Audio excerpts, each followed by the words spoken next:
Love you, Linda. Love you. The courthouse the other day in the hallway, you're singing "Oh Happy Day."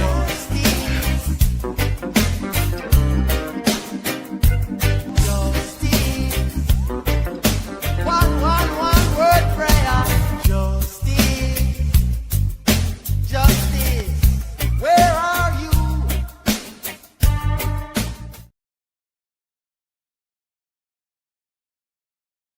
Well, good morning, everyone. I just want to thank you all for being here. I want to let you know that today is Tubi the Poodle's birthday. Michelle Lee, it is not my anniversary, but thank you. I'm going to hold that till November when it is my anniversary and get there. But thank you very much. Welcome, everyone, joining us. And I also have to give a huge shout out. I don't think she's on the chat right now, but we'll put a thank you to her Madeira Beach caregiver. Remember, for likes and subscribes last night. Yesterday, and also she added $1 for every new like and subscribe when she was on, and she donated last night $150 to Justice Serve TV, so we can keep mourning, we can keep going as we did. So Madeira Beach caregiver, who has been a great supporter of this channel, this network, and we know you all are just by being here. Thank you very, very much, and we'll continue to thank her during the day with an @Madeira Beach caregiver in the chat. Hopefully she'll be in the chat, right? Okay. So I have a rant. So listen up. She's not afraid to share her mind. It's Linda's rant time. No time to talk. If you know, you know. Just trust. It's Linda's rant time.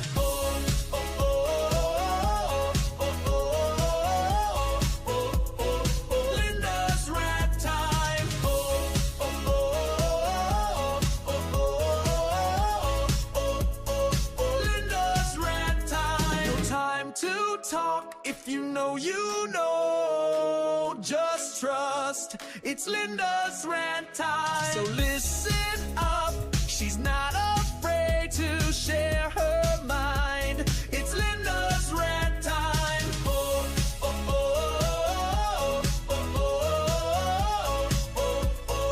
Linda's rant time.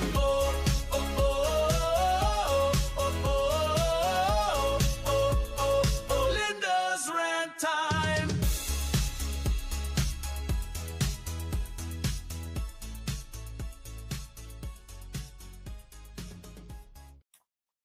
Yes, let's go, Sky Stars page. Thank you very much. That was Oasis Cat who put together that music for us. And here we go with the rant. It's about Maureen Hartnett, okay? Now, not about her personally, all right? I would like to say to the Massachusetts State Police, the Massachusetts State Police Lab, and all, what the heck? I mean, are you doing? You just came through all that drug stuff, that the whole lab was under scrutiny and all, but then you send a criminalist and you let her get duped is really what you do here. First of all, we come into the trial at lunchtime, and luckily, Judge Bev Canone said, "Hi, it's lunchtime, right? Hi, it's lunchtime, right?" So why? Because there was a box with the housing for the taillight that they had broken when they'd broken the housing off when they went to pull the taillight out, right? And Hank Brennan was showing it. It was show and tell all over the place like this, okay? Show and tell, show and tell, show and tell. Okay, what happened? She goes to put it back in the box, and then she says, "Well, I really can't get it in. Why? There are other things in there." And you heard like a dead silence. And I could see Hank Brennan's face through the back of his head. Everyone was like, "What? You have all the things in there? If you just testified how carefully everything is packaged in its own individual box and labeled." And then they had to take a lunch break. And I'm sure we're going to hear more about that. So put that in perspective. And then what happened on cross-examination with the Alessinator, Bob Alessi, Robert Alessi from New York, I would add. The 6 solo cups. You remember, not that that's not bad enough. You collected evidence and blood evidence or apparent blood evidence in 6 solo cups. You had the solo cups. You take them from somebody. You don't even know who from the Canton Police Department. You take them from Ms. Hartnett. You don't write it down in your report. And then you will take one sample from one cup from 2 different apparent blood stains and put it on the same swab that you're going to do and all. Why are you taking all of these samples in the solo cups if you're not going to test them to see whose blood they are? Okay, you have evidence there. And so you don't even test them to see whose blood they all are, especially when it could be a mixture of blood. But then also, when you swab one, you take one swab, okay, right? You take one here and you take a swab, and then you take another apparent blood stain, you take a swab. You've now mixed that mixture, okay? If there is a mixture, you can't tell whether there were two separate swabs. Not that it would matter, because the police, when they were at the scene of 34 Fairview, that was Yuri Buchanan, never documented, remember, where everything was done. So it's, as you say, a cluster mess to begin with, okay? And then when you get your cup back, you return it to somebody. You return the 6 solo cups to somebody in Canton you don't know. And by the way, at that time, Canton was recused from the case because of a conflict of interest. So that whole area is just ridiculous. And then we go to the sticker. Oh, Bob Alessi, you even got me on that. You know, I was waiting. Okay, I was waiting because I know that you are very dedicated and you're determined and you're very precise. And then it turns out, instead of being where they thought there was evidence, 2 pieces of evidence, there was 1 sticker for a 1 alleged piece of evidence, because the other sticker was a reflection. You see it. It was a reverse B for Bob. Okay, so whatever it was that she was saying, she thought there was evidence of whether it was a scratch or whatever. It turns out that it's not 2 pieces, it's 1 piece, which puts the whole thing in doubt to begin with. If that's, you're going to get up on the stand and you're going to testify that you have 2 pieces of evidence where you put stickers, that to me was brilliant. That was Sherlock Holmes. That was more than Sherlock Holmes. That was Bob Alessi Holmes. You are just amazing to see that and point that out to us. But of course, Maureen Harnett said she really couldn't tell, but it could be a reflection. So if it could be, you're the one who should know if it's not. And if you don't, you know, again, terrible, terrible work, in my opinion. Number 3, 43 minutes missing on the, you know, we look at the inside of the car, right? Or on the outside of the car, and it's a mess. You can't tell what's what, right? But then it's even worse, because in 43 minutes of the tapes, which we know have been inverted to begin with, are missing. So now that we have inverted Sally Port tapes, and now we have some of them missing that we didn't even know about were missing at that time. Then we go to number 4, the shard of glass. Supposedly there were 2 shards of glass sitting on the trailer, sitting on the bumper, right? And all. So, you know, and what had happened? The car had been towed 60 miles, or 70 if you believe one of the testimonies, but 60 miles according to Robert Alessi, and I'm going to take his word, with winds at 17.5 miles an hour, winds at 17.5 miles an hour, and you want to make us believe that a shard of glass somehow stayed on that. Here's a shard of glass. Whoops, okay, right? It goes right off. I mean, I'm blowing it right off, okay? Right there. All right, demonstration. Look at Michael Bryant's demonstration. He actually hit a glass with a hammer to break it, to show it's the same type of glass they would have at the bar, and just kept blowing them off. So you want to pretend that shard of glass, you know, Canton, Massachusetts State Police, whoever at this point is letting us trying to believe that, stayed on that car as it got put on a carrier, as it got towed in a whiteout storm, according to you, in a blizzard with 17.5 mile an hour winds, and a shard of glass or 2 stayed on the bumper. I don't buy it, and you just saw why I don't buy it, and why No Justice Served TV doesn't buy it. And then you get to the final point yesterday, where we left before we come back for cross-examination today, because Bob Alessi was not going to be rushed. A hair. There is a hair with a little tiny nose, a little tiny, you know, a pad. She put a little sticker where she thought she had evidence. And then it turns out that the hair had a different orientation, right? Had a different orientation. And she says that, well, I can't tell if it's the same hair or not, because it could be the same hair because there's a different orientation in the camera. So then Bob Alessi said, well, look, it's two separate shapes. It's either moved or it's different or whatever. And then he says, what about the orientation? And then Maureen Hartnett does a Yuri. What do you mean by orientation? You know, you can't make this up. that we could see with our own eyes that there were two separate types of different hairs. We could see with our own eyes that there was the sticker was inverted, that it was a reflection, an inverted B. We can know with our own common sense that a shard of glass wasn't going to last for 60, a tow for 60 miles in that type of weather. And we know that if you don't take the samples of the solo cups that were collected for apparent blood stains, and now we don't even know if they really were, and you've mixed them, at least two of them together in one cup, and you don't know if there's a mixture or not. And we also know that there's all sorts of other problems with the evidence collection in this case. Well, Maureen Hartnett, you've got a lot of things to come back with, a lot of explaining to do. And the Commonwealth, you know, this is at most a DWI case, what's called a DWI hit and run. You are going for a murder case here. If you can't prove something without beyond a reasonable doubt with good evidence, you shouldn't be here in the first place. That's the end of my rant. Okay? So, with that, good morning, everybody. And Madeira Beach caregiver, thank you very much. Just before you got on, another donation, thank you. We noted that you had were good to your word and donated last night to us $150. We put up with that. I don't know if you heard it, okay? You hit your spending limit for the month. You have been amazing to us, and really have, along with all of you, but just amazing to us. And I respect you. I respect what you've done. And we know that you want to keep that anonymity, but we're going to call you out as Madeira Beach caregiver, and thank you so much for everything you've done. Yes, she donated $1 for every new like and subscription there was when she was on yesterday, so the channel can grow, and all of you are making this channel grow. So again, thank you, Madeira Beach caregiver, for your new donation. Hit your spending limit for the month on Justice Serve TV. Thank you so much. Thank you. We're gonna have to send you something. I think I'm gonna give you a little surprise.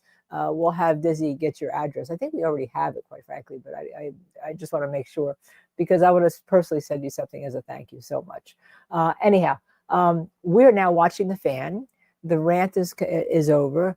We do know that unless he was still on cross, unless he's going to say, thank you, Your Honor, I have finished, because he made his points. Laura McLeod, the same birthday as Tubi. Yes, it's a great day, okay? Yes, you can play the Magical Hair Now song. Yes, absolutely. Let's play the Magical. Isn't it good? Let's see. No, don't be messy. Don't split hairs. This is about Shady's magic hair. This hair survived in a Lexus, survived in a blizzard, and still survived miles. I don't know what you're about to see.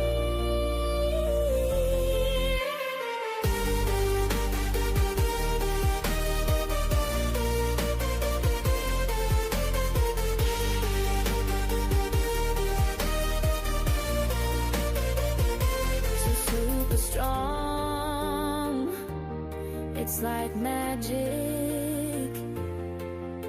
Yeah, we're talking about Shady's magic hair.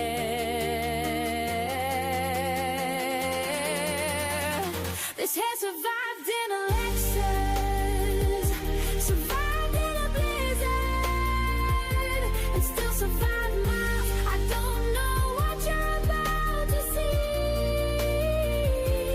Don't split hairs, it's about the loop, 'cause the loop is a dupe, so don't be confused. We're talking about Shady's magic hair.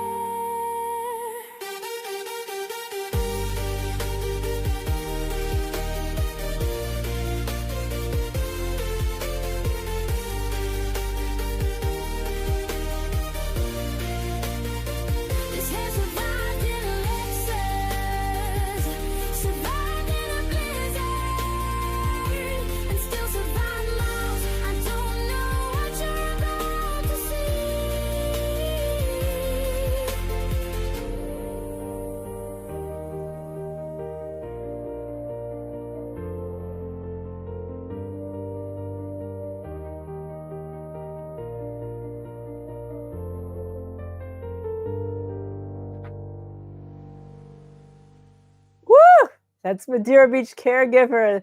That's about the hair. Isn't that incredible? Isn't that amazing? And thank you, Adventurous Spirit 66, for joining us and becoming a YouTube member.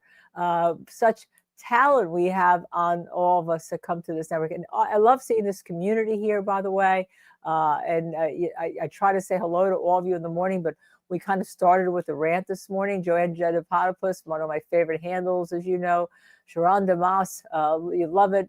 Debbie Pelham, Kanamari, good morning. Good morning. Thank you for coming and finding our rants. Micah, of course, good morning to you all the time, Micah. Micah's always with us. We're going to have Micah actually physically on one of these times. I mean, on like we went after Joanna Goddess, who comes on. And Sky Stars Paige, Laura McLeod, you're happy to spend your birthday with us. Yes, we're happy that you're spending your birthday with us. And you love that song. Yes, isn't that great? I think at some point we're going to think about putting all of our hits on maybe our web store, because it's Oasis Cat has just done such a remarkable job. I mean, with these songs. I mean, and I don't know if you were at our 10,000th celebration. She created a song about our mascots, To Be the Poodle and the Domino the Dalmatian, and we're working on a. I know everyone wants an emoji for that. Nosy Rosie here. The last guy says it can't call things glass, but she called the glass on the bumper glass, right? I know. Everything was apparent, and that's the way it should be. It should be apparent, because you haven't tested. And then she was calling things different things. I mean, she did not know what was coming. And, in fairness to her, Bob Alessi is a different type of lawyer, right? And I hope the jury appreciates him, because when he first started out, I was texting with Michael Bryan. I said, okay, he talks slow, okay? But that he does that because he is so precise. Now, me, when I get up there in cross-examination, I tend to go right at it, just as I go at the rants here. But forensic science is one thing that I've been involved with and love for a long period of time. I kind of like to concentrate on it. A member of the American Academy of Forensic Sciences. So when it's done badly or poorly, I just say, what are we doing here? And no one seems to be monitoring the store, right? No one's monitoring testimony. No one's saying, or the work. Was that appropriate in terms of for her to make a decision to only test one cup? And then this whole idea, they do it also now in GSR. They take one swab, like in GSR, and they use it for fronts and back and both hands. And that is terrible, because evidence is very important as to where it is located to be able to reconstruct. She even said, she was told it was found under the body, right? Well, obviously that was wrong. It was wrong. Riz says, hi, Riz. Good morning, Riz. Good morning, Brooklyn. Riz says, I love the fact that Alessi is firm with the judge, right? He is. And the thing about it is she knows that everything he has, right, he has the receipts for, all right? She knows that what he is talking about is right. All right. But I have to say, the high point to me yesterday, before all that started, was the box of evidence that turns out was commingled, proving what the defense has been saying. You can't trust anything. The work is terrible. Everything is commingled, right? And all. Brooklyn, he's not a criminal lawyer. He covers mainly environmental cases. Doug Weinstein did patents. If you are a good lawyer, you bring those skills into the courtroom. You bring absolutely into the courtroom, and there was, and they transfer. Now, maybe not in terms of an opening and a closing. And all, Debbie Pelham, I love you all too, but they transfer. Those good lawyer skills absolutely transfer. So yeah, I do love the fact that the judge. Well, it's almost like, let's go to let's take a commercial break right now. Oh, lunch is here. I wanted to say to her, what are we having, Judge, for lunch? Because don't we have something more important going on in that courtroom? And you're not allowing these jury to see more than everybody's shocked face. That there was other stuff in with the housing, right? And remember, we already had them pull out something. We had them pull out one of the pieces earlier on when Keith was on. And it turns out that a piece had broken off, one of the small pieces in the box, and they had to separately mark it.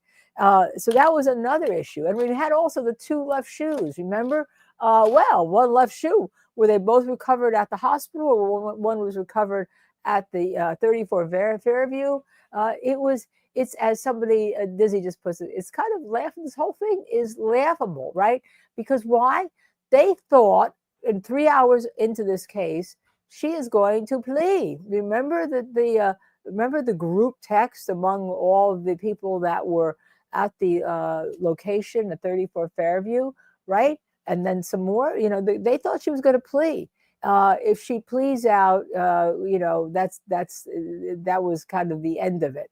And we know that the Massachusetts State Police just said, that's it, she's guilty, all right? And they had their suspect. They weren't going any further. I'm seeing some movement in the courtroom, so I may have to stop. But yes, guess what? All right, I'm going to take you into the courtroom. I'm going to go be. You are unmuted. I was told counsel wanted to see me. Oh, Okay. okay. I'm not going behind yet because counsel wants to see them.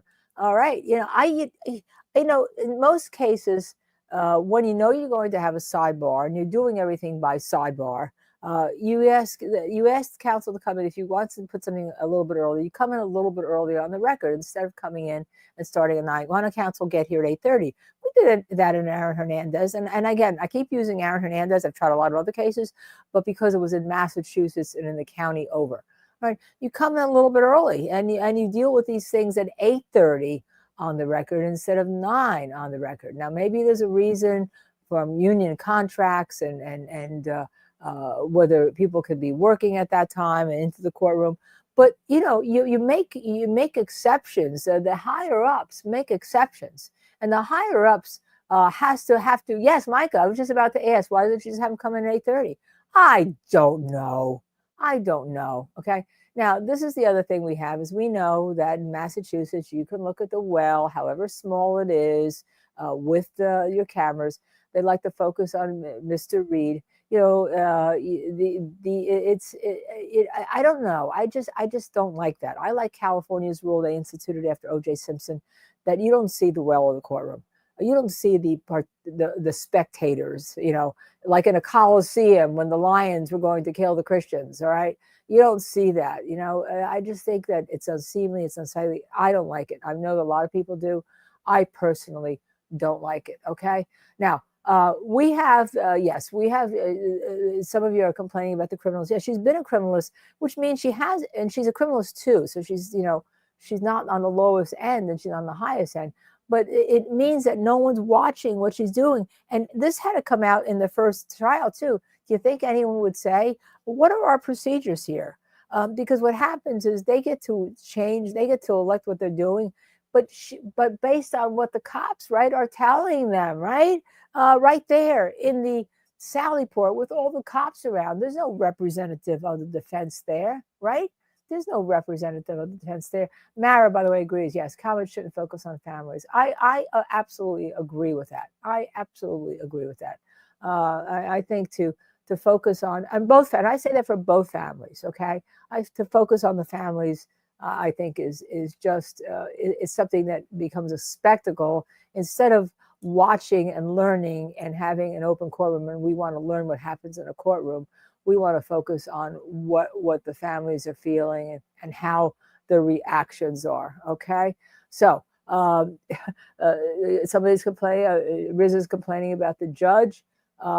It's very common to end by 4 because in all courtrooms around the United States now, with the union contracts and payments, the assignment judges, the head judges usually say you can't go beyond unless it's a homicide case or a death penalty case that the jury is out deliberating because they don't want to pay the overtime. So it all comes down to money. Okay, that's where it all comes down to. It all comes down to money. Joey Kane, thank you, Joey Kane. Fluff Another Hit had 1,000 views. What he's talking about is Joey did a couple of great animations for us with real people in them too. And I lovingly, and I don't say lovingly in a kind manner, labeled Mr. Nuttall and Mr. Flementi, the EMTs who, heard these confessions were ridiculous because we watched it and we could hear the open mic. There were no confessions. And he's got Fluffernutter for them both. Okay, I'm going to go behind Tubi app again. I am with you. We'll see what happens with whether or not Leslie continues on Cross. Right now, we're still fan only. I have to say, I may miss this fan. Michael Bryant will be in Dedham tomorrow, Tuesday and Wednesday. I'm sorry, not tomorrow. Next week, Tuesday and Wednesday. Yeah, Michael Bryant will be in Dedham Tuesday and Wednesday of next week. Someone said Vinnie Pontine from Court TV is in the courtroom. Got a press pass, huh? Or not? He just may be given one of the seats that you can give as a personal seat. Each of the sides have these personal seats they can give. So we're going to see whether the jury's obviously being brought in, right? Now, Court TV has a pass this week. Oh, okay. Court TV has a pass, and they also have the other guy who's gotten a pass every single week, and the randomizer who is so totally anti-Karen Reed or totally anti just telling it like it is. I mean, we'll tell you, and I've said to people, Hank Brennan's a very good lawyer. I know people don't like me to say that, but he's a very good lawyer. You may not like him. He's a very good lawyer. Never underestimate him at all. But our Michael Bryant won't be there this week. He will be there next week for 2 days. And we're going to see, by the way, we should have some kind of ruling on the buffer zone because the court only gave Judge Bev in the Commonwealth, Beverly Canoni in the Commonwealth, 2 days to do something about it. And so far, we haven't heard. And they could easily say, hey, it's undone and all. And we know there's a lot of issues with the buffer zone. There's another suit filed, Mark Randazzo, who represents Michael Bryant from Justice Serve TV, my pod partner, because we were on the air. I was on the air, actually, when all this was happening. They forced a woman who was wearing the Microdots shirt from the merch store to take it off, say they violated the buffer zone order, which it did not, okay? It did not. Easiest case in the world Mark Randazzo is ever going to have to win is Erica's case. Go to our merch store. It helps us. By the way, it's me. I'm doing merch with Dizzy. We have crop tops, and we're a different merch store. I mean, we're a merch store with fashion. But Microdots, their merch store helps them and all because they're doing incredible work on some of these videos, which we have used, by the way. Okay. On Aiden's show, it was said last night, Paula B said that it was Laura McLaughlin who had the hot mic toward the end, allegedly calling Yannetti an asshole. I couldn't tell. So I said, let's leave it to the lawyers. If the lawyers file motions on it, we will know. Let's leave it to the lawyers, right? Lawyers. If the defense files a motion or if it were Judge Beverly Canoni, they would definitely file a motion under seal. No doubt about that to remove her. I don't think that happened, right? Is there an OnlyFans merch store? I need to get something. Well, OnlyFan and OnlyFans. We don't want to confuse the two, here. But I don't know. But there's a Justice Serve TV merch store, okay? And you can get your microwave and dishwasher safe mug, which I'm using right here to keep my Massachusetts-born Dunkin' Donuts here and all. So yes, Nick, it's very good. Mara Nick was on Vinny on Tuesday, I think it was. So Erica, by the way, may come on with us tonight. We're trying to work out our night show. Michael Bryant and I try to do split shifts. Although tomorrow I will be on all day, and tomorrow night we're going to have a very special show with Cheryl McCollum. Yes, we're already posting that out, and she's going to answer your questions. We're going to be on from 6 to 7. And Laura Conlon, who has been at the Diddy trial, the pretty disturbing testimony going on in the Diddy trial. She's been there. We will be taking all of your questions tomorrow. but you're going to have to be on time. 6 to 7, we'll be answering your questions. It's going to be an all-women panel, but we invite everybody to join us. Here we go. We are going into the courtroom, I think. Okay, I'm getting mesmerized by the fan. Let's see if this is a real start this time. Okay, let's see if this is a real start. But thank you all for joining us. Please stay on all day because I'm going to be on with you through lunch answering questions, and Michael Bryant will take over a bit. And then we'll be on tonight at 6 to 7:30 again for our wrap-up show. We wanted to get back to Higgins too, because we didn't even finish Higgins' testimony because we got involved with this. All persons have any business before Okay, I'm going to go behind the Tubi app. Thank you. Hit that like button. Yes, please hit the like and subscribe. Very important to keep us into the algorithm. I'm talking over them. Please hit the like and subscribe button right now. Now we can go into court. And Good morning again, counsel. Good morning again, Ms. Reed. Good morning, jurors. We thank you for your patience. Once again, we worked out something here this morning rather than having you watch us over at Sapphire. So we appreciate your patience. I do have to ask you those questions. Were you able to follow the instructions and refrain from discussing this case with anyone since we left yesterday? Everyone said yes or nodded affirmatively. Were you also able to follow the instructions and refrain from doing any independent research or investigation into this case? Everyone said yes or nodded affirmatively. Did anyone happen to see, hear, or read anything about this case since we left yesterday? Everyone said no or shook their heads. Thank you. May we have Ms. Hartnett, please?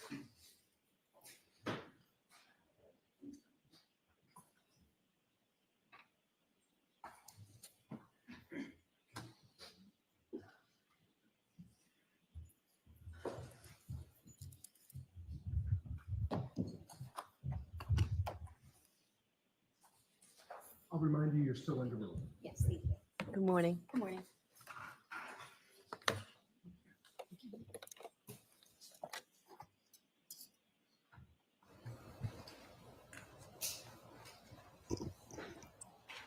Go right ahead, Mr. Alessi. Thank you, Your Honor. Good morning, Ms. Hartnett, and welcome back this morning. Good morning.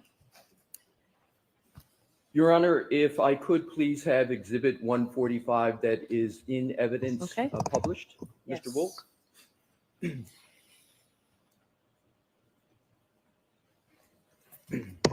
Ms. Hartnett, you will recall discussion about the taillight from the Lexus that was discussed on both direct and cross-examination yesterday?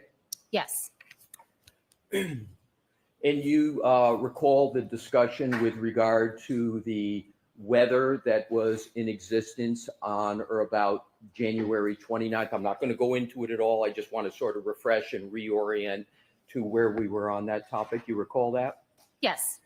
And I am now going to reference specifically what you referred to yesterday, I believe, as the inner part of the taillight, sometimes the inside of the taillight. Do I have that parlance correctly? Yes, that's correct. Thank you.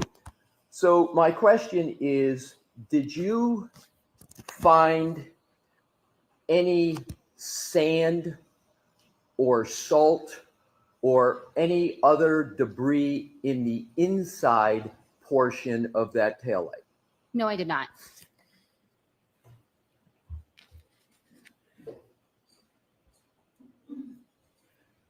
Now, and you can take that down. Thank you, Mr. Wool. You recall discussion about shards of taillight? Do you recall that discussion at all in your testimony? No, I'm sorry, I do not. Okay. I wasn't certain whether we had that parlance. So my question is, to your knowledge, was there any testing of any taillight alleged to have been found at 34 Fairview for biological material? No, there was not.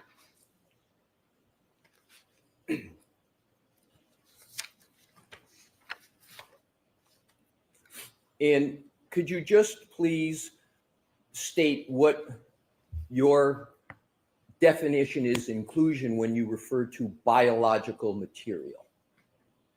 Those items were not processed in the criminalistics unit for any type of biological, meaning they would not tested for blood, semen, saliva, or a skin cell collection. I'm sorry, I missed the last part that you. Or a skin cell collection.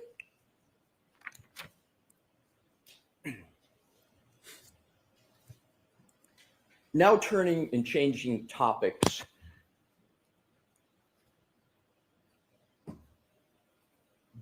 There was a T-shirt and a hoodie of the decedent. Do you recall that? Yes, I do. And are you okay with my parlance of T-shirt, the yellow or orange T-shirt on the one hand, and then the gray hoodie sweatshirt? Is that an acceptable parlance for you? Yes. So with regard to those two items, if I could, Your Honor, have published what is already in evidence, Exhibit 151 and 150, and Mr. Wolk, if we could please put those side by side.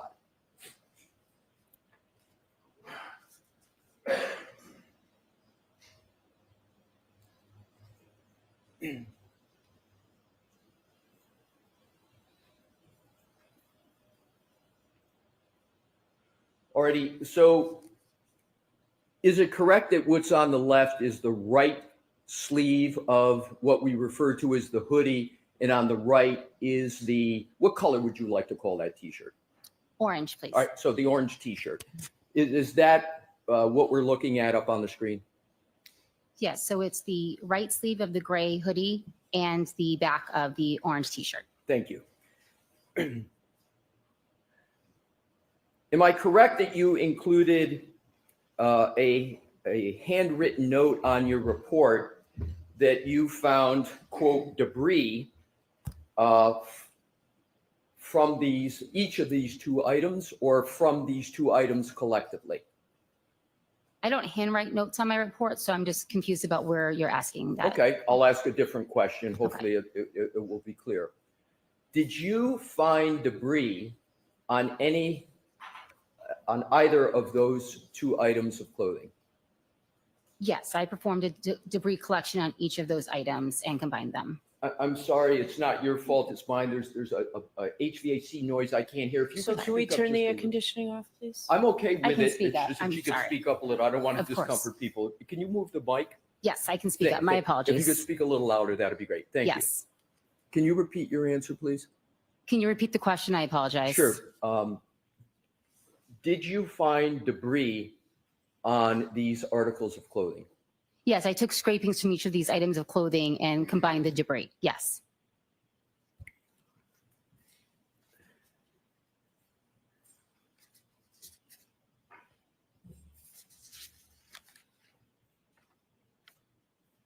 With regard to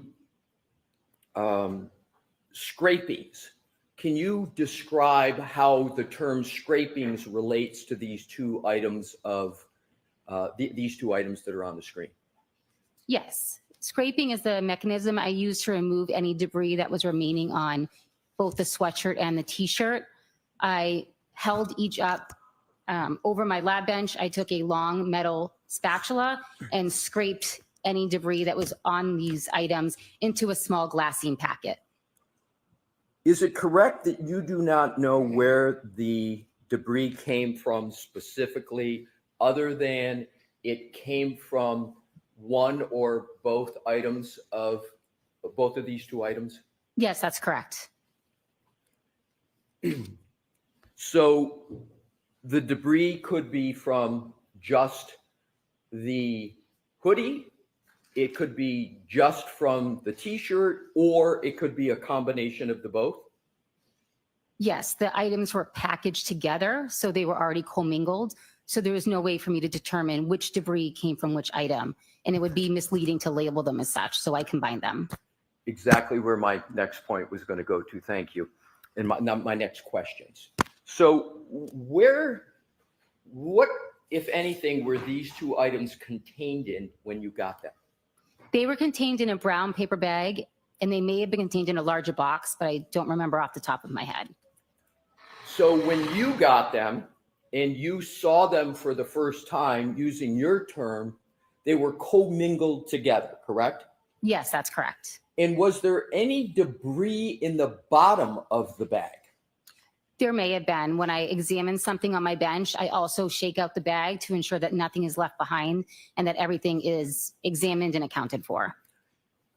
Now, am I also correct that there is no description of the actual debris that you found? For example, you didn't specify whether it was little fibers, little hair, little pieces of this or that.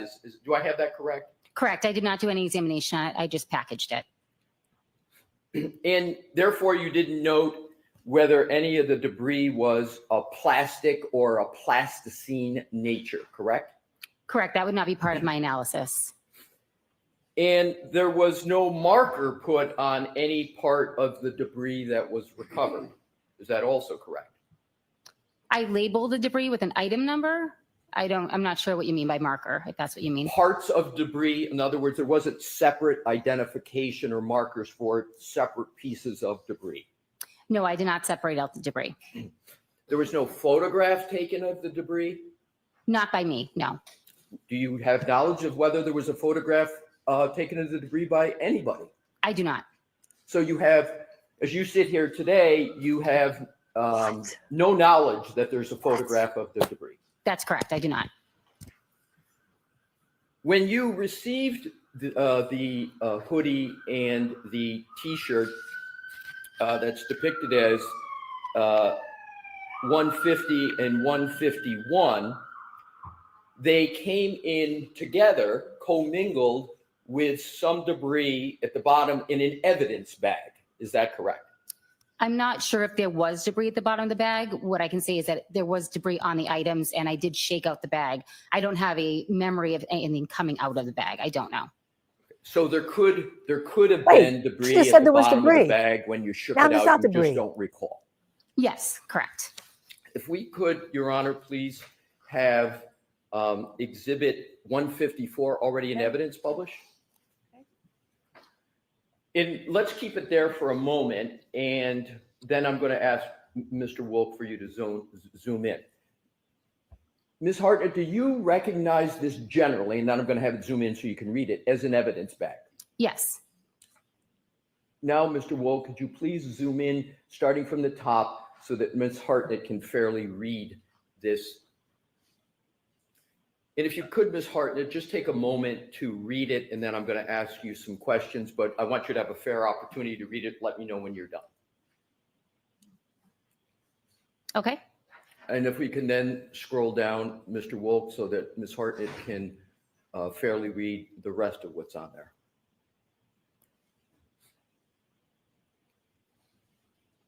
Okay.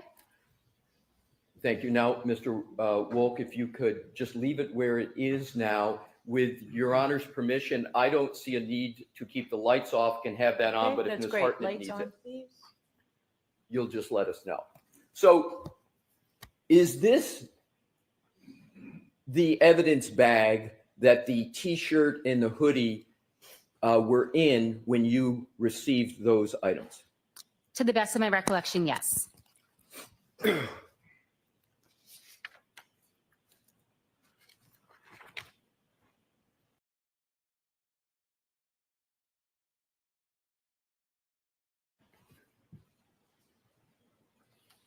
You see the name of collected by someone there. Can you read who that states it was collected by? Yes. And state what that is. It says TPR Proctor. And are you able to conclude what the TPR stands for? Generally, we use that to abbreviate trooper. Right. So that is former Trooper Proctor that it says collected by, correct? That is what's written on the bag, yes. And the date of the collection, if we can just, Mr. Wolf, just focus in on that. Thank you. The date of the collection is January 29th, 2022, correct? Yes, that's correct.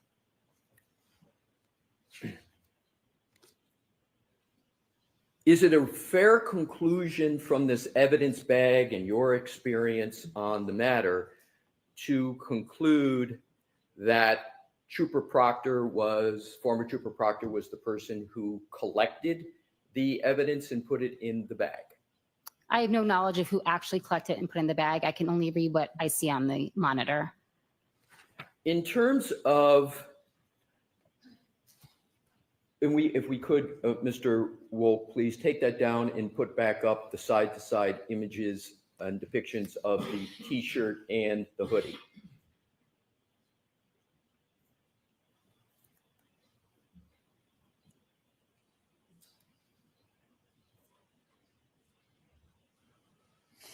Do you know the journey, if you will, of those two items before you received them?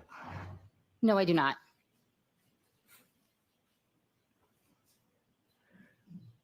The debris that you ultimately saw on the hoodie and the T-shirt, and that which may or may not have also been additionally in the bag, do you know where that debris would have been picked up from? No, I don't know the source of the debris. And you were not provided with information as to the potential source of that debris, correct? No.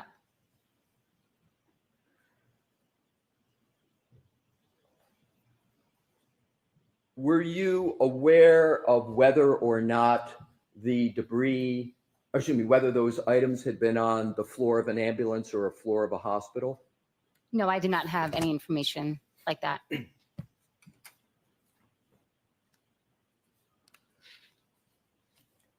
Is it important to maintain the sanitary condition of evidence generally to avoid contamination?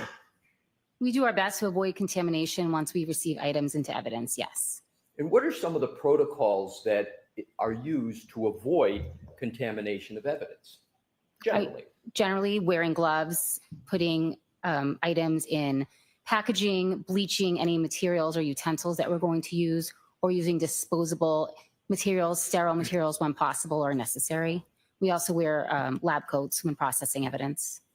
Is another protocol or technique to separate out pieces of evidence to prevent cross-contamination? Sometimes we will separate pieces of evidence. If the items are already mixed in with each other, then the items are kept together, can be kept together.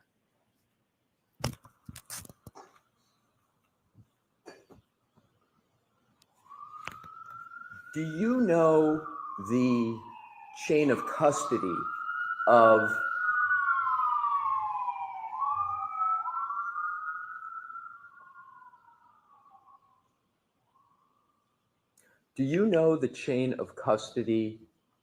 either the hoodie or the T-shirt? I only have record of the chain of custody from when it was delivered to the lab. So before any delivery to the lab, you do not have knowledge of the chain of custody of either of those two items? No, I just know which detective unit dropped the items off. And which detective unit was that? Norfolk Detective Unit. What I would like to now do is to, we can now take that down. Thank you, Mr. Wolf. I want to sort of speciate, if you will, separate out the evidence that you have talked about so far so that it's clear what you submitted and what may have been submitted by others to the lab. Do you understand that concept generally? Yes. Thank you. So what I'm going to do is to give categories, and if you would be kind enough to say, I submitted it by some other person, that would be helpful. Any items that were collected from the vehicle, who submitted those to the lab or brought them to the lab? I did. The swabs from the red Solo cups. I submitted the swabs. The drinking glass that you were presented with at Canton PD. I submitted that item. The two clothing items that we just saw on the screen, the hoodie and the t-shirt? Those were submitted by the Norfolk Detective Unit.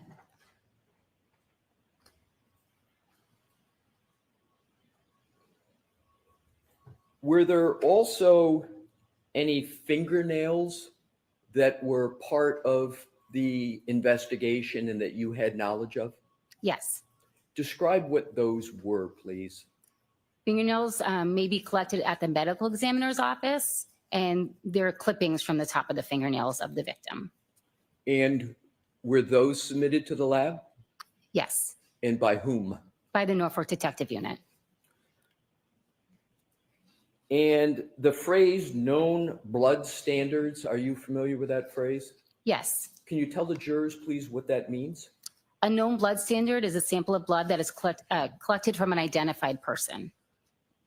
And which person were those known blood standards related to your knowledge in this matter? We received a tube of blood that was identified as belonging to John O'Keefe. And with regard to the fingernails and the known blood standards, who submitted those to the lab? The Norfolk County Detective Unit.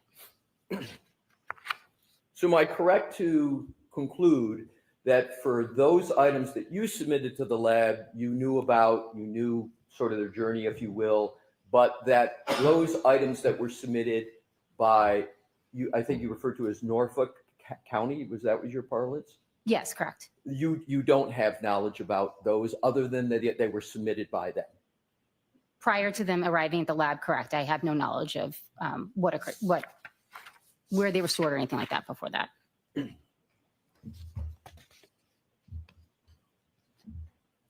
And no knowledge of those items not submitted by you would include no knowledge of the chain of custody of those items, correct? No knowledge prior to them being received into the lab. That is correct. Your Honor, if I may have a moment, please. It'll Okay. probably be 30 to 45 seconds. Thank you. Bear with me, please.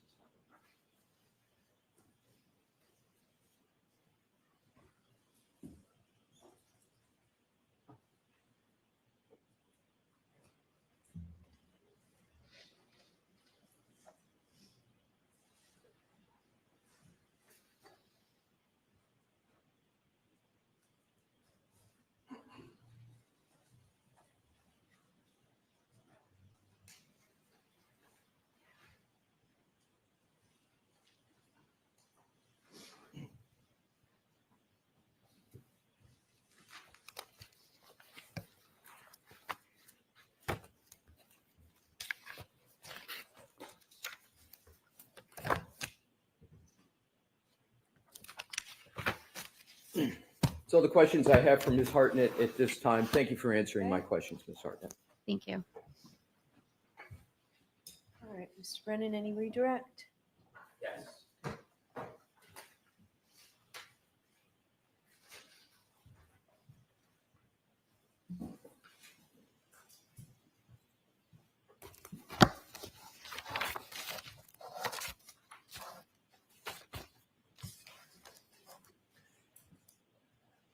You mentioned that you had an opportunity to observe a paper bag that had red Solo cups in it, Yes, that's correct. and the red Solo cups had a coloring of red in the cups. Yes. You'd never seen blood preserved in cups like that before? Objection, Your Honor. To the form, sustained. Had you ever seen blood stored in cups like that before? No. Do you know the circumstances of storing that blood? Can you rephrase that question, please? When the blood was stored in the cups, do you know the circumstances? Sorry, Mr. Brennan. Your Honor, objection. Can we have a sidebar, please? It's important. Okay.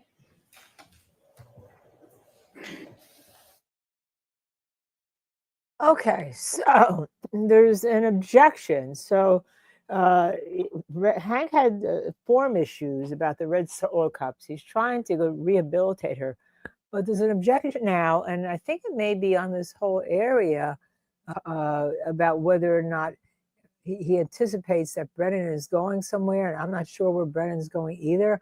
I don't see how you can rehabilitate anything with regard to the solo cups because they are what they are, right? They're in a brown paper bag. She just was handed them. And very interesting, I want to talk a little bit before that about Alessi's ending, which was very deliberate about who handled the evidence, including the fact you had a bag that she may have shaken out with the clothes, with debris, which first she says there's debris in there, but she doesn't have a photograph of it. Then she said she doesn't know if the debris is in there. The coloring in those cups. Save me. Do you know firsthand what that comprised of, what the item was? Are you asking me if I knew what the contents specifically of the cup Yes. were? No, I do not. And so the red cups with the red spots stored in them, do you know the circumstances surrounding the effort made to try to preserve that evidence? Can you just be more specific in what you mean by circumstances? Sure. Do you know where those red cups came from? I was told they were collected from the scene. I don't have firsthand knowledge of the collection. And you weren't at the scene that morning, were you? No, I was not. Do you know that what the circumstances or the challenges were that morning? No, I'm not aware. You said that you respond to active scenes and sometimes, like in this case, after the event happens? Yes, that's correct. Is there a difference when you're at an active scene as opposed to when you arrive at a scene that is past the event? I would say multiple units are working at the same time, attempting to document, preserve, and collect evidence. You were asked a few questions about the top back of the Lexus SUV. Yes, that's correct. When you were first asked the question, you were asked if you had studied that area, and you said you didn't recall if you looked at that area. I did look at the area. I looked over the entire vehicle, but I didn't know anything specific in that area, no. When you say you looked over the entire vehicle, did you look over the back of the vehicle as well? Yes, the only part I did not look at was the roof of the vehicle. Did you study all sides equally? Did you spend time with the entire vehicle? I believe I made an effort, yes, to look at the entire vehicle. When you studied the back of the vehicle, not the right side or left side, the back, middle, did you find any hair? I did not note any hair, no. Did you find any scratches? The only scratches I noted were ones that I had spoken of previously on the right. When you looked at the left side of that Lexus, did you find any dents or scratches? Nothing that I noted, no. Did you find any hair on that side of the car? Not that I noted, no. Did you find any dents, scratches, or hair anywhere but on other than the right side quarter of that Lexus? I did not note any. I also did not examine the interior of the vehicle. You said that you removed the hair. What do you do after you remove the hair? The hair is placed into a small glassine envelope, then placed into a larger manila envelope, and then I signed and sealed it, gave it the appropriate case number and item number, and then secured it in our storage room. Can that hair be further tested? Yes. Is that something you would do or a different person? I don't perform testing on the hair. I performed a microscopic examination of it, and then additional testing can be performed by a different unit.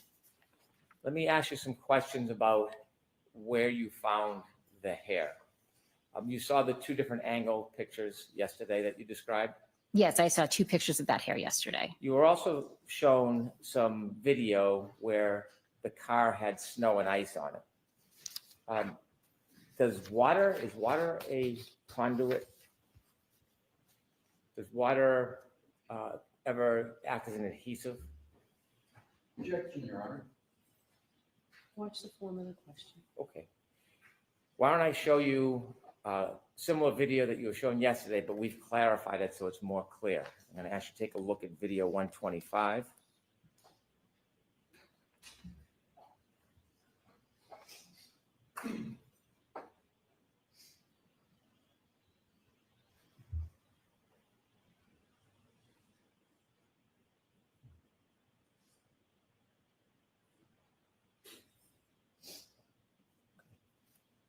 Can we stop that, please? Oh, that's simply more clear, right? Clarify the video to make it more clear. That's 5:51:54 p.m. on 1/29/22. Yes. When you first saw this vehicle, it didn't have that snow on the right back near that taillight, did it? Objection, Your Honor. Ask it differently, Mr. Brown. When you saw this vehicle for the first time, did it have that snow packed into the back right of the car? No, to the best of my recollection, there was no snow on the vehicle when I saw it. And the hair where you found it, you see the red back taillight, the piece of red that's showing? I do see that, yes. In reference or relative to that red, was the hair to the right, left, below? I don't recall at this time. Okay. Do you see the ice or snow on the right side quarter panel of that Lexus? I don't see it on the quarter panel. I'm not sure what you're speaking of. If we could move that video forward, please, to 702.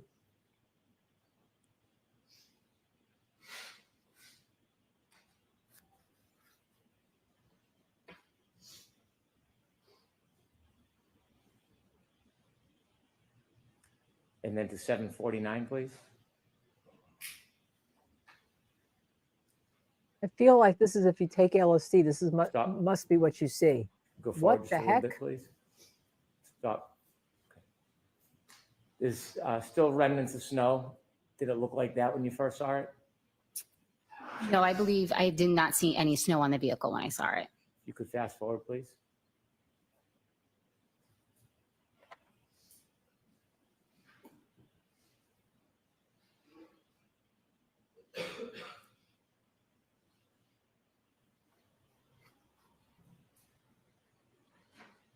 Thank you. You can take that down. Thank you. Okay, I have a question. How is there no snow and then there becomes snow on the car? You were I mean, asked if I'm you confused, had everybody. any information about when damage occurred, Yes, that's correct. and you offered us, you don't have no idea, right? Objection, Your Honor. I'll allow that.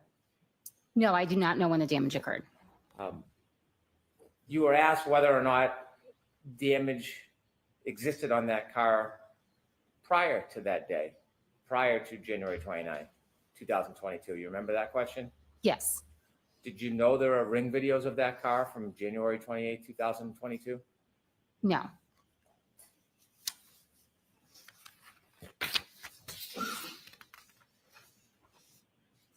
I want to show you some photos and ask you a few questions. If we could have 147C, please.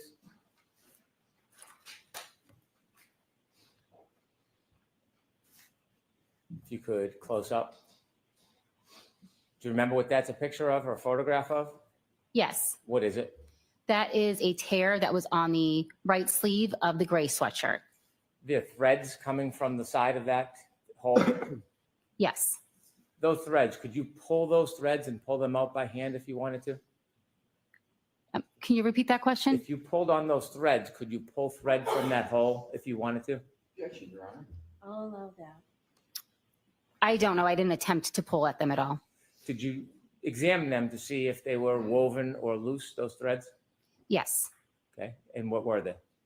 They were loose. The fibers had started to separate up from the shirt.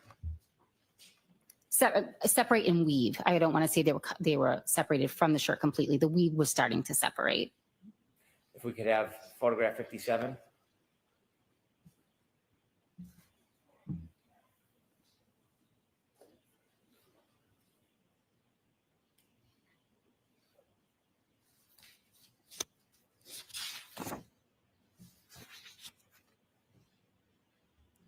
$57, 57.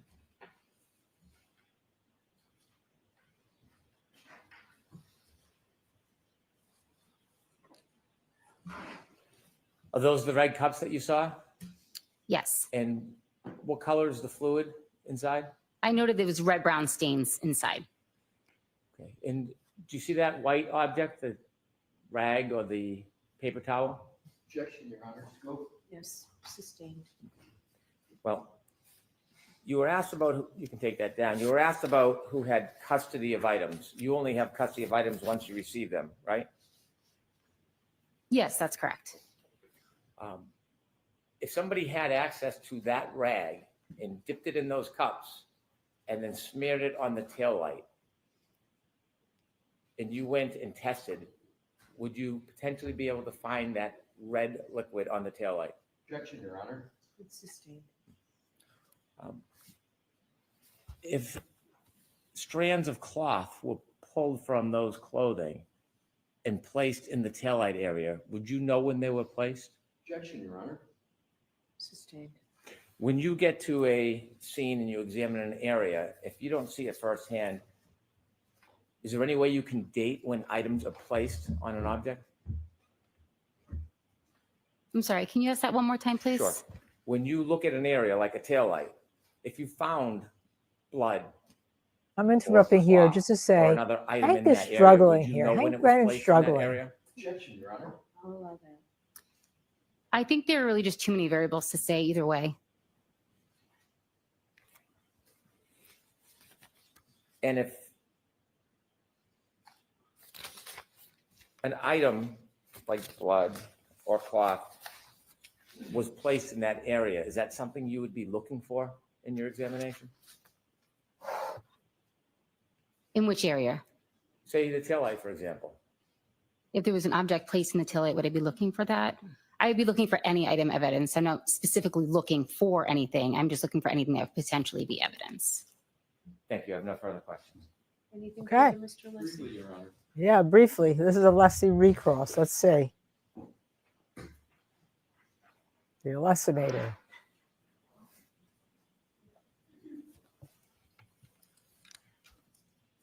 If we could, Your Honor, have 147C republished.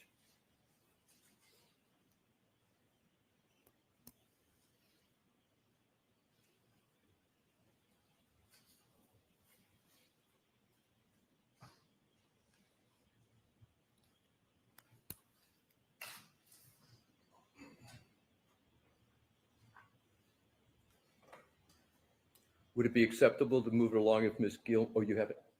Okay. If we could have Ms. Gilman, I have just one question, Your Honor. Thank you very much, Ms. Gilman.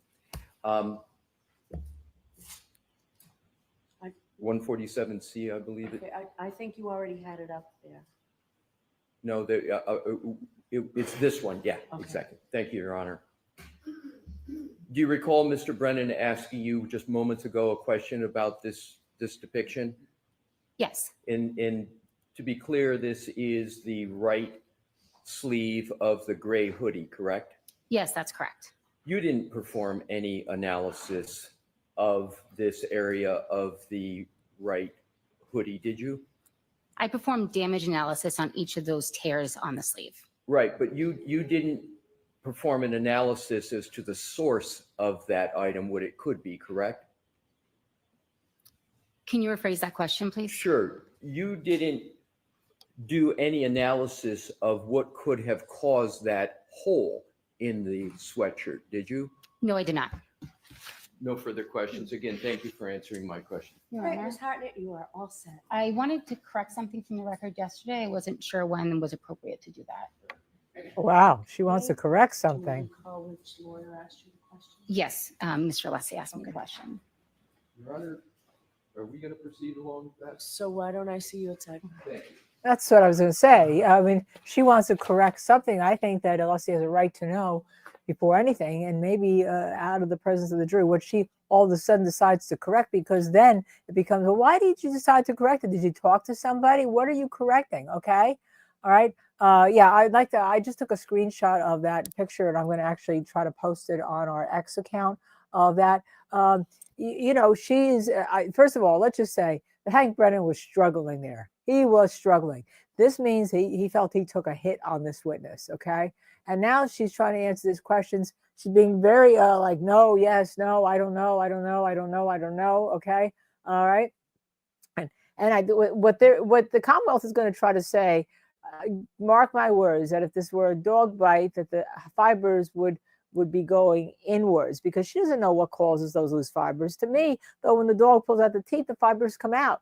So what are they going to have? Some kind of argument that that's not a dog, that's not from a dog bite, that's from a car strike? The fibers are being pulled outwards. They're being pulled towards us, right?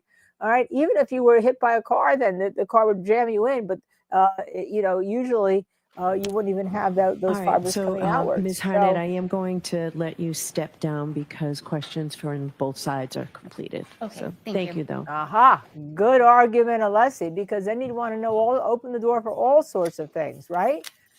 Questions are completed, and then we'd have to have a whole new hearing out of the presence of the jury.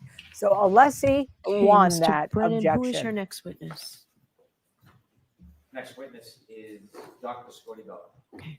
Oh, they are calling the medical examiner. What do you know about that? I guess all of us saying that it was outrageous that we're 4 weeks into a trial with no cause or manner of death. So they are calling the medical examiner. Wait, what is right? Yeah. All right. Okay. The defense obviously knew that they were doing it, and because they initially told the defense they weren't going to call her even though she's on the witness list. So let's go and listen to this when this comes in. This is going to be a great. This should be very interesting as to how Hank Brennan handles these questions to try to get her to say that there's a possibility of an automobile strike. That's where he's going to try to go with her. All right. But I'm sure what happened is that there was a lot of pressure that, you're trying a homicide case and you're in week 4. All of us were saying it, and you don't have a cause or manner of death. You're relying on some gamma ray neurosurgeon from Florida. Why All don't I right, see so- counsel at sidebar, please? Okay, the judge is going to see counsel at sidebar.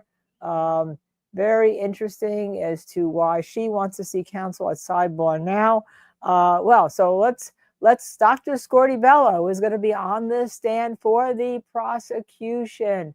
Okay, so he obviously had prepped her. He obviously talked to her, and he obviously. It's going to be really interesting when we get to if she has anything different from her first trial testimony, right?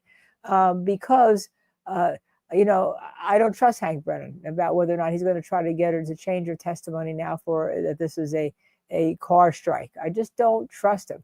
She's not going to say it's a homicide, though. She's not going to change that. But she had the cause and manner. She had the cause of death being the 2-inch fracture to the skull and the back, and then the hypothermia. Now, that tells me that the prosecution also felt that there was a hit coming with the defense medical examiner who's going to say that John O'Keefe did not die of hypothermia. Okay, that he didn't have any indications of any type of frozen organs or indications that would lead to that, even though his body temperature was down. And there's going to be obviously a lot of issues separating that. But it also tells me that he felt that he needed to get ahead of that and take the chance of calling Dr. Scortibello, even though she's not going to say it's a homicide. So I think, as we have told you in the past, trials are living, breathing things. And sometimes you decide you're not going to call a witness. You have them on your witness list just in case, like Dr. Scortibello was on the Commonwealth witness list. And then something happens that changes how you're going to try the case. And I think there's a number of things here. The one I would suggest is that the defense experts report put a hit in them, and they think that Dr. Scortibello, they could use her to try to refute that in advance. And whatever else Hank Brennan or the Commonwealth pressure has put on her, let's see if she changes her testimony. I'm going to go behind the Tubi avatar right now.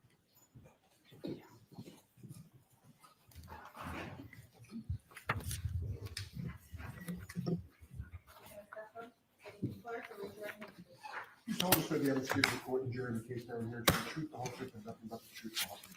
I do. Thank you. Good morning, Doctor. Morning, Aaron. All right, Mr. Brennan, whenever you're ready. Thank you, Your Honor. Good morning. Could you please introduce yourself to the jury? Good morning. My name is Irini Scortibello. That's spelled IRINI-SCORDI-BELLO. I am a medical examiner employed by the Commonwealth of Massachusetts. How long have you been a medical examiner for? In the state of Massachusetts since December of 2016. In general, I have been a medical examiner since 2008. Did you attend medical school? Yes, I did. Where did you attend medical school? I completed medical school in New York City at the Mount Sinai School of Medicine, now known as ICANN School of Medicine. Did you attend a residency? Yes, I completed my residency in anatomic pathology at the Mount Sinai Hospital. Is that what you specialized in during your residency? Yes. After your residency, did you go right to the medical examiner's office or did you work anywhere else? After my residency, I completed a one-year fellowship in forensic pathology that was done at the Office of the Chief Medical Examiner for the City of New York. And then I went to work as a medical examiner. Is there a certain type of doctor you are? Do you have a particular? Yes, I am a forensic pathologist. What are your duties at the medical examiner's office? My duties and responsibilities at the medical examiner's office include performing examinations and autopsies to determine the cause and manner of death in cases that fall under our jurisdiction. How many other doctors work with you at the medical examiner's office? I think there's close to 20 of us. I don't know the exact number. The medical examiner's office, are you responsible for all counties in Massachusetts as far as doing examinations and autopsies? No, I am, my primary location is in Westfield, Massachusetts, where one of our satellite offices is, and we cover Worcester County and the entire western part of the state. There's 3 offices in the state, the one in Westfield, the one in Boston, and the office at the Cape, in Cape Cod. You mentioned that part of what you do is to try to determine manner and cause of death. Yes. I use the word autopsy generally without too much detail. Can you describe for the jury what the process is when you're trying to determine the manner and cause of death? You would like me to explain what an autopsy is? Please. An autopsy is a large surgical procedure with 2 main parts. The external examination, which is an examination of the outside of the body, where we document physical characteristics such as hair color, eye color. We document any identifying features such as scars or tattoos, height, weight. And then we also document any signs of disease or any signs of injury on the body. The second part of the autopsy is the internal examination, where we make surgical type incisions on the body and we examine the internal organs of the neck, the chest, the abdomen and the pelvis, as well as the head and the brain. Part of the autopsy procedure, and this depends on the kind of case we're doing an autopsy on, might include other studies such as taking evidence, toxicology, which is done on almost every case, and any additional dissections or any additional steps we might feel we have to take. But that's in general what an autopsy is. Do you ever seek the assistance of any other doctors or professionals that have specialties in your determination in an autopsy about manner and cause of death? Yes, absolutely. We often, well, like I mentioned before, we perform toxicology on almost all our cases, and those samples are sent to the toxicology state lab. We also have a board certified neuropathologist and cardiac pathologist in our office, and very often we will consult with them in determining cause and manner of death. Are cause of death and manner of death the same or 2 different things? They're 2 completely different things. Can you explain to us what the difference is between the 2 of them? Yes. Cause of death refers to the disease or the injury that initiates a sequence of events that ultimately leads to someone's death.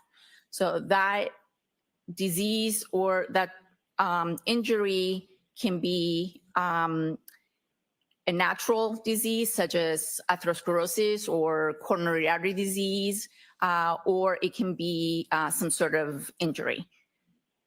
The manner of death has to do with the circumstances that led to the death. So there are 5 manners of death that we use in our practice. The most common one is actually natural. Natural means that the person's cause of death, the disease that killed them, was due to natural causes. And that would include heart disease, diabetes, cancer. All those are natural processes that take place in the body that lead to death. And so the manner of death is natural. If trauma or an injury is involved, then we have to decide then let me back up. If trauma or an injury is involved, then the manner of death is no longer natural. And therefore, it could be that the trauma was inflicted in an accidental manner, in which case the manner becomes accident. If it was inflicted by another person with the intent to cause harm, then the manner becomes a homicide. And if the trauma, and when I say trauma, I should include both physical and chemical trauma, chemical when it comes to intoxications due to drugs, etc. If the trauma was self-inflicted, then the manner of death is suicide. So we have natural, accident, homicide, suicide, and then the 5th one is what we call undetermined or could not be determined. That is when the circumstances in a case are not entirely known or clear to us, and the information that we have does not support one manner of death over another. In that case, we classify the manner of death as undetermined. When you are conducting an autopsy and making an analysis and attempting to reach a conclusion, you said when you looked at in a case, is your case and what you do different than procedure in a prosecution's case? Can you repeat the question? I'm not sure I understand. I can. When you're making your determinations about cause or manner of death, do you have any limitations? Okay, so the cause of death is something that is determined by the autopsy. That is my opinion or our office opinion as to the disease or injury that led to that person's death. So that is, I don't have any major limitations unless we're dealing with cases where, the body's decomposed and we're not able to do, all the testing necessary. But in most cases, the cause of death depends on my findings during the autopsy. The manner of death, yes, there are limitations because it's circumstance driven. And so the circumstances might not be known to us at the time of the autopsy. They might not be known to us ever. And therefore, while the cause of death is my medical opinion, the manner of death depends on information I get from other people. Are you always able to reach a conclusion on manner of death? No, that's why I said that in cases that we cannot, that manner of death is classified as undetermined. I want to now ask you about whether or not you examined John O'Keefe. Yes, I did the autopsy on Mr. O'Keefe. When you examined Mr. O'Keefe, did you work with a team or by yourself? No, we always work in a team. The team is made up of the medical examiner and a medical examiner's assistant that helps with the actual performance of the autopsy, especially when we examine the head. And then, of course, we work with the toxicology lab and, in this particular case, our neuropathologist. The medical examiner's office, is that a division of the Massachusetts State Police? No. Is it a division of the Norfolk County District Attorney's Office? No. Is the medical examiner's office independent? Yes. When you conduct an autopsy, are representatives of law enforcement or district attorney's office able or allowed to attend an autopsy? Yes, they're usually allowed to attend the autopsy if they wish. Is that an uncommon practice? No, it's not uncommon. Would you remember when your autopsy of Mr. O'Keefe occurred? Yes, I performed the autopsy on January 31st of 2022. If you have notes, Yes, I do. I think you'll be able to use them, but we'll just want to indicate that you're reading from your notes if that's the case. Thank you. So you can use your notes, doctor. Just Thank you. Thank you, Your Honor.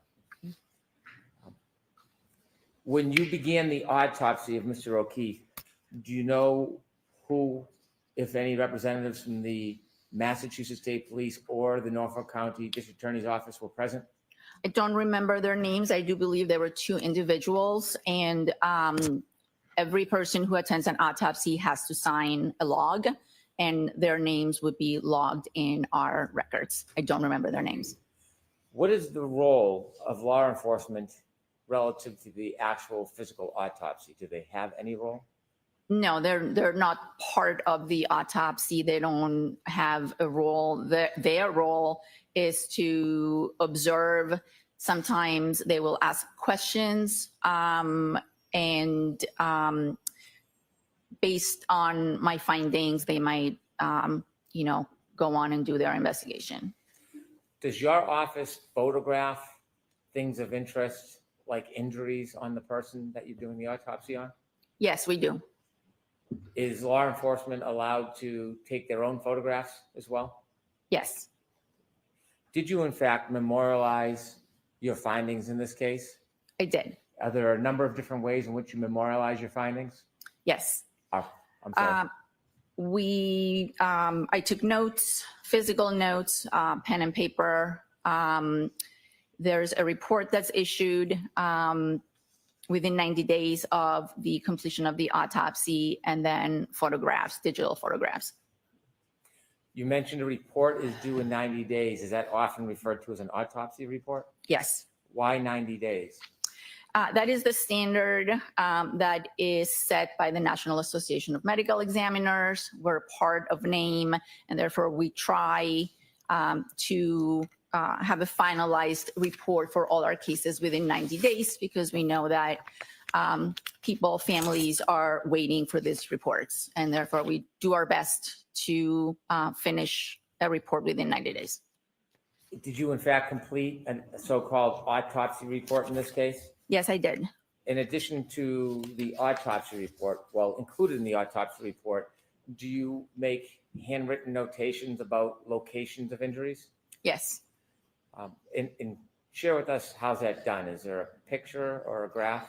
There's a diagram, a body diagram that we use to mark the location of injuries. May I approach, Your Honor? yes.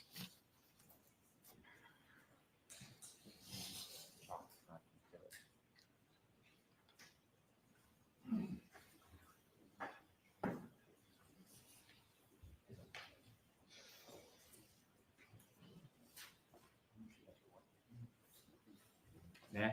Yes. Do you generally recognize what these documents are? Yes, these are my diagrams from Mr. O'Keefe's autopsy. And could you just very basically describe each one of them? Some of them. Yes, the first one is a body diagram.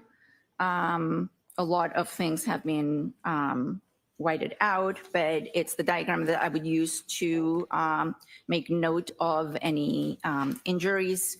The second one is a diagram of the face and the skull. I would also use this diagram to make notes as to any injuries on the face. And the third one is a diagram of the inside of the skull, what we call the base of the skull, as well as different views of the brain itself. Again, I would make notes to point out different injuries.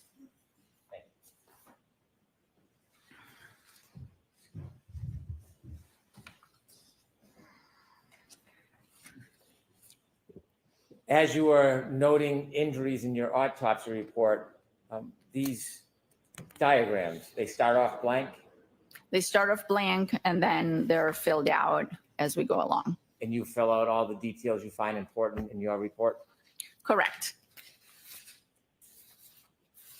For reference, and to assist us, I have some blank diagrams that I may ask you to point out things on the blank diagram for us. Okay. And Your Honor, I'd ask permission. I've spoken to defense to use these simply as a chalk. Sure. No objection, Your Honor. Before you begin an autopsy, do you seek any medical records if available? Yes. When a case is called into our office, depending on the time and the day that it is called in, our intake department, who are the people initially on the phone taking the information, will start asking for both medical records as well as police reports.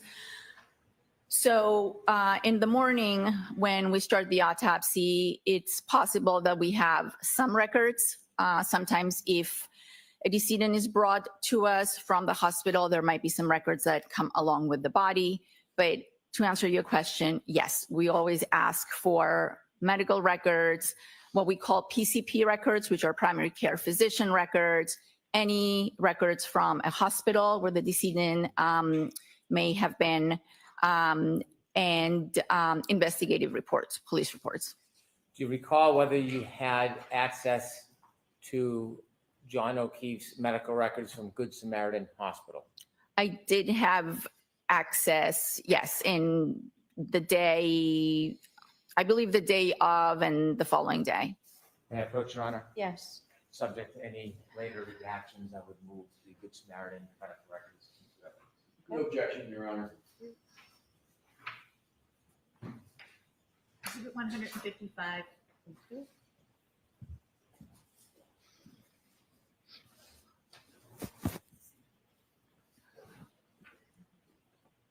This time I would move for identification all photos of Mr. O'Keefe's injuries at Good Samaritan Hospital just for identification. Okay. Exhibit JJ for ID. Further, this time I'd move for identification all OCME Office of Medical Examiner photos. Okay. Exhibit KK for ID.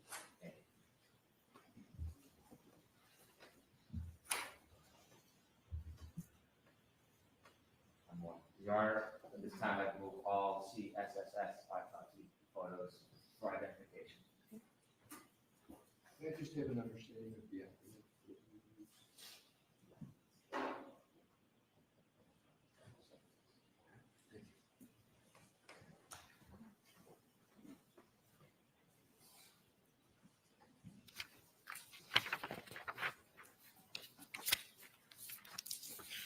With the court's permission, Ms. Gilman, if you could put up the diagram, full body.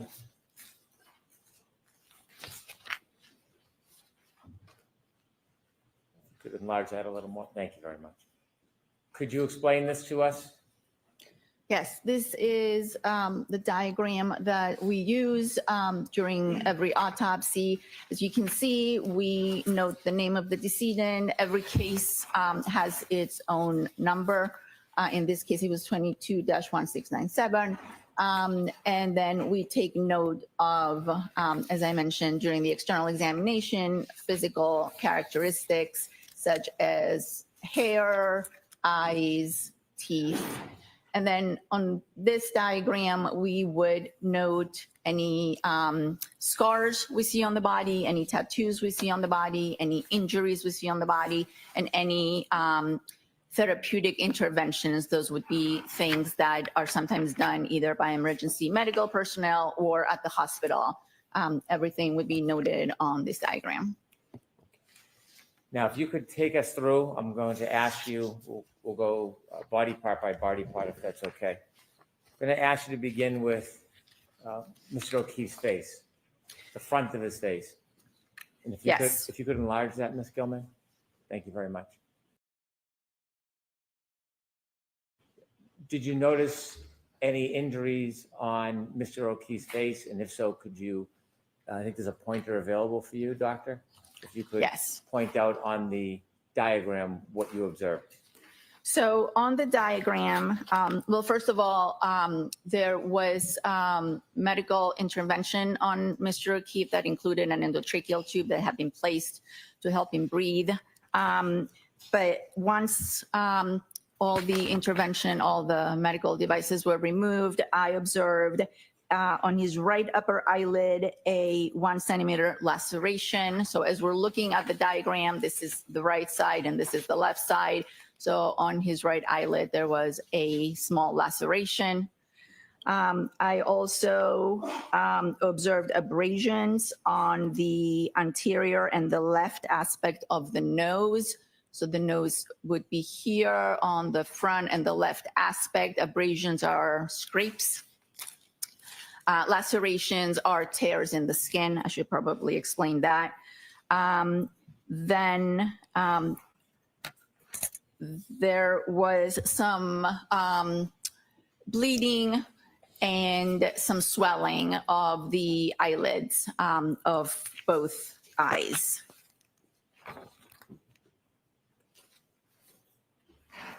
Does that complete your analysis? For the front of the face, correct, yes. May I approach, Your Honor? Yes.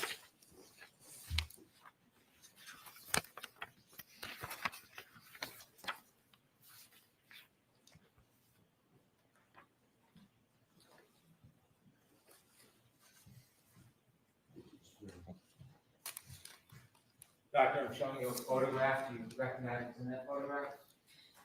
Yes, this is a photograph of Mr. O'Keefe's face. Does that photograph depict any of the observations or injuries you made that you just described to the jury? Yes, it shows the small laceration that I noted during the autopsy on the right eyelid. You can see some of the swelling and some of the bleeding over his eyelids.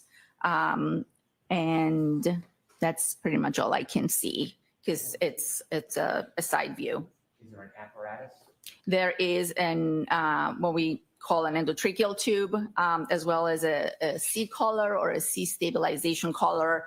That's something that would have been placed on him by medical personnel. All right, this is the evidence I asked for the instruction. Okay. All right. So, folks, during the testimony of Dr. Scorti-Bello, photos will be introduced to you. They're photographs of John O'Keefe that Dr. Scorti-Bello from the autopsy. So you'll have them in the jury room with you. I'll put them in an envelope, or I'll ask that they be put in an envelope. So if you don't want to look at them now, you don't have to. At some point, we'd ask that you make sure you look at it.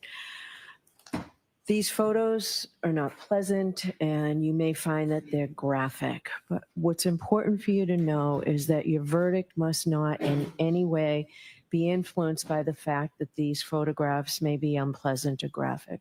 The defendant is entitled to a verdict based solely on the evidence and not based on pity or sympathy for Mr. O'Keefe, which might be occasioned by these photographs. So consider the photographs only as they draw your attention to a clinical, medical status, or to the nature of Mr. O'Keefe's injuries, or to the nature of the incident itself. So they'll be displayed up on the screen for you as well. The last exhibit is Exhibit 156. Thank you.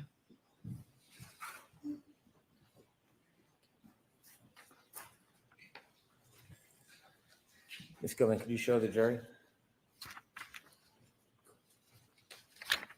And Doctor, can you point out the injuries you were describing by using the diagram, or when you were using the diagram?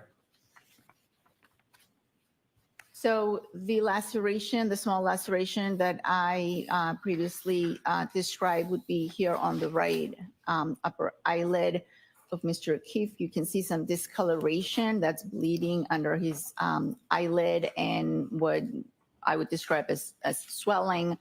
The endotracheal tube and the neck collar are also present here. And the other injury, which I noted, was on the front and left side of his nose, which you cannot see here because this is looking at the right side of his face. Take that down, please. You mentioned that there was something about his eyes that was notable. Yes, there was bleeding or hemorrhage, as we call it, on the eyelids, as well as swelling. I'm going to ask you more detail about that later, but was that observation important in your ultimate diagnosis or conclusions? Yes. May I approach your Honor? Yes.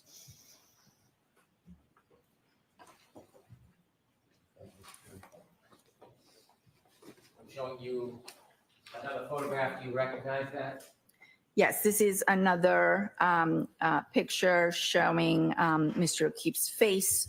Again, the medical intervention is present, and you can see more clearly now the discoloration on the upper eyelids.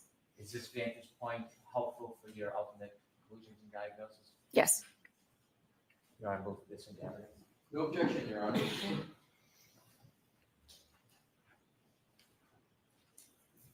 Exhibit 157. With the court's permission, I'd like to show this to the jury. Yes. P645, please.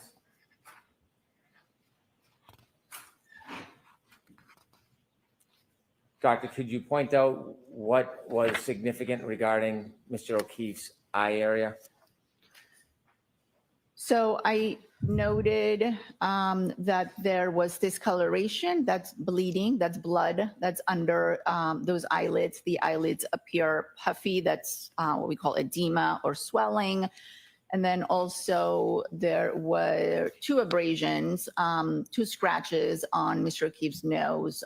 You can see one here and then the other one on the more front part of his nose. Okay, could you take that down, please?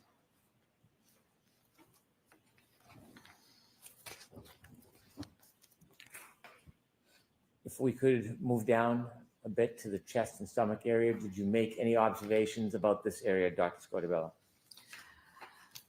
The observations that I made on the chest were that there was, as I mentioned before, there were defibrillator pads on the body, and there was an abrasion that's very commonly seen in people who have undergone resuscitation.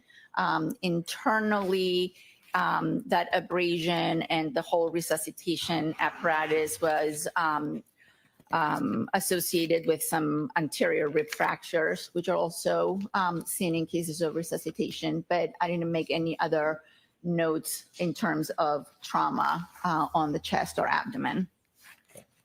I'd like to move to the arms and the hands. If we could come down just a little bit.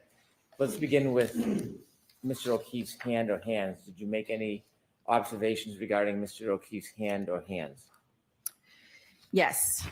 On his upper right arm, I noted that he had a superficial abrasion. So it would have been, you can we move that down a little bit? Move it please? down a little bit. Yeah, thank you. Doesn't seem to be doing a very good job. Okay, somehow doesn't want to. Sorry if that's not working well. It's projecting here, but not on the actual picture.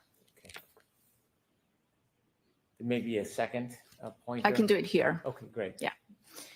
So on the right upper medial arm, that would be the inner side of his arm, there was a superficial abrasion. Again, that's a scrape. Then on his right posterior arm and forearm, so not exactly on this aspect of the arm, but on the back side of the arm, which would be in the back of the diagram, there were multiple abrasions, which I described as ranging from 2 to 3 millimeters and up to 7 centimeters. Then, yeah, if you could move the diagram down, please. Again, there is a back to this diagram. I don't know if you could put that on the screen. There we go. So this is now the right side and this is the left.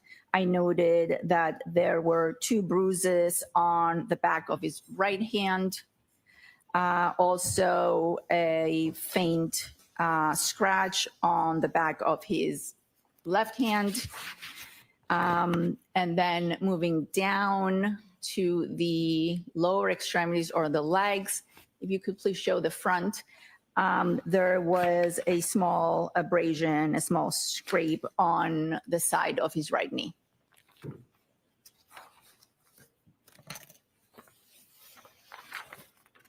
May I approach, Your Honor? Yes.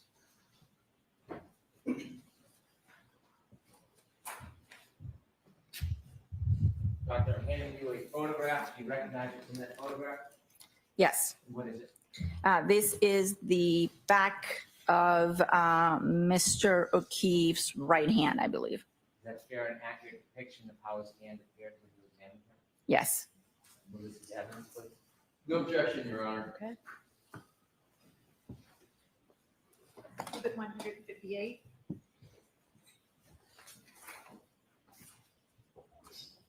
With the court's permission, I'd show P647 to the jury.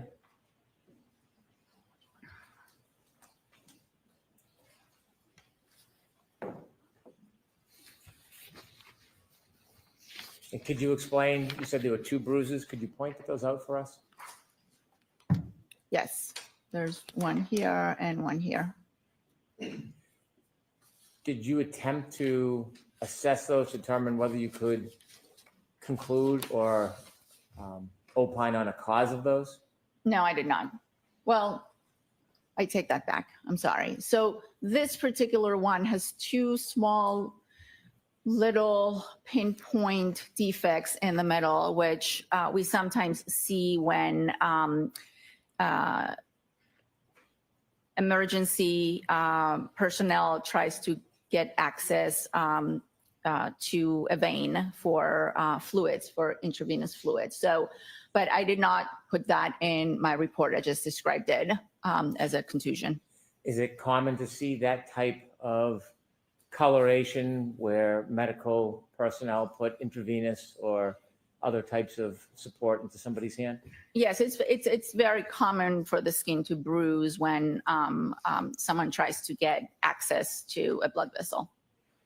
The other coloration that is unrelated to those 2 small points, would you have a description of what those are? No. I'd also like to show you exhibit number 1.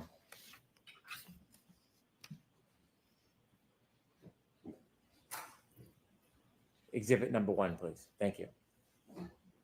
You use the word superficial. What does that mean?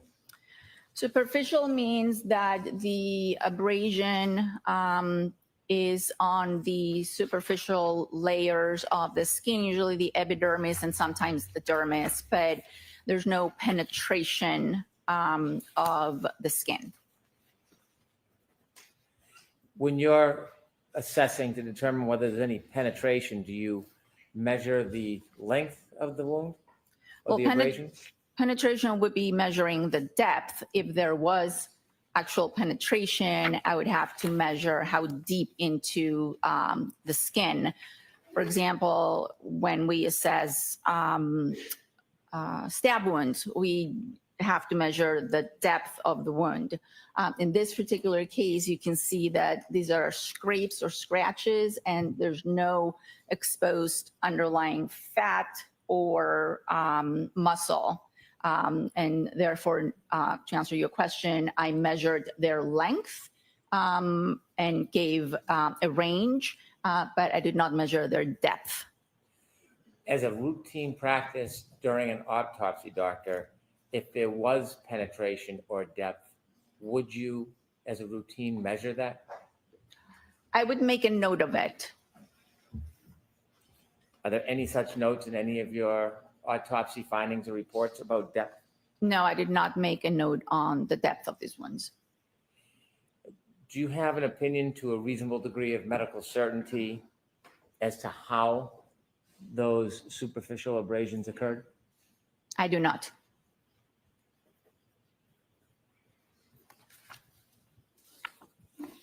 And I asked you about the hand, which we just saw, and I should ask you the same question.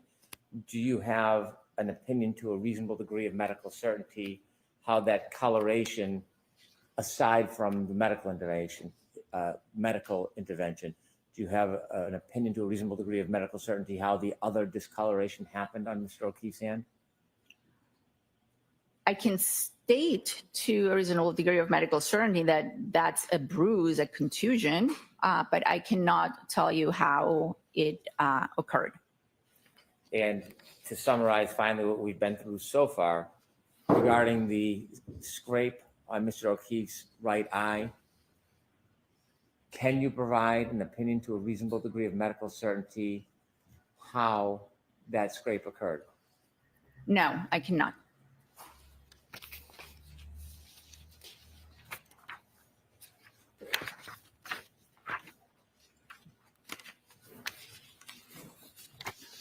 You mentioned for us that when you looked at Mr. O'Keefe's legs, you observed bruising on his, or a small scratch on his right knee. Correct. I don't want to summarize it. Can you describe that Can we turn more the lights on, specifically? please? Thank you. Yes, I described it as a 0.5 centimeter abrasion on the right lateral knee. Did you see any marks or abrasions on his left knee? No, I did not. Was the mark scratch on Mr. O'Keefe's right knee on the inside or the outside of the knee? It was on the lateral aspect, which would be the outside. Thank you. May I approach? Yes.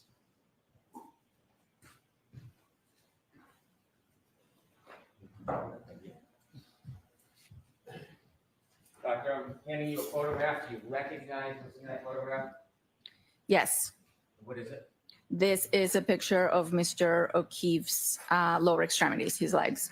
Is it a fair and accurate depiction of how his knee appeared when you did the autopsy? Yes. All right, we'll get to the evidence, please. No objection, Your Honor. Okay. 159. Thank you.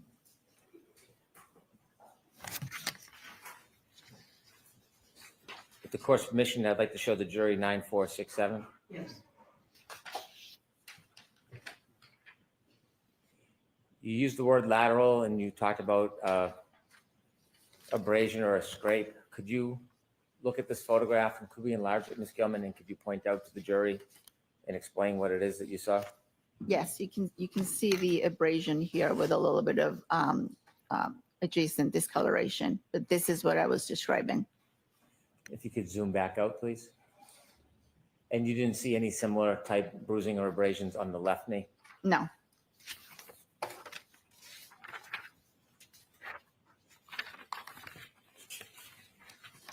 During your autopsy, did you notice any injuries internally to Mr. O'Keefe's rib area?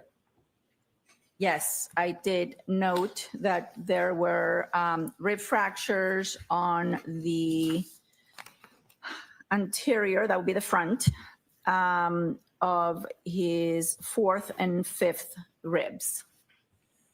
And so would that be his left or right side? It would be both the right and the left, and it would be the part of the rib that is closer to the sternum. Is there a number of ribs that had fractures or are they connected as one? The 4th and the 5th, both on the right and the left, close to the sternum. Have you, in your experience, seen ribs fractured during first aid or medical intervention? Very often, yes. Given your experience and your study of Mr. O'Keefe's body, do you have an opinion to a reasonable degree of medical certainty how those rib fractures were obtained? I believe those rib fractures were due to resuscitation. And you have that opinion to a reasonable degree of medical certainty? Yes.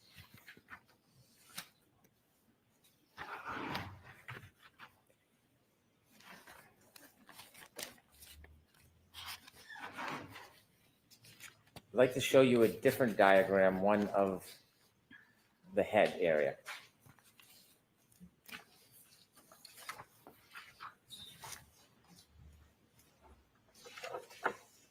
If we could enlarge the bottom right. Thank you. Using that diagram, could you assist us, doctor, and explain to us any observations you made about the back of John O'Keefe's head? Yes.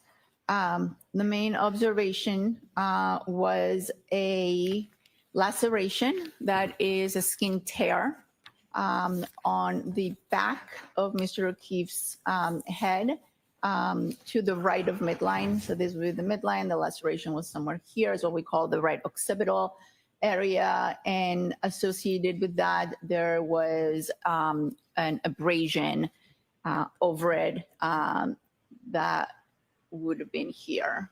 So this was what we call a compound injury, an abraded laceration. We'll turn in a few moments to your autopsy observations about the inside of Mr. O'Keefe's skull. But first, I want to just show you a photograph relative to what you described to us. May I approach, Your Honor? Yes.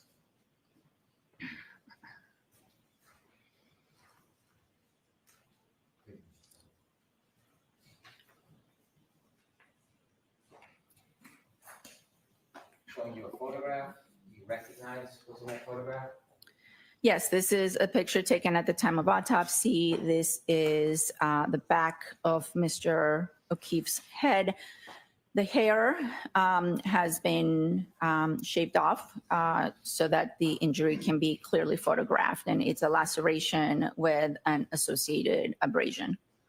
Thank you. Your Honor, move this into evidence. Okay. No objection, Your Honor. Thank you.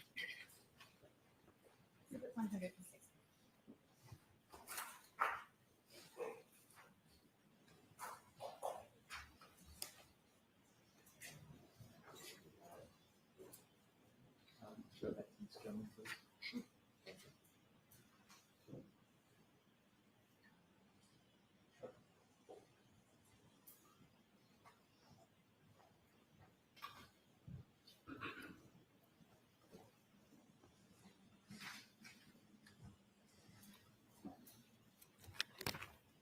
When you examine the laceration, do you measure it? Yes, Did you measure it in this case? I did measure it. How long was the laceration? I measured it as 2.5 centimeters, which is close to an inch. Do you examine a person's body before you begin to intrude? Do you examine the outside of a person's body first, or is there a certain procedure or order? Yes, the external examination is done first, and the internal examination is done second. I want to show you that photograph that you just recognized, and I would like you to explain what you see to the jury. Ms. Gilman, with your assistance, thank you.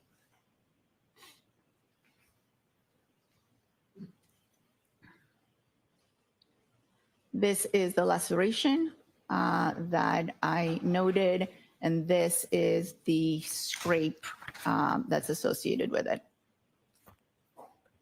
Take that down, please.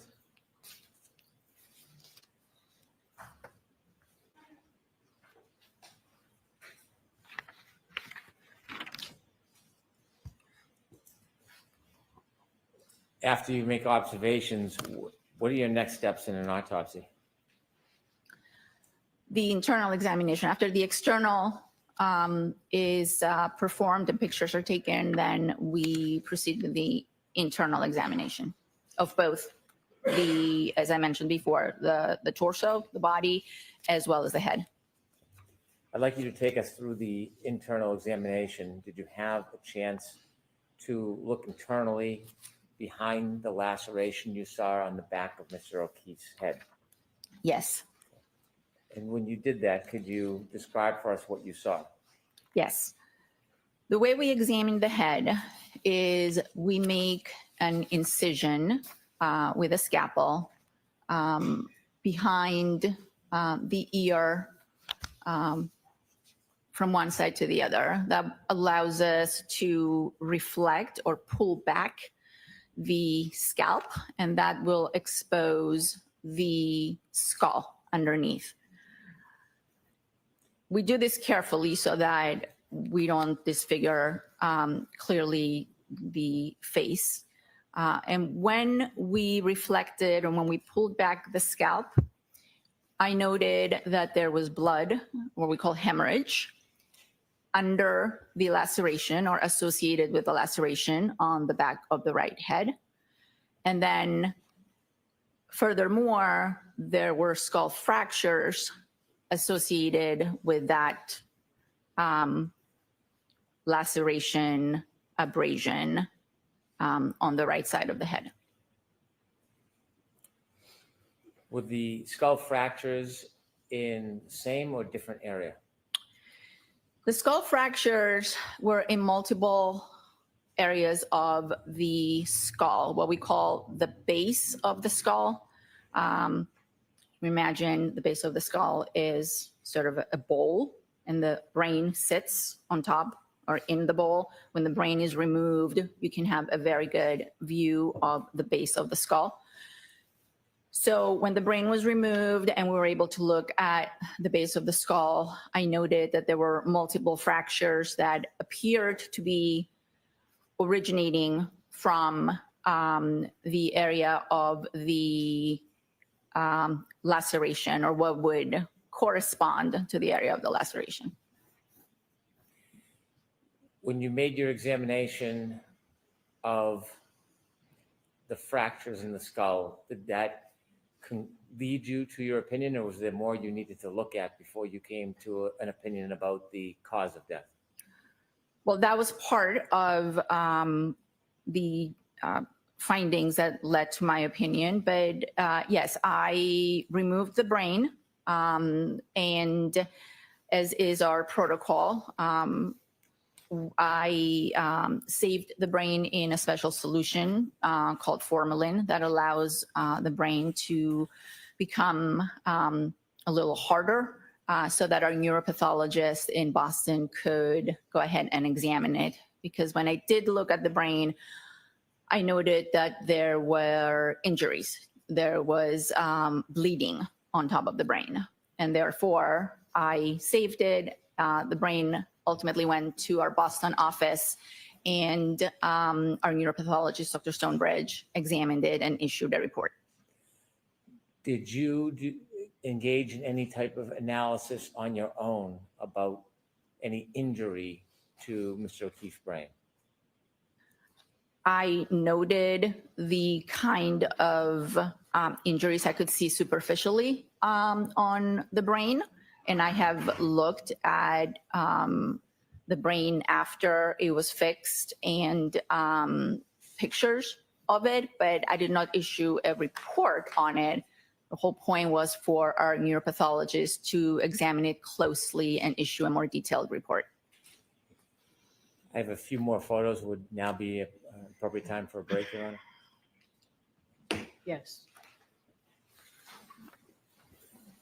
So, jurors, why don't we take 15 or 20 minutes, okay? We'll all rise to the jury.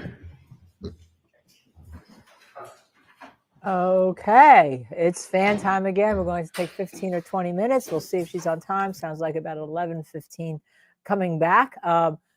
We are going to talk about this testimony, but I just want you to make sure you understand that you tune in when Michael Bryan gets on the show for our lunchtime question and answer, and also tonight at 6 p.m. because the court issued, the First Circuit actually issued a great win that's going to affect Michael Bryan's case and Tom CPU's case, because they issued that the buffer zone as drawn by Judge Beverly Cannoni in the Karen Reed case was unconstitutional. Let me repeat that. This is a huge win, that the buffer zone is unconstitutional. Now, I have tweeted X, I should say. But, you know, when I say posted, somebody says, well, somebody usually says, what do you mean post? You know, tweets has a certain type of, shall we say, I don't know, you kind of know what it is. But it's a supplemental order. The court is in receipt of this decision for the Court of Appeals for the First Circuit. This is the lower court now, to simplify any potential First Amendment issues relating to the buffer zone restrictions implemented by prior orders. This court, guided by the Court of Appeals suggestions set out on page 12 of the decision, issued the following supplemental order regarding the buffer zone. In other words, it went back to the original buffer zone. People can come bring their ice chests, bring their TVs, quiet off-site demonstrations on public property in areas and at times that do not interfere with the trial participants' exit or entrance from the courthouse, and do not interfere with the orderly administration of justice, and are not intended to influence any jurors in the participation of their duties, are outside of any type of buffer zone restrictions. So the court has, this is actually the supplemental order by Judge Cannoni, because she was actually, you know, she was told by the First Circuit, hey, you do this. So she went back to the original buffer zone. She put the intent in there that you have to intend to interfere with the administration of justice. So as Mark Randazzo, the attorney for the now 4 cases, the first case was as you recall, the participants who were just standing there holding a sign, right? A sign that says protesting Cannoni silently. This was actually their case. The second case is Tommy CPU and Justice Serve TV podcast, Michael Bryant, going through collecting journalistic quotes on the public property inside that then drawn buffer zone, which was ridiculous. So their case is coming up next, but it'll be guided by this, I'm sure. And then there's a third case, Mr. Delgado, whose little tag was ripped off him. And then, of course, there was a case filed this week with the microdots sweatshirt worn by Erica Walsh that they made her take off. And all it said was that they're basically something to corruption in Needham. So this is a huge win and a huge takedown, quite frankly, of Judge Beverly Cannoni and her interpretation of the First Amendment. All right. Now, with that, okay, let me just go back to what happened this morning, because a lot of you had questions. We had Maureen Hartnett on the stand, and after she gets being finished with a great cross-examination by Alessi, we went through that in my rant this morning. She wants to, at the end of all the testimony, sua sponte, she says, sua sponte means on her own, without anyone saying anything, she wants to correct her testimony from yesterday. That's something that she said to Mr. Alessi. And there was an objection, right? There was an objection. Why? Because, you know, then you want to know who did she talk to? What did she review? Was there a problem? Was somebody indicated that she didn't answer truthfully? And the court did not allow her to do it and said Alessi objected. They went to sidebar. I can tell you what the nature of objections was exactly what I said. It opens a whole new cans of worms. We have no discovery on this, Your Honor. And let me repeat that. We have no discovery on this, Your Honor. Okay. So Judge Cannoni was in a box. Well, Judge Cannoni ruled the testimony was finished. There was no discovery on it. I'm sure that was one of the major arguments with regard to her changing of her testimony. And she said questioning has ended. It concluded, I think was the word she used. And there we went. But, you know, it was in front of the jury that she said that, okay? It was in front of the jury that she said that. You can't make this up what this is happening, okay? You can't make this up what this is happening, all right? It's unbelievable, all right? So we have the big win for the First Amendment, including our own Michael Bryant of Justice Serve TV, who luckily was in Dedham and was photographing. And we were on the air. You can go find the whole thing on the air. We've posted it a number of times under Justice Serve TV on Twitter and also on my account as to what happened. And this is a huge win for everybody, for everyone's cases. So it turns out maybe in separating them out, the court did a good thing. So a gigantic win. We have that. We have the Alessinator who Hank Brennan tried to rehabilitate Maureen Hartnett. I thought he was struggling tremendously. He really couldn't get anywhere. in her rehabilitation. Mark Wardell wants to know, can Hank recall the CSI lady to correct her testimony? Well, I guess they'd have to then give discovery over and see what she wants to correct and what happened, and maybe maybe even ask to take a deposition, which usually isn't allowed before that she can get on the stand. But could she later on, if there's more discovery that's given during this trial? I guess he can make an attempt. I don't think it's going to happen, but I guess he can make an attempt on the basis that the jury can't be left with something that may be different. And maybe the judge heard what it was. No, the judge didn't hear what it was she wanted to correct, but she did it in front of the jury. All right. This is somebody you think would know better. All right. I mean, if I had another rant, or I could add that to my rant of this morning, which is going to be posted, Linda's rant about her testimony and about her evidence collection procedures and about what we saw, this would go on the rant because it was absolutely ridiculous. All right. So then, as you know, Hank Brennan has been taking a lot of heat, okay? A lot, fire in the, fire in the pit, right?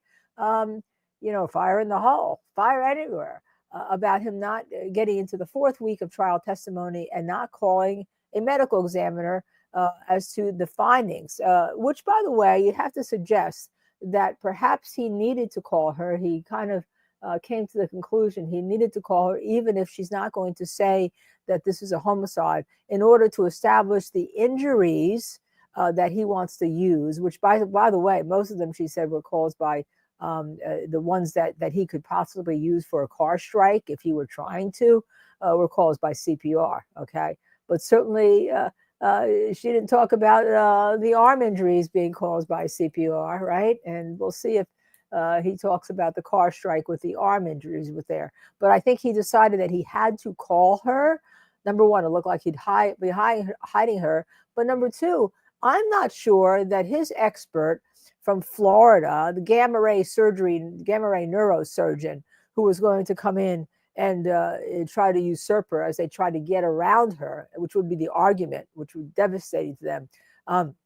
I think they needed as a predicate her testimony so that he can use her autopsy report, and then he can say, as we know, he's going to say, well, the brain had a contractile injury.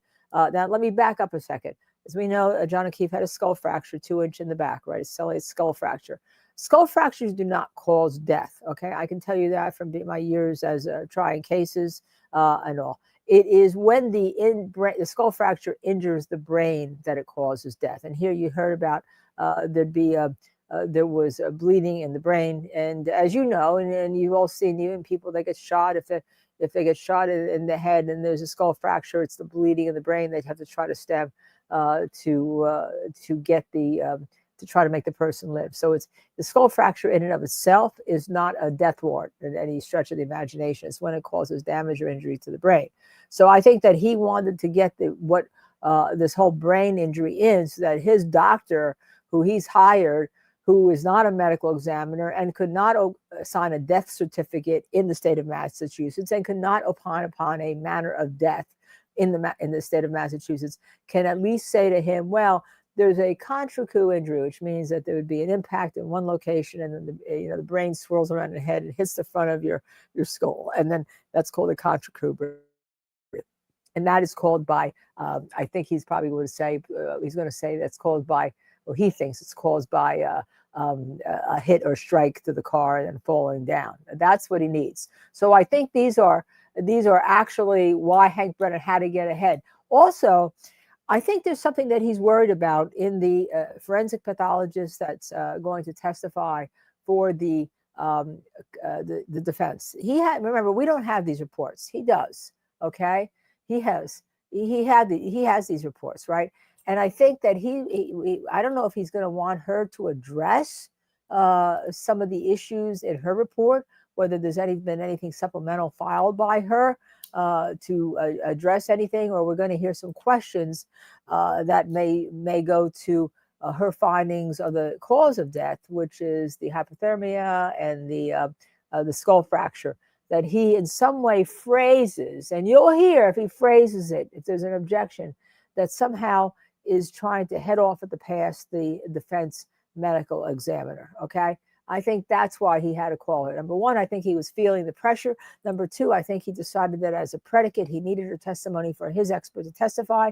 Number three, I don't think he could take the heat of the defense saying to the jury, look, ladies and gentlemen of the jury, he tried to get around his own people. They can still say that, but at least it's a lot different argument, okay? It's a lot different argument when you've at least called Dr. Scordi-Bello and you're not hiding her. Now, of course, I'd be snarky, just as Diz was snarky. I'd say, yeah, how many times has somebody called you a whack job? Oh, objection sustained. I mean, it's not going to get in, okay? The whack job testimony is not going to get in because she didn't know about those texts before she issued her report. It's just not going to get in. That actually, when they were doing those 4 texts, when Yuri was on the stand, Yuri Buchanan, the man who needed to know what theory meant, did they show all the 4 texts? Did the judge allow that in? I don't remember. I don't think she did allow that in. Whether it comes in through, Proctor being called for 1 text, I don't know. But there was no doubt that the defense is going to want to get in at some point, and how they do it, that the police were trying to go around her. I think it's important because I think it shows a consistency of the Commonwealth trying to go around her. They're trying to go around the people that are there in Massachusetts. Now, sometimes they don't do a good job, albeit we know about the case next door, right? We know about the Sandra Birchmore case, another medical examiner from that office called Sandra Birchmore suicide, and the office is sticking by it, despite what we all see as clear indications of a homicide. But that's a different story, okay? So anyhow, I think that there is a lot of things that the reason why Hank had to call her. But you hear his questions. Can you opine upon how this was caused? And the one thing that was interesting was the puncture marks here on the hand, on the right hand, which is on the same arm, and it's in the size of the bruise. And what he's relying on there is that apparently, and I don't remember it being said now, unless they have somebody from the hospital or there's a hospital record that said they tried to put a line in his vein here and was not successful, and then had to go through his leg, which is normally what you try to do if you can't get a vein to respond. A vein is collapsed or something like there, right? And sometimes you see even on our own self when blood is taken, and that's what he's relying on, that you have bruising there. But remember, they're trying to put a lifeline in him in the hospital when he's already deceased, okay? He's already deceased. So are you going to have all that blood when he's deceased, or is that a pre-death injury on all that blood? I think you're going to find Alessi going to go there on cross-examination if he actually hadn't considered that before. Because remember, she said she noted this, but she didn't put in her report that this could have been caused by the hospital or EMT personnel trying to go in with a line into his hands, and the EMT personnel didn't say that. So I assume maybe there's something in the hospital records that says that, and all. So I think that'll become a little bit, a little bit clearer. But if the person's already dead, are you going to have all that bleeding and bruising around it? Okay, you have all that bleeding and bruising, unless it's because my view of this case. Dizzy, I don't know if they said they tried his hand. I don't remember them saying that. Yeah. I thought they said they didn't. Right. I agree with you. But there's something in the hospital records that says they tried to put a line in his hand. If there's nobody who could testify to that, okay, if there's nobody who could testify that, so what? But I don't think it really matters. What Hank's trying to say is those 2 puncture marks here aren't going to be caused by a dog. But so what? So what? Okay. So what? Okay. We know they went through his leg for the lines. We know that's what happened. And the bruising there's a lot of it. It's not just like a little bit. There's a big bruise on his arm. As if we know about injuries when you're fighting off a fight, right? We know about defensive wounds, right? Okay. So could you have a point? Couldn't you have both? Let's assume there was that. Couldn't you have both? Couldn't there be an overlay of both? But again, it seems to me that was a large amount of blood that would be it wasn't peri-mortem, it was ante-mortem, pre-death, not peri-mortem, post-death. Okay, but we'll see. We'll see if indeed that there was testimony. Maybe I missed it. But if indeed it doesn't really matter to me, even if somebody did do a puncture and try to get a line up there, what Hank is trying to intimate is that all the bruising, and we'll probably show that later on tonight when we do our show tonight, because I did take a screenshot of it because we hadn't seen it as close and with such closeness. They kind of zoomed in on it earlier. I just think there's too much blood around there. Now, obviously, I would love to ask my husband, but he's not around today. So, yeah, any medical examiner I know. But I'm not going to do that because, you know, I'm looking at it as a juror. I'm looking at it more. I'm looking at it as a person who's tried a lot of cases and has seen a lot of autopsy photographs and a lot of bruises. Okay. So we'll see. We'll see where Alessi goes on this. Now, what you do is, if that's the case, you call your own medical examiner, right? You're on the phone. Even now, you can call your own medical examiner, who's your expert, and say, excuse me, doctor, on that, maybe we didn't address this. They're now saying this. Could we do an updated report, or what should I cross-examine the witness on? Should I talk about antemortem blood pooling, and that if he were dead when that you wouldn't have all these injuries? And because even though he called, the death wasn't called until the doctors were in the hospital to try to warm him up. It's my view that he was dead at the scene. All right, that's just my view. Okay. So, and the jury could have that view also. All right.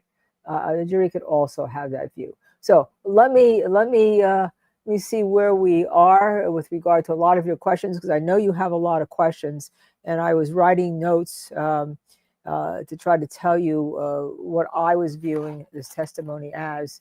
Now, let me just put it this way. She may not be able to be asked about the texts with Proctor, about they're calling her a whack job, and they were trying to put pressure on her, and you know, they went to meet with her, try to get her to change her opinion, and she wouldn't do it, or tell them her theory of the case, and she wouldn't do that. She wouldn't agree with their theory of the case, right? But she knows they have called her a whack job. Do you think that she's feeling really warm and cuddly, you know, to them? Do you think that she wants to hug them like I hugged 2B, the birthday boy? Do you think that she is really liking them right now? I do not think so, because even if she can't be asked about it, she simply knows that this was going on, and I think she's going to stick to her opinion. Now, it'd be very interesting whether or not I'm seeing about the middle finger. Now, I was very careful this morning when I was doing my rant to use my, forefinger. Okay. Yeah. All right. Yeah. Kathy Bennett says she may still testify differently. Maybe there is something. Maybe there's a question they have asked her. They're allowed to prep her like any other witness, and they're allowed to go over a testimony like any other witness. Okay. Who called her a whack job? Proctor. Yeah, you got me. Always his cat beat me to it. Proctor. Michael Proctor. Now, the defense wants to get that in, okay, in some way. I would say something when they came to you. Did they treat you like you were a whack job? Objection sustained. And then get the handcuffs ready. As I go off to the hooskow. Okay. But just a little bit of a joke. But as an attorney, you represent a client, you got to try everything you have, because that's the truth. They were pressuring her. They felt differently, and the cops went around her because she wouldn't rule it. She wouldn't rule it a homicide. I think the best she did is undetermined for them. And she may even have ruled it something else, right?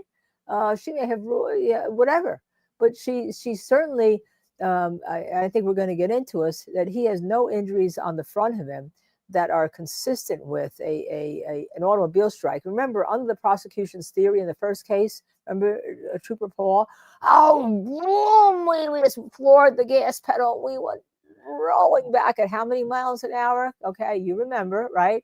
And then we hit him, and then John O'Keefe went twirling in a pirouette in the air and came down and hit his head, blah, blah, blah, and all. And it was ridiculous. it's ridiculous because with that kind of force, you all know that you'd see a lot of injuries to him. You know, you may even see him under the car. I mean, there was that Paul testimony was like, you know, if I say to the Commonwealth of Massachusetts, get your act together, who's now the head of the state police, Noble, Jeffrey Noble, who fired Proctor, get your troopers together. You know, there's a reason why that we are, you know, having discussing this is because, you know, we want our cops and everyone to be good, right? We want to be able to trust what they say in every investigation, because every investigation is extremely important. But on the front of it, this does not look like a car strike. Now, what is now the prosecution has changed the theory that she kind of like nicked him, right? What was the word she used, Micah? Where's Micah? What was the word? Sideswiped? Wasn't sideswiped, wasn't nicked, but that's the theory, that she kind of nicked him, right? And somehow the injuries on his arm are caused by the fracturing of the polycarbonate taillight, which is kind of ridiculous, right? Kind of ridiculous, a polycarbonate taillight, right? Sideswipe, yeah. So she clipped him and sideswiped him, right? Clipped him. Clipped him was the word, because that's the word she used in one of the things. Could she have clipped him? But that she clipped him somehow on his arm. The lamp broke, the back tail light lamp broke, everything broke, and it caused all those things that we see on his arm. And then he fell to the ground with a fracture, and then she left him in the snow and he died. That's where they're going now, okay? That's where they're going. That's where they have to go, because they know, I don't think, unless he's going to stick with it, you know, it's his story and they're going to stick with it. We'll get a little bit of a hint more when he finishes up with Dr. Scortibello, and also we'll get a hint on the cross-examination, because the cross-examination over this time is going to be a lot different than the cross-examination of her last time. Yeah, Mary says, Linda, they were caused by Michael's biting taillight. Yet the taillight went up on, wrong arm, sorry. Right? It's ridiculous. It's common sense, okay? But as I say that, the jury could still find that this is what we call a DUI hit and run, which is a DUI hit and run and left, okay? And I think the best thing the Commonwealth is doing is overtrying the case. That gives the defense a lot to work with, all right? What if they just went with, you know, she clipped him, it's a DUI, she didn't mean to, but she was drunk, you know, and we're not exactly sure how she clipped him, but blah, blah, blah. You know, it makes the defense case a little harder. But when they're going to it and they're sticking with all these people, and they have all these people that have done a really bad job, including, unfortunately, Maureen Hartnett, who I think didn't, you know, just did what they said, you know, look over here, look over here. Come on. So Joanne Jedapotopoulos, yes, not everyone has common sense. And if you look at one of the interviews with one of the jurors in the last trial, it does make you concerned, especially since they're not going to get the whole story, that some of the really fine experts in this case were hired by the Department of Justice. And they came to the conclusion that there was no car strike here. And unless you have a collision, which is what I had been harping on, and I'm so glad Alan Jackson went there in his opening. Unless you have a collision, you can believe all the other stuff. But with no collision, that's not a cause or a manner of death. That means homicide, period. End of discussion. No collision, not a cause or manner of death. That means homicide, period. No discussion. And I think the defense is going to go there a lot stronger this time. They had been going there. They certainly went there in their opening. And then that brings reasonable doubt, and that the Commonwealth must prove the case beyond a reasonable doubt. Now, you know, as we've said here on Justice Served TV, if the Commonwealth can prove their case, fine. Fine. But the problem is that all this skulking about and all this hiding and all this bullshit, and let's call it for what it is, all this bullshit, and calling people whack jobs and talking to people and telling them, you know, your friends about Karen Read, and having decided that she did it, and telling all the other people that may have an interest in this, you know, within hours, right, that, you know, about she's probably going to plea, you know, that's what pisses me off more than anything. All right. Now, this is not a rant, but as a trial attorney and somebody who spent my whole life dealing with justice and coming into the practice of law because I wanted to see justice. I wanted to see civil rights justice. I wanted to see employment discrimination justice. I wanted to see justice in the courtroom. And I mean, I still believe that in Perry Mason, that Perry Mason's going to solve the crime in the courtroom and going to get up and say everyone the prosecution has charged is not guilty. Now, we know that's not the case in most cases, right? And we need good courts, and we need juries to trust in everybody. And they don't trust in everybody if they see this. And they don't trust in everybody if they see Judge Cannoni allowing the Commonwealth to hide the truth, which is allowing them to hide the truth as who hired ARCA and who hired the forensic pathologist from the FBI. And that's what's happening here. And, you know, the buffer zone that we've talked about feeds right into that because you're trying to keep people out, which is what it did, right? It made it so impossible for people to have any place to go or to sit or to gather together. You know, if you're gathering with your cooler or whatever for all day, it made it so hard that it actually eliminated the First Amendment. And that was outrageous. And that was outrageous. It was simply outrageous. Now, I do want to address this whole issue of the hole in the clothing of John O'Keefe. The Commonwealth in Hernandez, and I've said this before, but for people that are new here, all right, does put in their evidence in their murder cases, likes to make this big show and tell of putting the clothes of what they say is the murder victims or victim behind plexiglass and bring it in as if you're in the Museum of Modern Art, right? Here we are.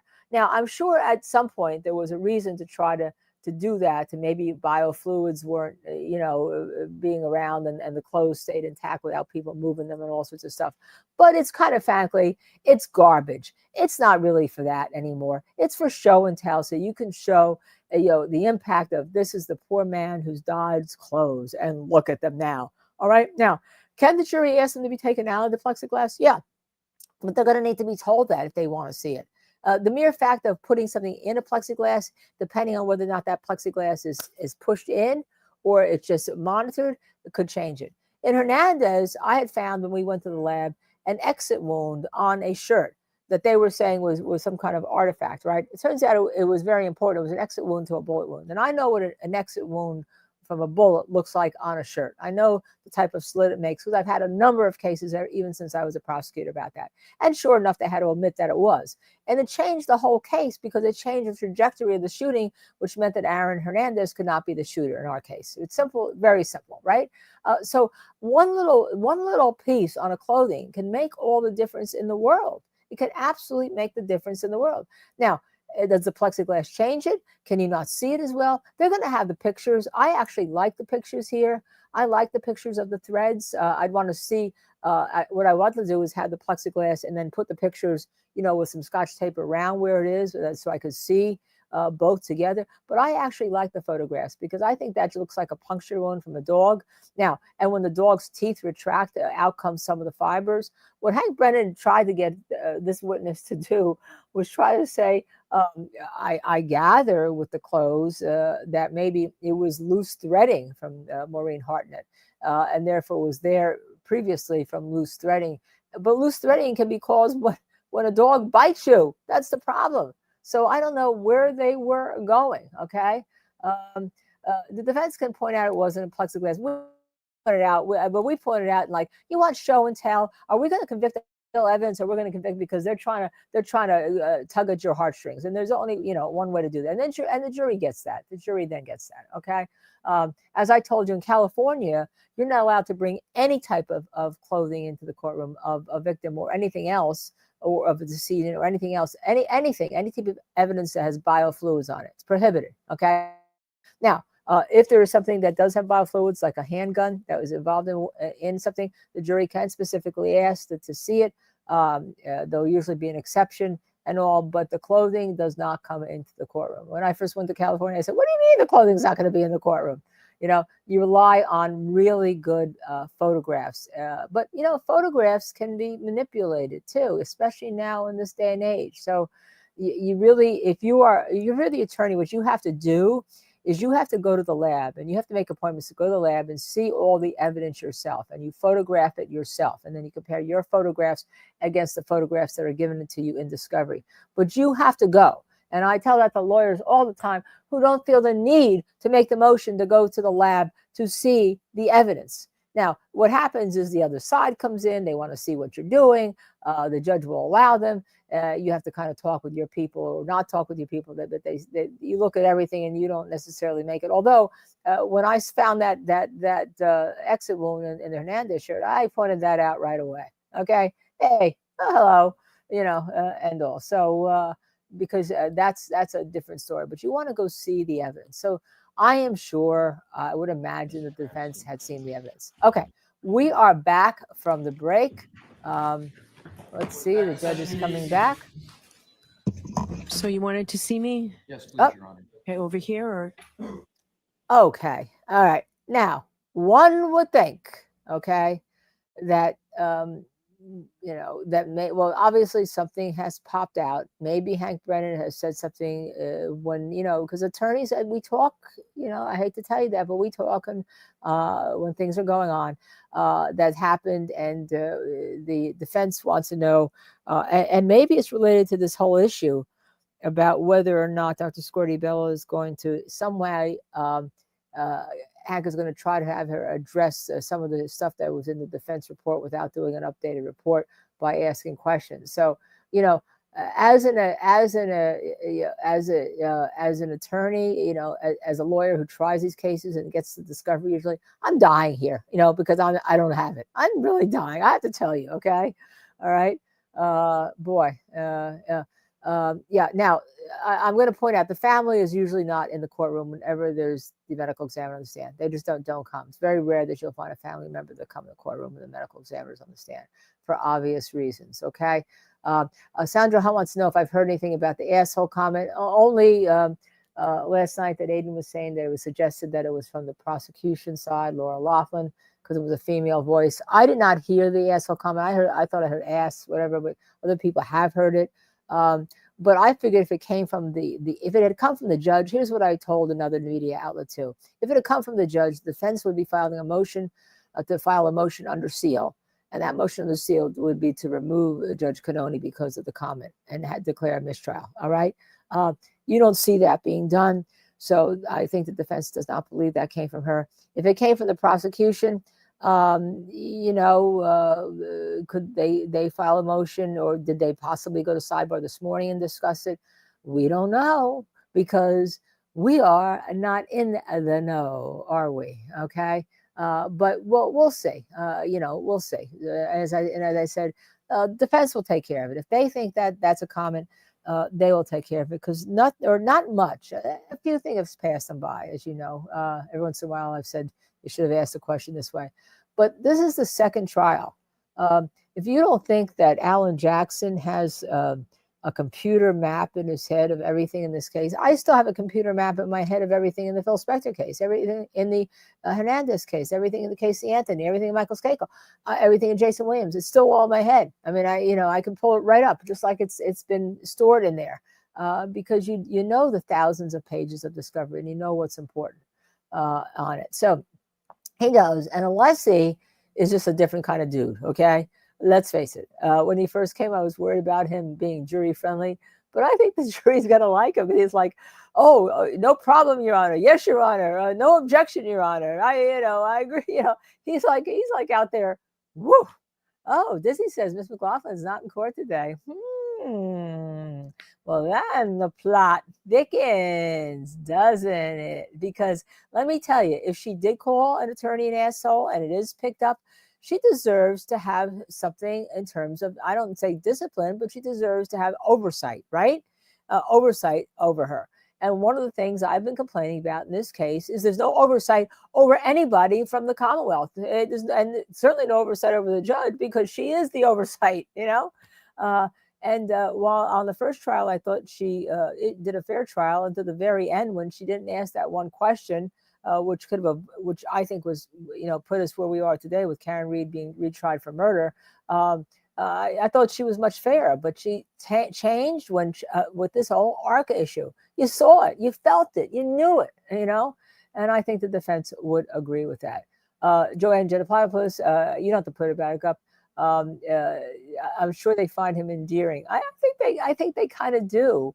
You know, I mean, he doesn't deal with witnesses the way I do. I'm a little bit, I can be very kind and all, but I can be I'm a little bit more like Alan Jackson, a little bit more at you, which is why I say when Alan Jackson and I tried a case for 6 months against each other, it was like we were trying a case against crushed glass with each other, right? Oh my God, what are we going to do today? You know, it's because, yeah, we try cases hard, and you see how hard he tries a case. Alessi is great for the role that he has in there, which is the specific role when you have to be detailed, but you have to make it detailed so that it's interesting to the jury. And his slow manner, boy, did I just get something in my ear. His slow manner is something that is kind of amazing. And at first I'm like, as I said, I'm like, oh, okay, can we get to it? But then you understand that his slow manner is wonderful. Always loved Amber Owens, you and your late husband. My husband's not late, okay? My husband is actively working 24/7, Amber Owens. I hope that you don't know something I don't know, because I just saw him when he left to go to do whatever he was doing today. You know, he works 24/7. He's got a gazillion cases, so he's not late. Okay, he's definitely Dr. Michael Bodden. You can look it up. He's been on our show. We posted a link to it just a couple of weeks ago. By the way, I forgot to say, because that night he was wearing pink. He's wearing a pink, but he knows nothing about Karen Reed and pink. My husband couldn't care less about clothes. I mean, my husband cares about is his family and his work. And of course, Tubi is part of the family. Okay. And I'm wearing pink only because it's something I recently bought, but not for this case. Just that I tend to like the color pink from Barbie.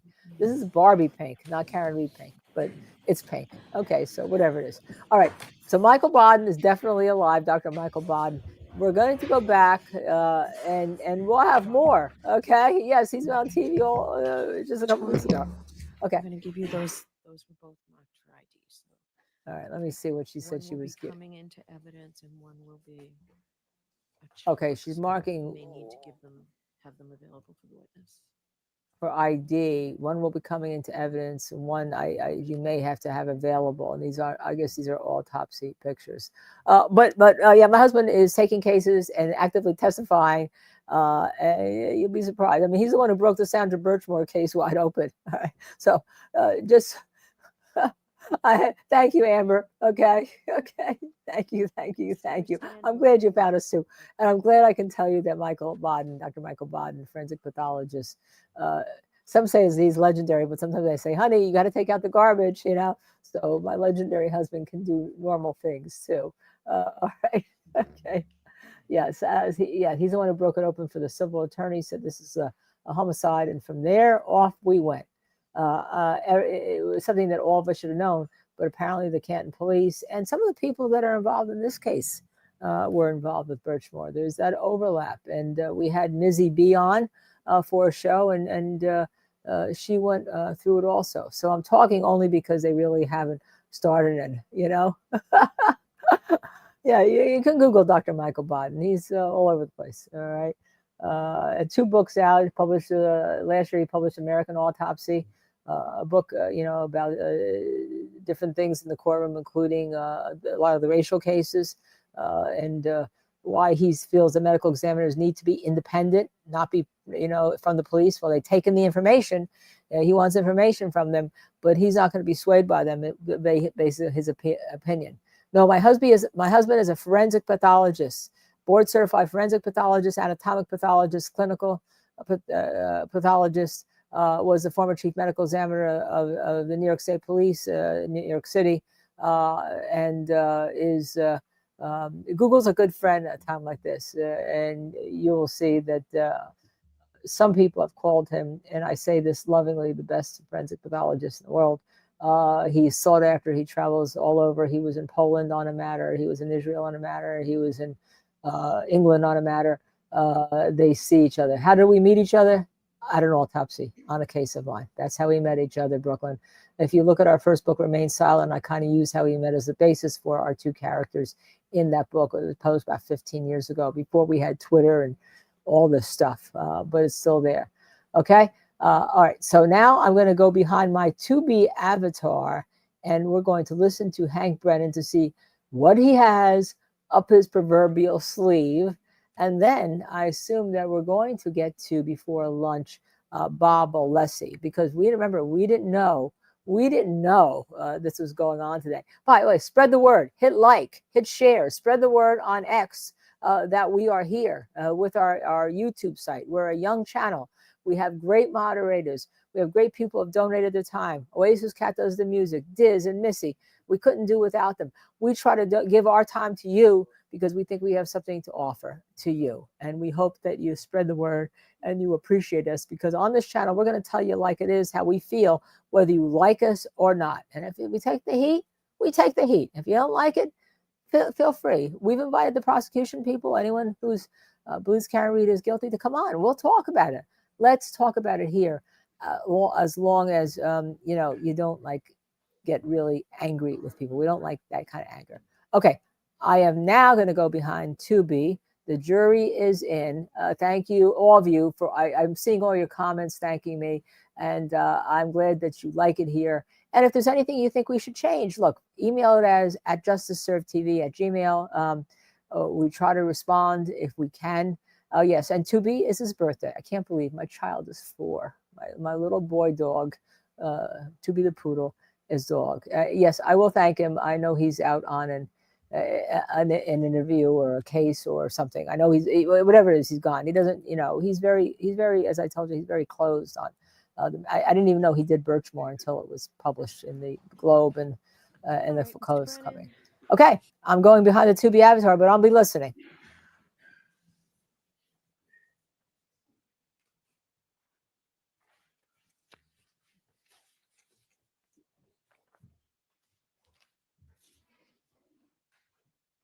Doctor, when we left off, you described all the injuries to the exterior of Mr. O'Keefe, and we had talked about your observations of both the fractures in his skull and also your observation of Mr. O'Keefe's brain. You mentioned earlier that you use other resources, other testing. Did you ask for any type of assistance on toxicology analysis for Mr. O'Keefe? Yes, it is routine and it is protocol to submit toxicology specimens to the lab for examination. May I approach, Your Honor? Yes.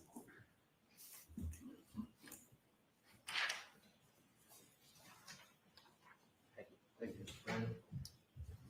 Doctor, I'm handing you a document. Do you recognize that? Yes, this is the report of toxicology from the State Police Crime Lab for Mr. O'Keefe's autopsy. Have you seen that document before? Yes. Is that a fair and accurate depiction of the report you saw before? Yes. All right, introduce this as the next exhibit, please. No objection, Your Honor. Thank you. Exhibit 161. Thank you. Thank you very much. Thank you.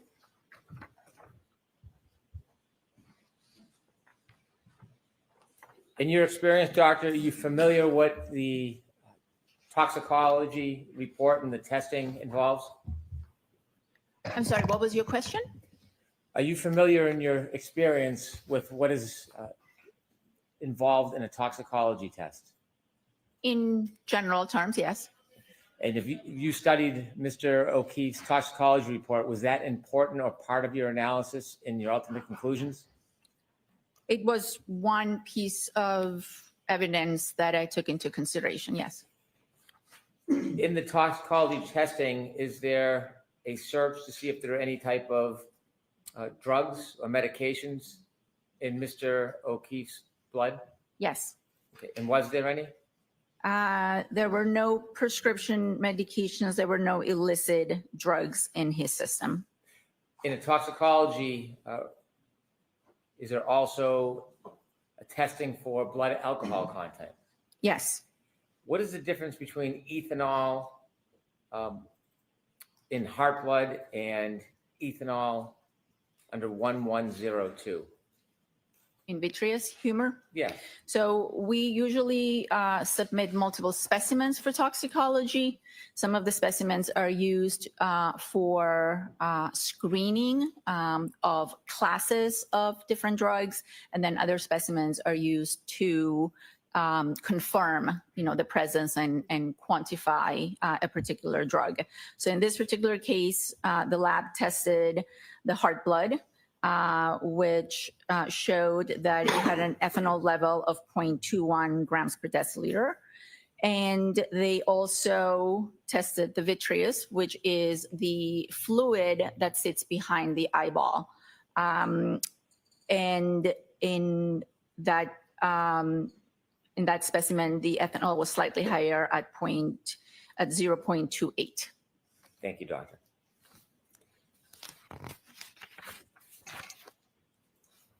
After your autopsy and observations of Mr. O'Keefe's body, inevitably, did you come to a conclusion about the manner and cause of Mr. O'Keefe's death? And I'll ask you first about the cause. To a reasonable degree of medical certainty, did you reach a conclusion about the cause of Mr. O'Keefe's death? Yes, the cause of death was determined to be blunt impact injuries of head and hypothermia. You mentioned two different things, blunt impact and hypothermia. Was Correct. there a primary cause of death in your opinion? The blunt impact injuries of head. Hypothermia, was that sufficient to be a primary cause of death in your opinion? In the absence of head trauma, hypothermia is a cause of death, but I'm not able to make that determination in this case because we do have the blunt impact injuries of head. So if I understand, you are not saying to a reasonable degree of medical certainty that hypothermia was the cause of death? Not the primary. It contributed, but the primary cause of death was blunt impact injuries of head. Did you learn what Mr. O'Keefe's body temperature was when he was brought to the hospital? Yes, some of the medical records stated that his body temperature was 80.1, I believe, degrees Fahrenheit. And what is a normal body temperature? 98.6.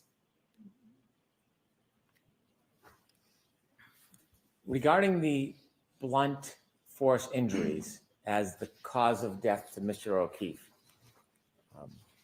at some point when you were conducting your autopsy, or even at the end when you drew your conclusions, were you able to reach a conclusion as to the manner of Mr. O'Keefe's death to a reasonable degree of medical certainty? No, I was not.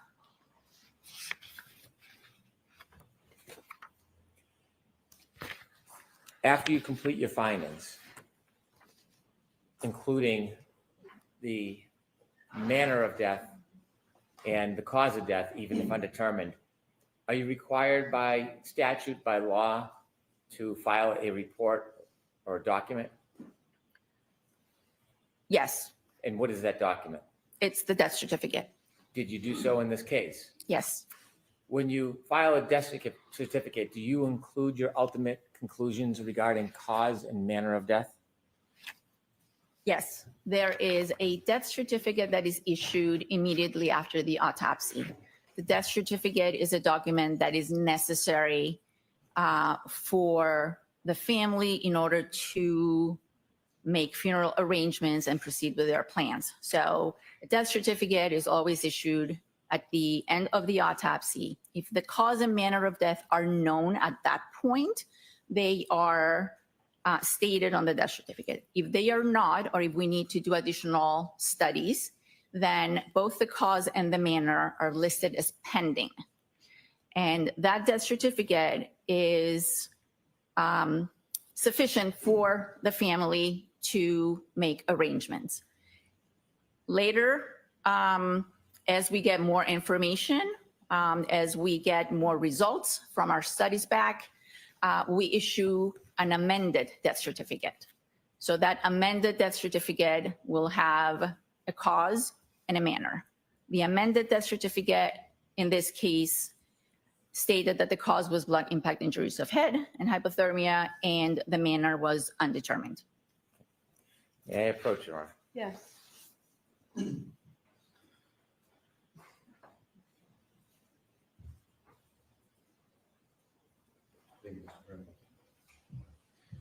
Doctor, I'm handing you a document. Do you recognize that document? Yes. And what is it? This is the final or amended death certificate for Mr. O'Keefe, stating that the cause of death is blunt impact injuries of head and hypothermia, and that the manner of death could not be determined. Do you recognize that document is accurate? Yes. All right, move this into evidence, please. No objection, Your Honor. Right, thank you. 162.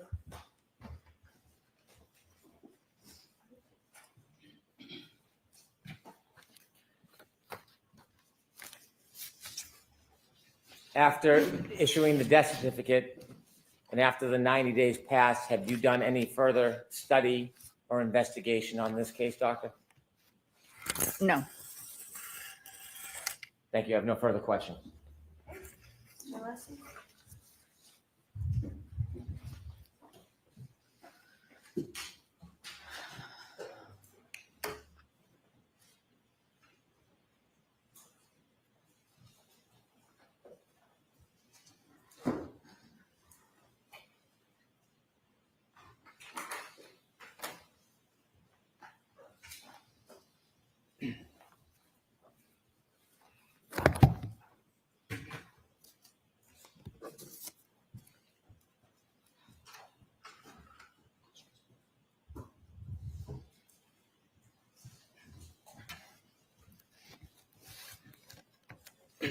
May I, Your Honor? Yes. We have not had the pleasure of meeting, so good morning, Dr. Scordi-Bello. Morning. With regard to cause of death as opposed to manner of death, is it correct that a forensic pathologist is tasked with determining that cause of death that includes contributing factors, injuries, and circumstances regarding the medical legal death investigation? Is that a fair statement? Yes. And I'm using the term medical legal. Is that a term that you're familiar with? Yes. And is it correct that medical legal means, particularly for medical examiners, that there's a medical aspect to the investigation that you perform, and there's also a legal aspect or a law enforcement aspect to it? Is that correct? Correct. And that's a little different than what physicians usually do, right? Because isn't it the ordinary course that it's mostly just medical, but medical examiners by statute and law need to have both of those prongs taken into consideration? Do I have that right? Yes. So in other words, the forensic pathologist, which you've indicated you are, is tasked with determining the cause of death, which answers the question as to why, in more layman's terms, why did the individual's body stop functioning at a particular time, correct? Yes. So more broadly, the cause of death is generally defined as the disease or the injury that resulted in the death of a person. Correct. So let's now, if we could, please move to the manner of death. And I'd like to summarize, I know you covered it on direct, but I want to put it in a slightly different context, and hopefully I'll get it right. So medical examiners, as you've stated, are also tasked with, if they can, determining the manner of death or the circumstances under which the death occurred, correct? Correct. So manner can and does involve the circumstances under which the death occurred. Yes. And that causes one to go a little, the medical examiner to go beyond just medical analysis. You take into consideration other factors which we'll get to. Is that correct? Yes. So you talked about, and I'm just going to go through them quickly, but if you could just check me on this, the 5 main categories of manner of death. So you talked about natural causes, correct? Yes. You talked about accident. Correct. You talked about suicide. You talked about homicide. And then the last category, undetermined. Do I have that correct? Yes, you do. So what I'd like to do is to focus on the undetermined category. And my understanding is, doctor, that that's where you landed, that's where you concluded with regard to manner of death of Mr. O'Keefe, correct? Correct. So undetermined is a term that is used and that you use. And does that mean that when the information pointing to one manner is not more compelling than other reasonable possibilities, or the death investigation lacks sufficient information to opine on a manner of death, at the time of death, the certificate is signed? Is that generally correct? Yes. So as we've talked about, I'm just trying to follow or just develop some logic and see if this is in agreement with you, that as a medical examiner, you're specifically tasked with conducting that medical legal investigation. And what we've just talked about is a bit of the method of analysis that you go through for that, correct? I conduct the autopsy and I request information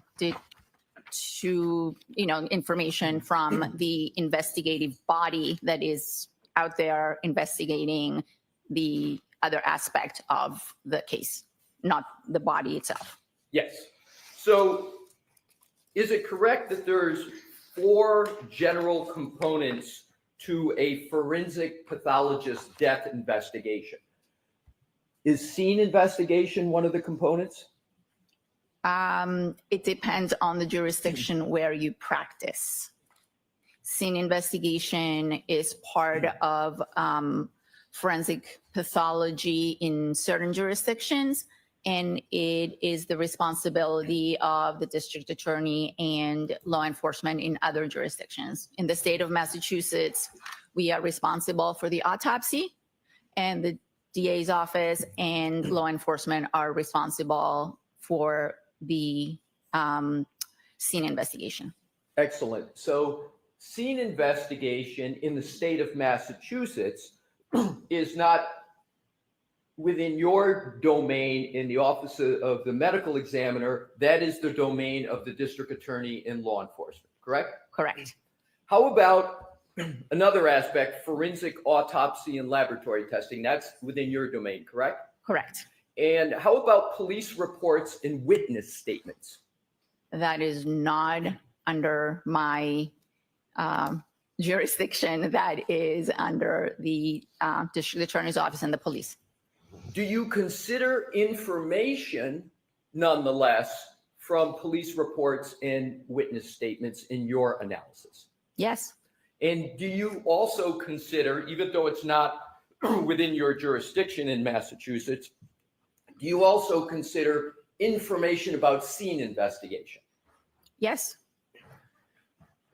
So it's correct then that you consider, whether it's within your jurisdiction or not, you consider scene investigation and police reports and medical statements, correct? Yes. And then forensic autopsy and laboratory testing is right within your jurisdiction, and therefore, of course, you consider that. And then lastly, medical history and hospital records, is it therefore, am I correct that that's something within your jurisdiction and that you consider in performing your forensic pathologist death investigation? Yes. So now let's move on to the application of those principles. So in order to conduct a proper medical legal investigation, the medical examiner has to have certain qualities, if you will. Is one of them being well-grounded in general medical knowledge? Yes. Is another appropriate training and experience in forensic pathology? Yes. In other words, you wouldn't want a specialist, for example, in cardiology without anything more to be conducting a death investigation. Is that correct? I would not want them to be conducting an autopsy. Correct. Right. Would you want a neurologist to conduct a death investigation? Personally, or are you asking me that? No, I don't think every physician has their specialty and their training. And forensic pathologists are trained to perform autopsies, and cardiac surgeons are trained to perform cardiac surgery. Would you want a neurosurgeon to be conducting a death investigation? To be performing an autopsy? No. So you wouldn't want a neurosurgeon to perform an autopsy? No. Because you don't believe they're qualified to do so, correct? I don't believe they've had the appropriate training to perform an autopsy. Going back into the many qualities of a medical examiner and attributes, they also have to have the ability to form opinions based upon all the available information using the scientific method along with sound reasoning. Is that a fair statement? Yes. And you're familiar with the term scientific method? Yes. And is it fair to say that the scientific method generally is sort of a systematic pursuit of knowledge that involves recognition and definition of a problem? Is that fair? Yes. Is it also involve the collection of data through observation and experimentation where appropriate? Correct. Yes, Does the science. scientific method also include the analysis of data? Yes. Does the scientific Yes, method science. also include the formulation, evaluation, and testing of hypotheses? Yes. And does it also, where possible, include the selection of a final hypothesis after considering other hypotheses? Correct. So what we've just discussed is a fair explication, a fair explanation of the scientific method. And the scientific method is part of the autopsy and forensic pathology analysis, correct? Correct. Now, applying one concept, that medical legal concept we talked about, just holding for a moment, if you could, the medical and going to the legal, if you will, law enforcement that you said in Massachusetts is not under your jurisdiction, but nonetheless, you consider information arising from it. Yes. Are you familiar with a person named Michael Proctor? Is that name familiar to you? Yes, it is. And at one time, Michael Proctor was a trooper, correct? Correct. And so did former Trooper Proctor inform you of the working law enforcement theory at the time of the investigation of this matter, namely his working theory, a collision of a motor vehicle with a pedestrian? Did he inform you of that? He informed our office of that, yes. He informed your office. And is it fair to say that he informed your office or provided that information to your office in or about February of 2022? That information, part of that information was provided to our office at the time of the autopsy. One of the pieces of information that had come in, and there were multiple sources calling into our office, providing information, was that this was a possible person struck by a motor vehicle. And the time of the autopsy, if I have it correctly, was that around the end of January of 2022? The autopsy was January 31st.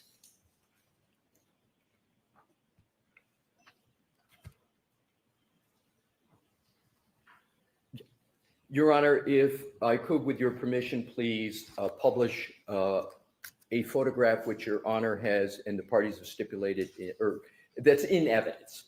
And this is the one. May I approach, Your Honor? Yes. May I show that to the witness? Okay. All right, so we will mark this as the next exhibit. There's no objections to Brennan? No objection. Okay, so we'll mark it first and then you can display it. Thank you, Your Honor. Exhibit 163. Thank you. May I, Your Honor? Yes. Thank you. Dr. Scordi-Bello, if I could hand that to you, please. You could take a look at it, and when you've had a fair opportunity to look at it, you can just look back up, and I'll proceed at that time. Yes, I recognize the picture. Well, I've never seen this picture before, but I know what it's depicting. Thank you. What is depicted in that picture? It's a picture of two individuals standing in a morgue setting, which looks very similar to our morgue at the Cape Cod office.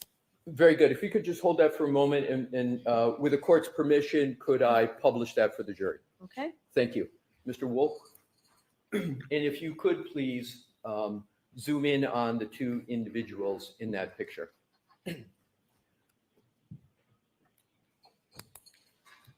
Dr. Scorti-Bello, do you recognize any of the individuals in that picture?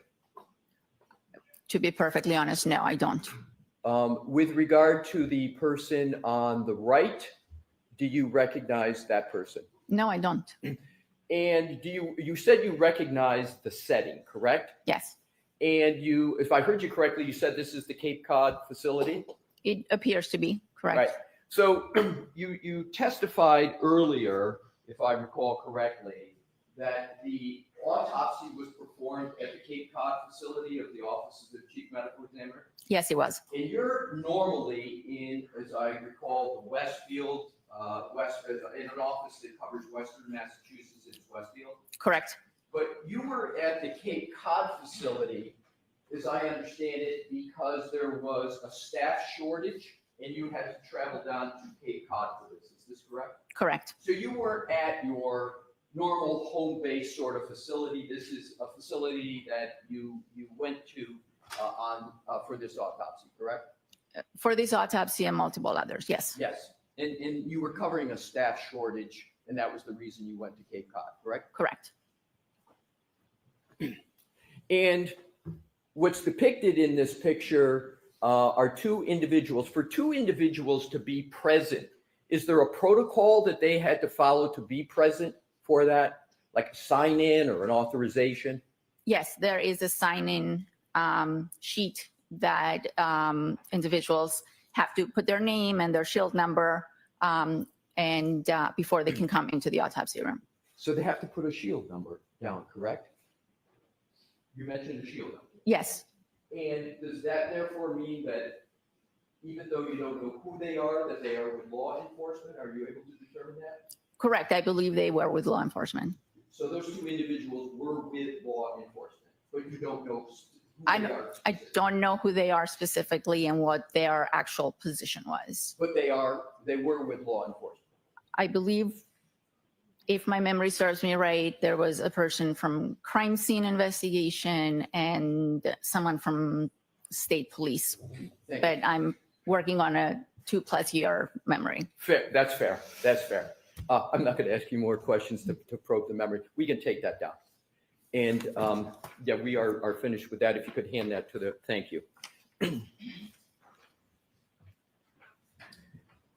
Now, we were speaking about former Trooper Proctor. Do you recall former Trooper Proctor sending you a copy of scene photographs and wanting to schedule a phone call with you so that he could explain the status of his investigation? You recall that? Yes. And that occurred approximately in March of 2022? Yes, approximately. Right. And the method of communication of that was that by email, to the best of your recollection? I requested that our medical legal investigator, we have our own investigators at the office that are responsible for obtaining medical records and sometimes being the liaison between us and law enforcement to get reports. I requested that she contact whoever was in charge of the investigation and set up a meeting, a phone call. So since it had already been a few weeks since the autopsy, I wanted to make sure that if there was any additional information that could be provided to me, I could take it into account because I had 90 days to issue a report and a death certificate on this case. Now, you've mentioned the 90 days on direct. You just mentioned it now. Is the 90 days a hard and fast rule, or is it just something you aspire to as a matter of good practices? It's not a hard and fast rule. It's something that as an office, we try to achieve. Again, the reason being that there are family members, next of kin that are waiting for these reports and these death certificates for various reasons. So is it possible to go over the 90 days? Absolutely, if necessary. But we do try to finish our part in those 90 days. So it's possible to go past the 90 days, but there would, given the considerations you just articulated, there'd have to be a pretty good reason why you'd want to do that, right? Correct. And in this situation, you concluded that you had sufficient information on the medical side and the legal side to come to the conclusions that you needed to come to. Is that fair? Well, I had sufficient information on the medical side because I did the autopsy and I had those findings. I did not have sufficient information that pointed to one manner of death over another manner of death. And therefore, I stated that the manner of death was undetermined. Exactly. So the manner of death is undetermined. And I want to, if I could, with you pursue that a little bit in a moment. But when you came toward the end of that 90-day period, you had information from the law enforcement side on their theory of what had happened, correct? Correct. I'll let that one stand. You had performed all of the medical investigation and analysis that you needed to perform. Is that correct? Yes. There wasn't something more that you wanted to do on the medical side. You had mentioned, to be fair, you had Dr. Stonebridge involved as well. You had what you needed on that side, correct? Yes. And you therefore concluded on the manner of death that there was a not more compelling or more likely than other reasonable possibilities. Is that fair? Yes. So in furtherance of that, on April 14th of 2022, you issued a death certificate, correct? Yes. And please feel free to check your report of any dates or any other particular as I go through. Okay.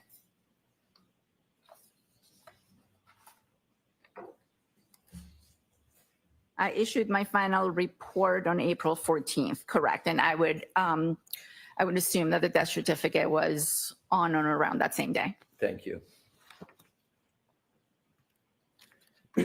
Now, to back up a little bit with regard to the autopsy, as you stated, it was conducted, I just want to do a little bit of a timeline, on January 31st of 2022, correct? Yes. And we discussed that the body of Mr. O'Keefe was presented to the Cape Cod location, correct? Yes. And you also discussed that you brought Dr. Stonebridge to work with you on this matter, correct? She didn't physically come to the office. The way Dr. Stonebridge was involved is at the time of autopsy when the brain was removed, having seen that there were injuries, I saved the brain in a special solution, and then the brain was transported to our facility in Boston. That's where Dr. Stonebridge examines the specimens. And after examining the brain, she issued a report. Who asked Dr. Stonebridge to become involved in the matter? I did. And Dr. Stonebridge is triple board certified, correct? Correct. She's a forensic pathologist, correct? Yes. That means she's achieved board certification in forensic pathology like you? Do you know that? I do. I'll allow that. Yes, she's board certified in forensic pathology. And she is board certified in general pathology, correct? Yes. And she's board certified in neuropathology, correct? Correct. Can you briefly describe to the jury what neuropathology is? Neuropathology is a subset or specific additional training in forensic pathology where the person spends a considerable amount of time, usually 1 to 2 years, examining brains and learning all about the diseases of the brain as well as trauma to the brain. Now, you asked her to be involved, as you indicated earlier, correct? Yes. And you determined that she should be involved because there was a brain injury, correct? There was trauma to the brain, correct? Trauma to the brain. Is it a fair characterization that Dr. Stonebridge is sort of the brains of the brain area of autopsy? Is that fair? I'm going to sustain the objection. Let's move on. So with regard to Dr. Stonebridge, would you agree that she's really uniquely qualified in some ways? Or how would you describe her qualifications, Dr. Stonebridge? Sustained. With regard to Dr. Stonebridge, what did she do? I'm going to see you at sidebar on this, please.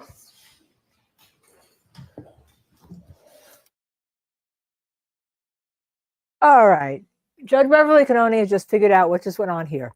This was a brilliant, brilliant cross-examination. I actually didn't see this one coming the way it unfolded in the beginning. And what it was geared to, two things. But the first thing it's geared to, and now you're seeing it, and Hank Brett understands, was to undo the importance of the Commonwealth, I call it the get-around gamma ray neurosurgeon guy from Florida, who's supposed to now come in and say, oh, look at this conjugal injury, it's from an automobile accident, right? What Alessi is doing, he is showing what we've talked about a number of times, which is what? Which is that it is the medical examiner who does the cause and manner of death. The gamma ray guy couldn't do that in Massachusetts, that they have their own independent medical legal investigation, that they rely on the medical and then they rely on input from law enforcement, which they had, okay, which they had, all right. And they, despite all that, they ruled what the cause of death was and the manner of death undetermined. And now, because Dr. Stonebridge is the forensic neuropathologist, is going to follow Dr. Scordi-Bello, what Alessi is doing is showing how qualified she is. And then now we're getting into Hank Brennan objecting. There's no, she can do that. Why did she send the brain to her in her office? Because she is so qualified. You think she was going to send the brain to her in her office for a review if she were a proctologist? Come on. All right, let me just tell you that when we had Aaron Hernandez and we wanted them not to do the brain is because there were certain types of setting procedures that had to be done in Aaron's brain that only the down the street who dealt with brain injuries, that occurred in like football players and all, that had to be done a certain way, and they were not equipped to do it. All right, that was a different issue. Here, this is a regular examination by somebody in their office of the brain, and she wants to show, and Leslie wants to show how important that is, and what she is looking for in the purpose of a medical examiner's office is cause and manner of death, not a get around. And Hank is now objecting. The first ones were overruled, but I think the judge is seeing that Alessi is, and she even said, move along, okay? Because he doesn't have right to, he has a right to make a record. So he's going to see it sidebar. He's going to try to make the record. She's not going to allow this. But you know what?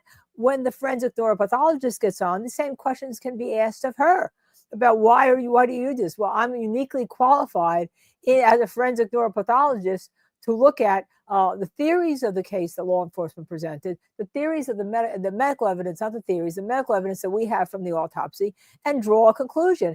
And then I give a conclusion in consult with the pathologist whose case this is assigned to, and that's Dr. Scordi-Bello. And we heard the forensic neuropathologist last time. Now, maybe it was that Hank wasn't intending to call her. All right, he had to call this witness to lay the foundation for his gamma ray Florida neurosurgeon. So why don't we go back into court? Why don't we listen to this attempt to cut the defense off at the knees? I think again by the judge.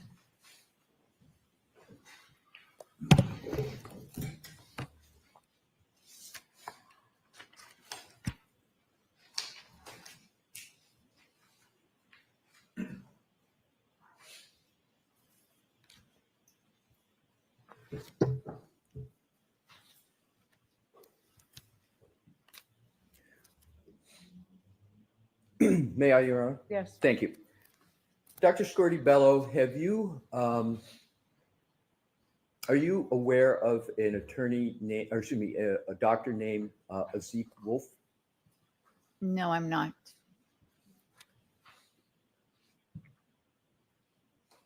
Now I'd like to move on to another category.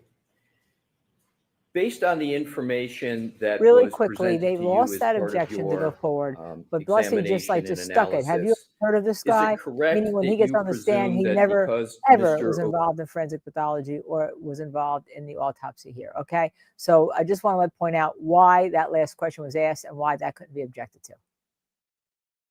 O'Keefe's body was found in the snow and his body temperature was 80 degrees, that he died from hypothermia as one of the causes?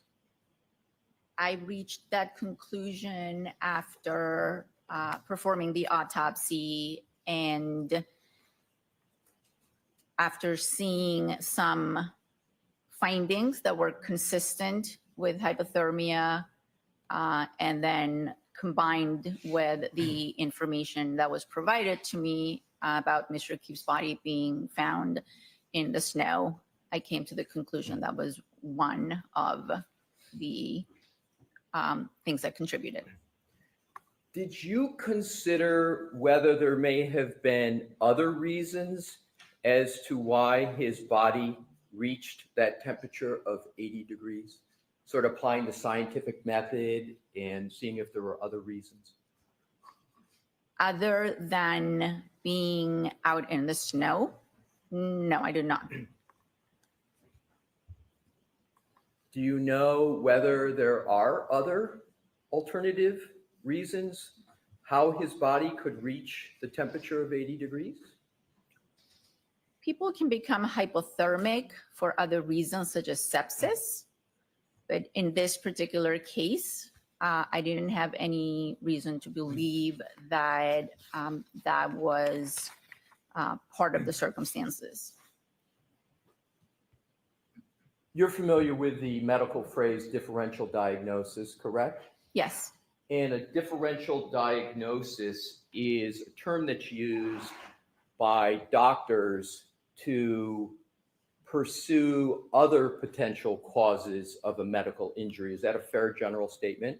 Yes. So, for example, if somebody is having difficulty breathing, a doctor may say, I think it's the heart is their primary hypothesis, but they may want to differentially diagnose this and look at the lungs. Is that an example of a differential diagnosis, that let's look at the lungs to see if that may be the problem? Is that a good, fair example? In the example you're giving, yes. So applying that concept, and do you believe the concept of, well, applying that concept to this situation, did you perform a differential diagnosis as to the cause of the death and question whether there was hypothermia as any cause of the death of the decedent? Did you make that analysis? I looked at the anatomic findings that I had at the time of autopsy, the information that was provided to me based on the circumstances and where the body was found. And I came to the conclusion that there were hypothermic changes in Mr. O'Keefe's body. So you just used the phrase hypothermic changes. Did I hear that correctly? Yes. Can there be hypothermic changes without a cause of death being hypothermia? Yes, of course. So you can have signs in the body of hypothermia, but you can also conclude that a cause of death is not from hypothermia, correct?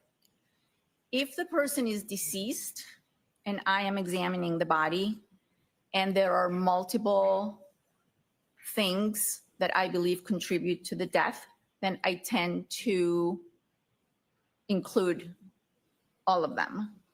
Meaning that if this was a drug intoxication and the body also showed signs of hypothermia, I would include both of them on the death certificate because there is no scientific way of teasing out whether it was just one or the other or both. In this particular case, I had two processes that were going on. One was the head trauma, and the other one were these hypothermic changes. I put all that together, and again, included or took into account the investigative information of where the body was found, what the temperature was when the body was found, whether the person was still alive or not. And I came to the conclusion that the cause of death was blunt impact injuries of head. And I included the hypothermia because I saw during the autopsy that there were changes consistent with hypothermia. So I want to break that down a little bit if I could with you. So you testified on direct, and I think you alluded to it here, that the primary cause of death, use that phraseology on direct, was blunt force injury. Is that correct? Blunt impact injuries to the head, yes. Blunt impact injuries to the head. And that's the primary cause, right?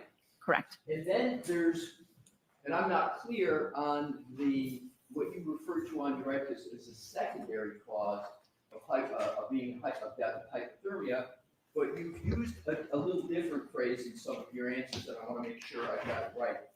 Hypothermic considerations. Can you repeat what it was? They said have hypothermic changes. Hypothermic changes, and we agree that you can have hypothermic changes without a conclusion of hypothermia, correct? No, hypothermic changes are what I'm referring to are actual things that I can see in the organs that are consistent with hypothermia. They're anatomic findings. They're things I can see with my eyes. So you can, I'm sorry, did you finish?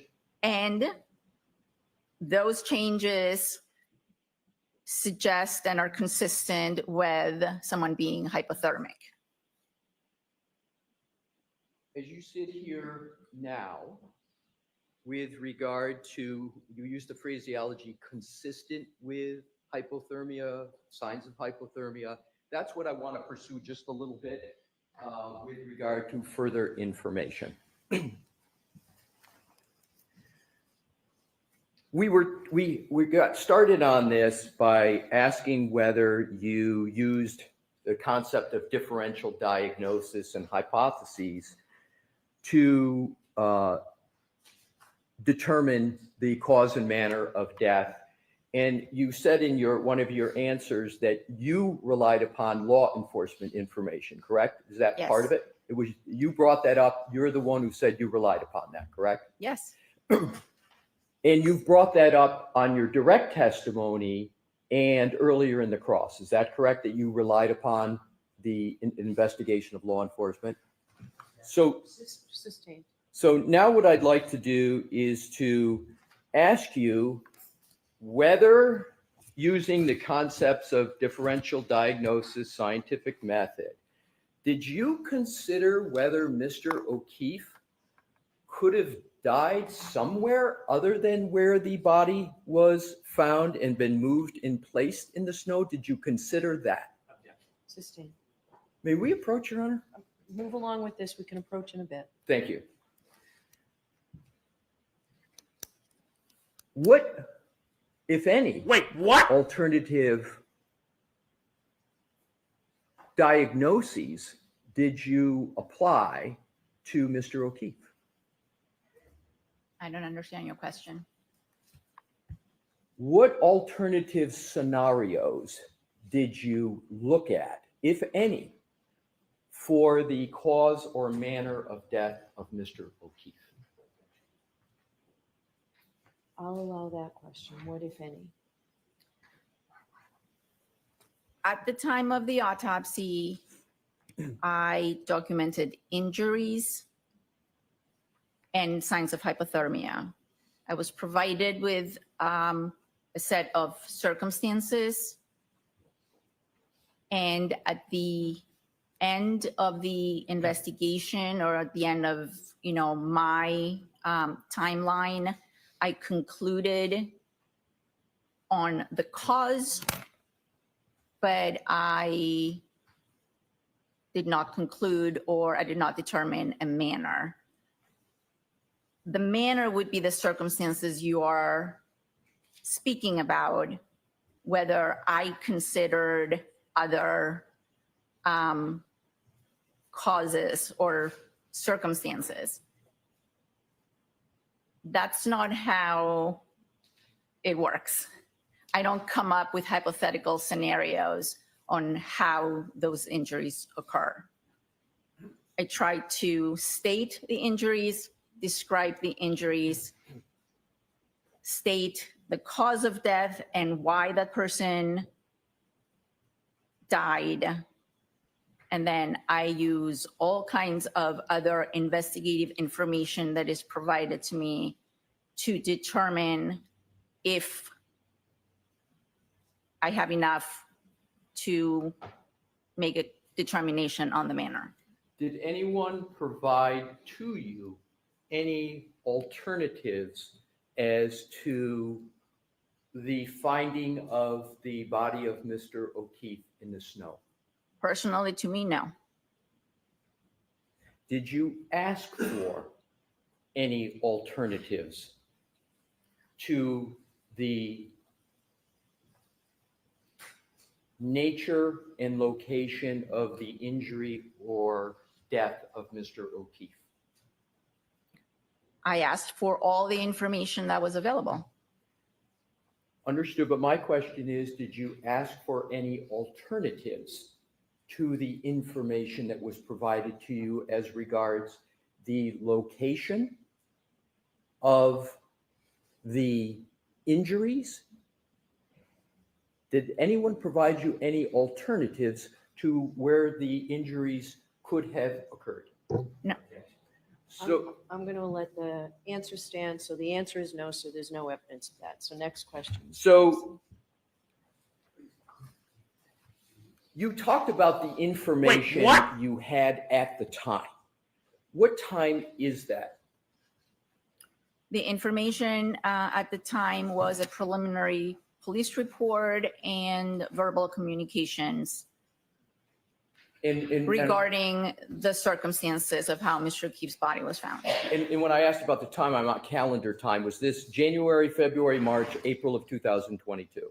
The preliminary police report was on the day of the autopsy, and then information, I don't remember exactly how long, but in the weeks following, information was, coming in. Do you have the ability to amend a death certificate? Yes, I do. And you can amend a certificate if you obtain further information with regard to the circumstances surrounding the death. Is that correct? That's correct.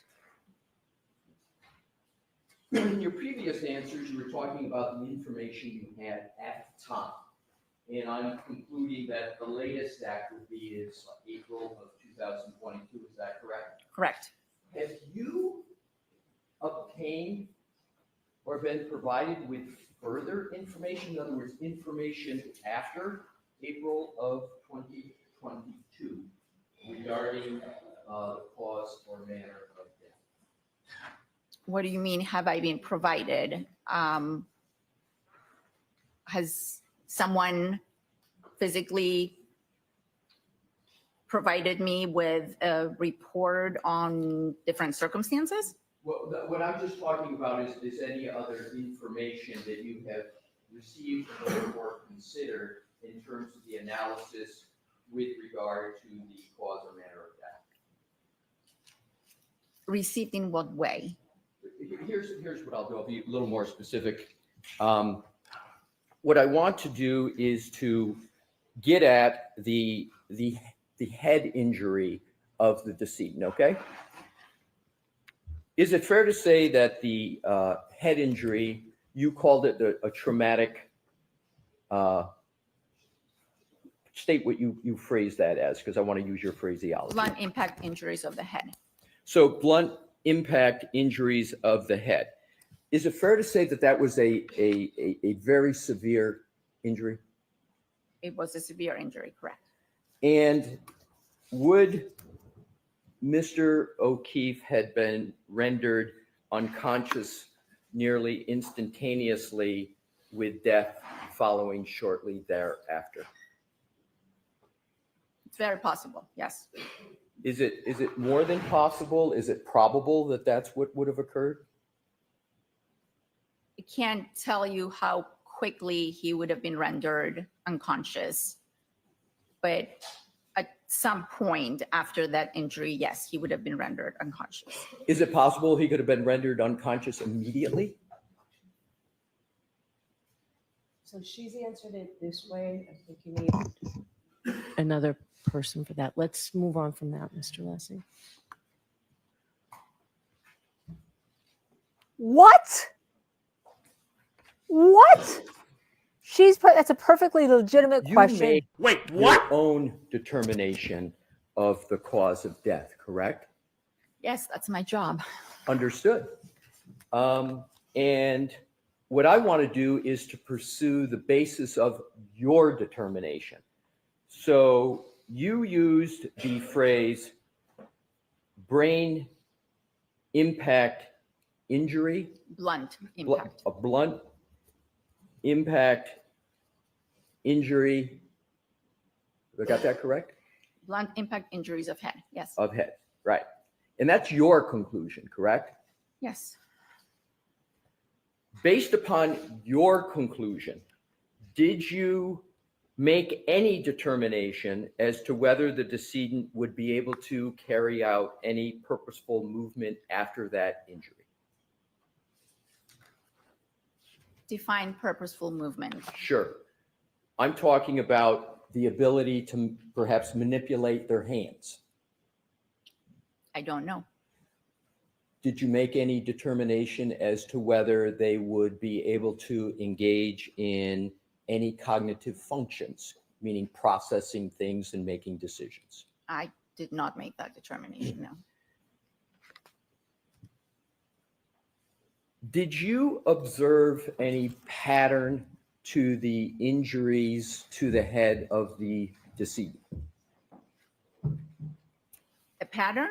I observed that there were injuries to the back of the head as well as other internal injuries to the base of the skull, as well as the brain. Your Honor, if we could please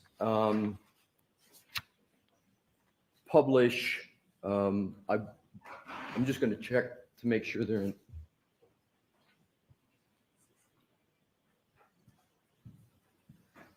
If we could, Your Honor, publish 160 that is in evidence. But before we do, Mr. Wolf, I would like to approach Your Honor and let you know in case there's anything further that needs to be done. Thank you.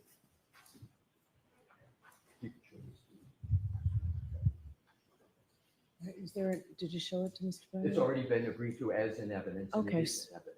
Oh, it's in evidence? Yeah, I just wanted to make sure if there was any statements that Your Honor wanted to make. If not, So why don't you come over here, because why don't you come over a second?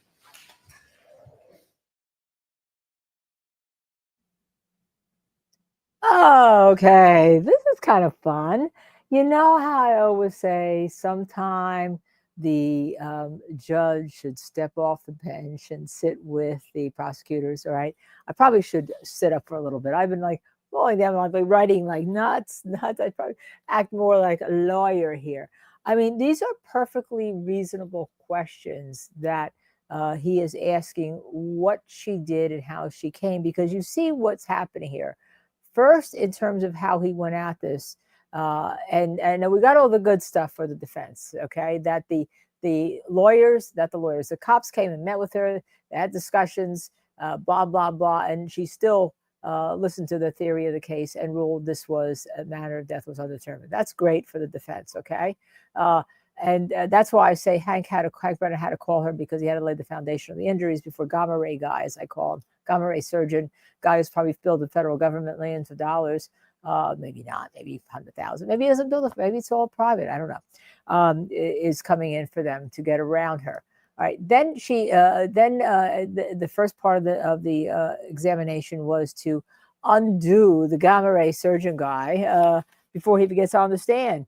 And the judge kind of shut that down, in terms of her asking about the forensic neuropathologist, because I don't think that the state's going to call the forensic neuropathologist from the medical examiners. So he's trying to ask through the lens of the forensic neuropathologist here about Dr. Asik Wolf, the gamma ray surgeon guy from Florida, Dr. Wolf, one of the Wolfs in this case, right? The judge shut him down. You saw when he came back from sidebar, but he did get the one question in. Have you ever heard of Dr. Asik Wolf? Because if she's the medical examiner for the Boston area and has all these satellite offices, and she's doing forensic pathology, and she's board certified in that, and her forensic neuropathologist is board certified, has 3 board certifications, which are very, very important. I can't tell you how important board certifications are in the medical world. That's another discussion for another day, to make sure you have a real expert on the thing. And shut down. Have you ever heard of him? Well, if you haven't heard of him, so he's going to get on the stand and he's going to try to get around them, not having been a forensic pathologist, having no board certification of forensic pathologist, but being a brain neurosurgeon.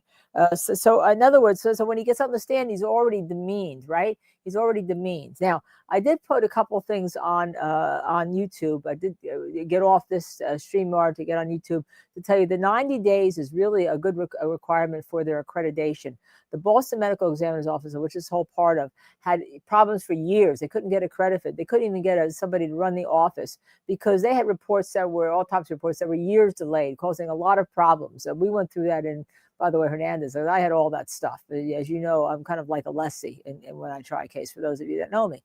That's why she has to do the 90 days with exceptions, right?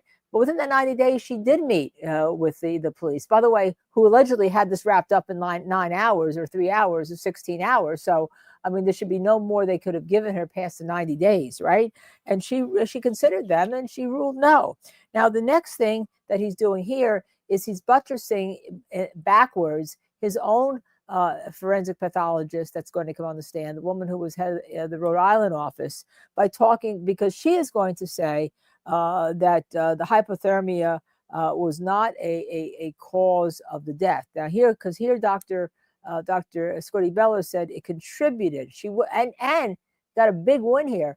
She said, I won't say that it was without having, I'm not going to say that it could be the cause of death. Why? Because I have a cause of death in that blunt force trauma of the skull fracture that injured the brain, right? I have a cause of death. So I'm saying that it's a contributory cause of death. But independent of having that, I can't say that hypothermia caused the death. That was a huge win for the defense, okay?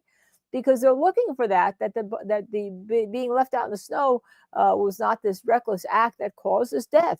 That was enormous. And I think Hank knew that was like a dagger to the heart of the prosecution case. So now we go on a little further, because he's going to buttress what their medical examiner is going to say. Their medical examiner is going to say that there was no hypothermic changes in the body of John O'Keefe. So you couldn't have hypothermia as a cause of standalone cause of death, okay?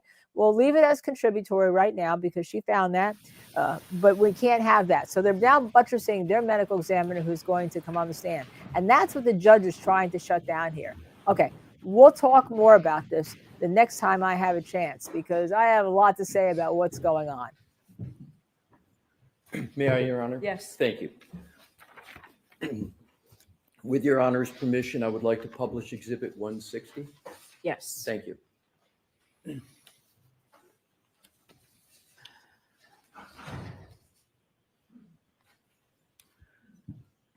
Dr. Scordi-Bello, if you could please draw your attention to what is depicted on both screens. Pick whatever screen is most convenient for you. And what I want to do is to go over what is depicted there. And I'd like to start with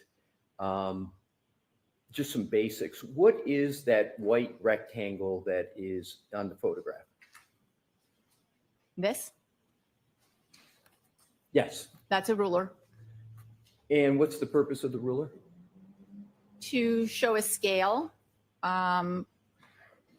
When I measure the injury, I use the ruler to document that. And if you could please draw your further attention to what I will refer to, and you use your own term, but just to start it, the horizontal line that is appears to be a laceration. You know what I'm referring to? This, yes, this is a laceration. Right. So it's fair to say that that's a laceration. Correct. And just so we get all that's depicted on this, you referred to earlier up above that, the red area. Is that an abrasion? Yes. And do you also denote to the left, almost like a J type item going vertically up? Yes, and going up. Do you see that? Yeah, that I did not note that specifically. I just noted the whole injury as part of the abrasion. That's my point. So you didn't make a separate note of what appears to be a J, and it might be easier to see it in the screen over there. It's your conclusion, but is it easier to see there? Yeah, I can see it. Yeah, and so you didn't make a separate note as to what that was in your report, correct? No, I did not.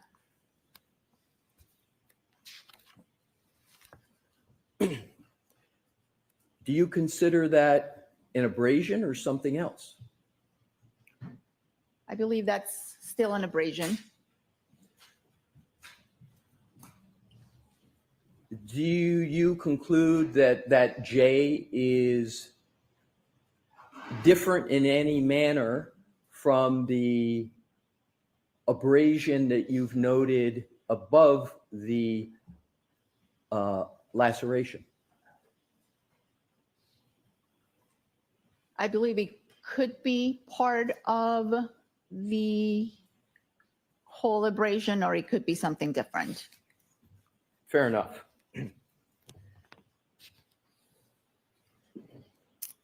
Would a fall backwards on a flat frozen ground produce a circular and not a linear abrasion as depicted here on the back of an injured person's head? Can you repeat the question? Sure. Assume a fall backwards on a flat frozen ground. Would such a fall and impact present that type of pattern, or would it present a circular pattern, perhaps with something like a starfish in the middle? I'll allow that. Can you answer that? I can say that a fall backwards could very well produce that injury. My question is more specific, and that is a fall backwards where the person impacts the back of their head on flat frozen ground. Would you expect that type of a laceration from that type of a fall? Not just a general fall backwards, but specifically a fall backwards where the back of the head hits flat frozen ground. Would you expect that? I could, yes. And under what circumstances could a laceration like that and an abrasion, all of it together, what circumstances could cause that type from a fall backwards on flat frozen ground? Well, the laceration is due to the blunt impact, and so is the abrasion. The abrasion is friction. So depending on the type of surface, you mentioned flat frozen ground, it's quite possible to have an injury as the one depicted. There's nothing inconsistent with this injury and a fall on someone's, on the back of the head with a blunt surface.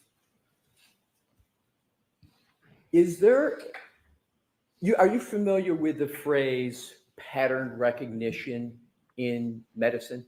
Yes.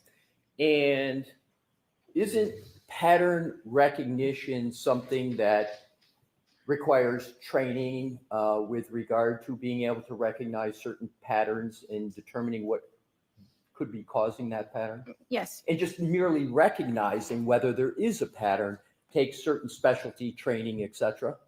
Correct. And isn't pattern recognition a principle that you apply in the medical examiner's office? Yeah, we do. And so example of pattern recognition could be a knife wound, correct? Yes. Could be a gunshot. Correct. And there's certain patterns that you see on a decedent that can be consistent with those types of causes of injury, correct? Correct.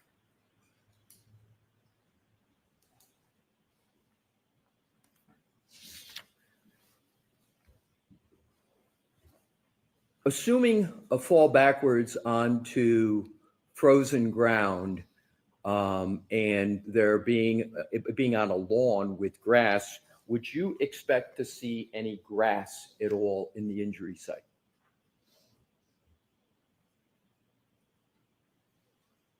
It's possible to have grass. Is it possible to have well, are you familiar with the height and weight of the decedent generally? And if you need to look at your notes, please do so. Yes. Mr. O'Keefe was approximately 6'1" and 216 pounds. So assuming a fall backwards and an impact to head on a ground with grass, a person who's 6'1", there is going to be significant acceleration forces that occur as they're going backwards. Is that correct? That's fair to say, yes. And therefore, the more acceleration forces, usually there's a correlation with the force of the impact. Correct. And in terms of force of impact and assuming grass on the ground, would you, do you believe it's more probable than not that one would then see some grass on the head? Sustained is doubtful. Given what you testified regarding the height of Mr. O'Keefe, and assuming what I just gave to you as a fall backwards and acceleration and forces, would you expect to see anything else on the back of his head? You have to be more specific than that. Right. I thank you. So would you expect to see, is it possible if that was the manner of the fall that there should be grass on the head? Is that possible? Sustained. Did you consider at all in your evaluation let me back up. Do you see any evidence of grass in this depiction? No, I do not. Did you recall ever seeing any evidence of grass when you were performing the autopsy? I did not see evidence of grass. Did you consider at all in performing your autopsy whether or not grass should be present, given what was reported to you by law enforcement? Sustained. Did you make any considerations at all regarding grass in regard to your autopsy report? I did not see any grass. No, I did not make any determinations. And was grass at all even a consideration in your analysis? I had very limited information as to the exact nature of the surface at the time of autopsy. So the answer is no to that No. question. Thank you. Did you have any information regarding the circumstances that you said you look at in trying to determine manner of death as to whether there were any stones or rocks around the scene? That I did not have any information. So meaning you didn't have any information, you saw no information that there were any stones or rocks by the scene, is that correct? Sustained in that form. What, if any, consideration did you make in your assessment of cause and manner of death with regard to stones or rocks? I did not make any. With regard to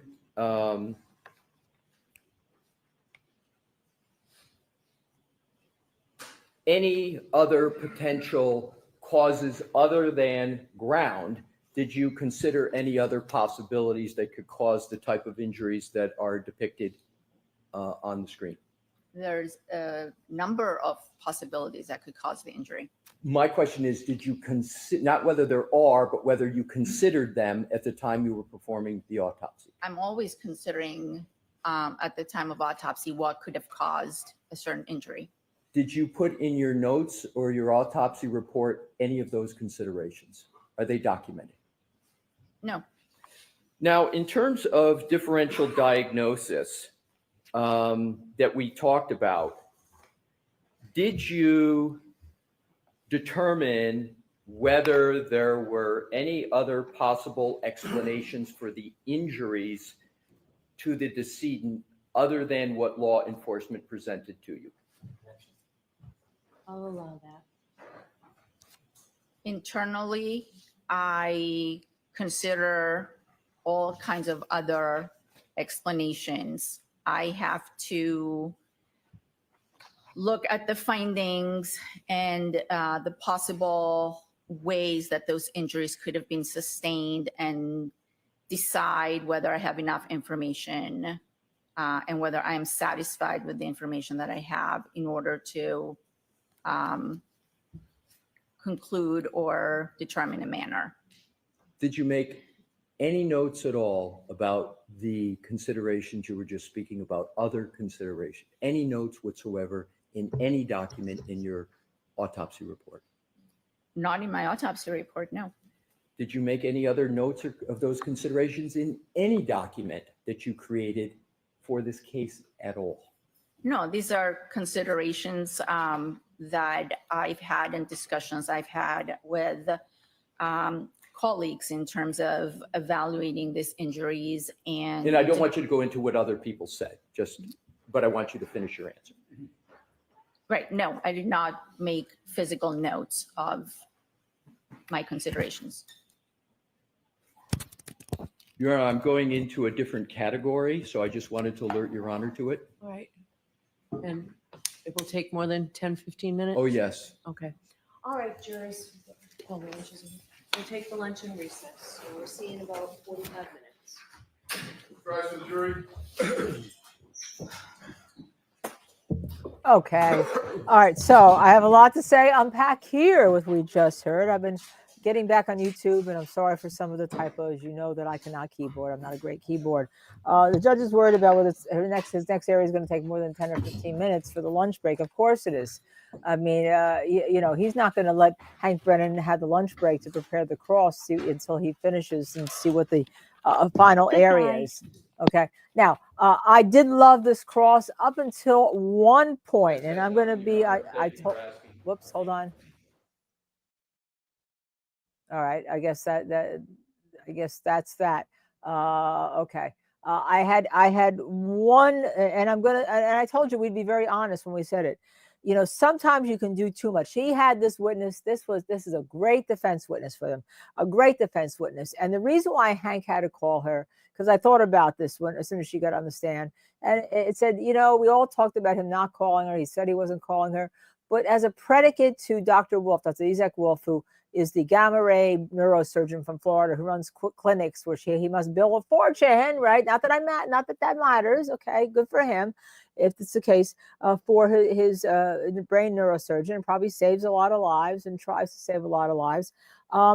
He would need as the predicate, probably, you know, the whole medical examiner autopsy issue, and they'd be iffy about whether the judge would allow him just to review the medical records of the autopsy to make his conclusions and his findings. Probably could have, but I think there was also a lot of heat from that Hank Brennan was taken, that you're not going to call your own medical examiner, and what the defense would make out of that in the closing, right? I mean, trying to hide, trying to conceal, as everything else in this. But let me go through the one problem I just had, okay? And I'm being very honest because I know it's happened to me. Sometimes things can go a little sideways when you try too much. What we just talked about is that the first part of the cross-examination was really to already put a dagger in Dr. Isaac Wolf, the neurosurgeon from Florida, who's going to come up, about there being a certain procedure, and you get board certified in your forensic pathology, your anatomic pathology, your clinical pathology, your forensic neuropathology. And there's these certain medical specialties, about 24 medical specialties, and then there's a bunch of subspecialties, and you have to practice and pass tests and repass and all sorts of stuff.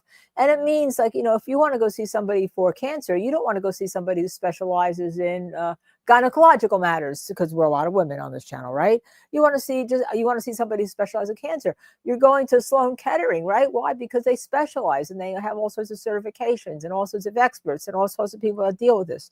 You're not going to go to the person down the street who may be dealing with psychomotor trauma and the causes for it. You know, you want to go to treat whatever the cancer is. So he put a dagger in Dr. Isaac Wolf by talking about the whole setup as to a medical examiner and having a medical legal investigation, and let's talk about the medical part and who does the medical part and how objective are you and how much you've trained and how many board certifications you have and all. And then and then he goes into Dr. Stonebridge, who is the forensic neuropathologist, who the state is apparently not going to call from the medical examiner's office. And he said, you wanted her opinion on the brain. You sent the brain to her. You got her opinion. And then he was trying to bolster her to suggest that it's her specialty, not someone like Dr. Wolf, because this is the whole setup of how we investigate forensic death investigation in this country and elsewhere, right? And the judge cut it down. Wouldn't let it happen. I think it was absolutely wrong. Okay. But so then, as we know, when we left, he came back at the previous break and said, have you ever heard of Dr. Isaac Wolf, right? And it turns out the answer is no. And that's to suggest that he has no business coming from Florida to come into a medical examiner's case when there is a manner of death that has been undetermined after yes, I will, in a sex, Joey Kane. After, you know, you had all the medical and the legal. She met with the police officers. She took in their theories. She understood what their theories were. And she still didn't find this was homicide, right? She still found the cause of death was the blunt force trauma, which was the skull fracture. And then she said it was a contributory, and this became very important, the hypothermia, contributory. And what was a touche moment was when the elucidator, Mr. Leslie, got her to admit that she wouldn't say hypothermia without having was the main cause of death. She wouldn't say it without because she had a good cause of death being here, and so it was contributory. But without having the skull fracture, she wasn't going to say the hypothermia was the main cause, and that became really important, right? It was really important. So then where Leslie went was there's a differential diagnosis. You can have a differential diagnosis and all, right? Yes, you can have it and contributory. And what he was getting at here was that because we know that his forensic pathologist, based on Alan Jackson's opening, is going to say there was that John O'Keefe wasn't hypothermic, that hypothermia had nothing to do with it because he didn't have any, and let me, as I wrote it out for you so I would get it right, he didn't have any hypothermic changes to his body, to his organs, or to the tissue. There's no hypothermic changes. That maybe his body temperature was low, but he didn't have a contributory death of hypothermia because there was no hypothermic changes to the tissue. And she's going to say that you have to have the hypothermic changes to the tissue to have hypothermia as a cause of death, which actually corresponds with Dr. Scoribello, who wouldn't say that hypothermia was the cause of death. Now, I hope I'm making sense to you all about this, okay? Because this is what the jury is hearing. Right. Now, so then Leslie wanted to go, and did you consider the body moved? And basically she said, I didn't consider any of the circumstances around that. Differential diagnosis is different than differential circumstances. And I think that one got a little bit confusing, but she conceded that she didn't know anything about the ground that he fell on. But here's where he got into a little trouble. And sometimes, your own medical examiner is going to say that the pattern injury on the back of the skull was caused by having something that intruded into the skull, that it wasn't caused by flat ground. And that's the apparently this inverted J. We're hearing a lot about inverted numbers, right? Inverted J on the back of a pattern of Mr. O'Keefe. And she wouldn't concede that. She said, no, you can have a pattern like that in the back. And that's where he got into trouble, because he didn't need to go there. He already had what he wanted, and he's got his own medical examiner. And then what was Hank going to do? Hank obviously, no one's ever met with Dr. Scoribello to ask this, whether it be Hank Brennan or whether it be the defense. All right. No one's ever met with her. And I fault both sides on that, because now what's going to happen is Hank Brennan's going to go on redirect and is going to say, yes, you can have it. Defense didn't meet you. They didn't talk to you about this, blah, blah, blah. Where the defense had Hank Brennan on the fact that that they never heard of Dr. Wolf, right? Now they're going to say they never heard, or they never actually had a conversation with the defense forensic pathologist. So I think that was a misstep. Is it a crucial misstep? Well, it would have been better if it wasn't there. There's been some rebound by saying, well, you didn't see any grass inside, and would you expect to see grass? I don't know, but you didn't see any, okay? No. And then also during this, what Alessi was trying to get is that there's reasons to get body temperature down to hypothermia besides just being left out in the snow. And that's like for instance, if a plane crashes in Washington, D.C. and it goes through one of those bridges and people fall in cold water, they sometimes die of hypothermia. We see that all the time. But you see it, you know it, you have it, right? You know that there's no other alternative cause of death. So their medical examiner is going to say, their forensic pathologist is going to say that you can get the low body temperature from some other reason. And we heard one of the reasons could be a sepsis. She didn't know any other reason, but I assume their medical examiner is going to say other things regarding that. Maybe there's some internal disease processes that John O'Keefe had that could cause a lower body temperature and all. So we assume that's where their medical examiner is going to come in, and he's laying the groundwork for that. So the J pattern, as again, he also rebounded in the fact that you didn't know what the ground surface was like. You didn't know whether there was any rocks. But Hank Brennan is going to hit on this, the fact that you can get these injuries by falling on the back of the ground with force, okay? And that was it was beautiful until then, and that, I'm going to say, was a misstep in my opinion. Can the defense rebound? Absolutely, because ultimately, she didn't rule this a homicide. And the only person who's going to come in and be close to saying homicide is going to be Dr. Isaac Wolf, who no one's ever heard of here in Massachusetts. He couldn't sign a death certificate for John O'Keefe. He legally was incapable, unable to sign a death certificate. So I think I'm hearing in my ear,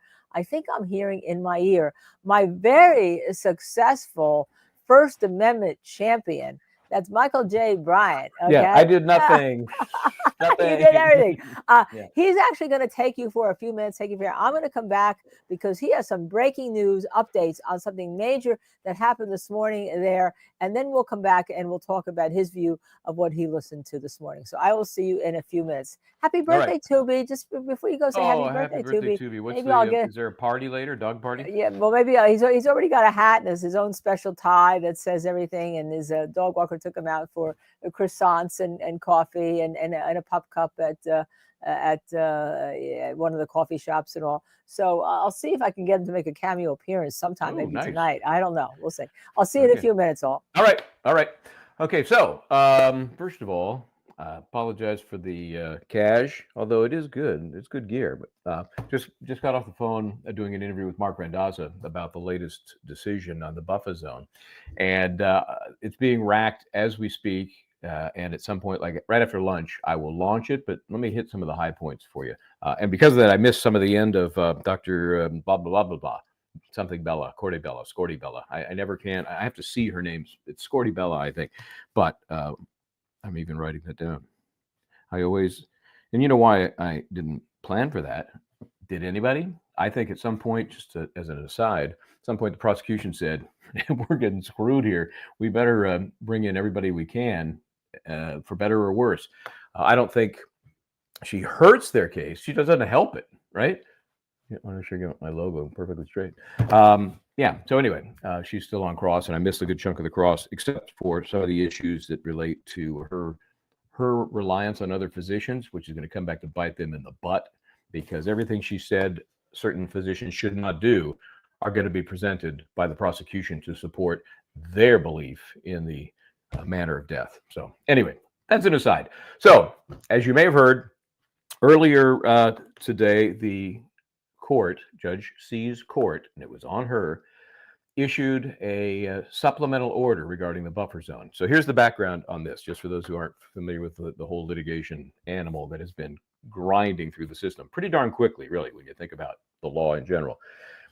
3 lawsuits, now 4, filed by Mark Randazza on behalf of various plaintiffs. The first case, protesters who were not allowed to protest effectively on the lawn of the courthouse, and it was a protest against Judge C. It wasn't against Karen Reed. It wasn't for the prosecution. It was against Judge C, just a broad protest.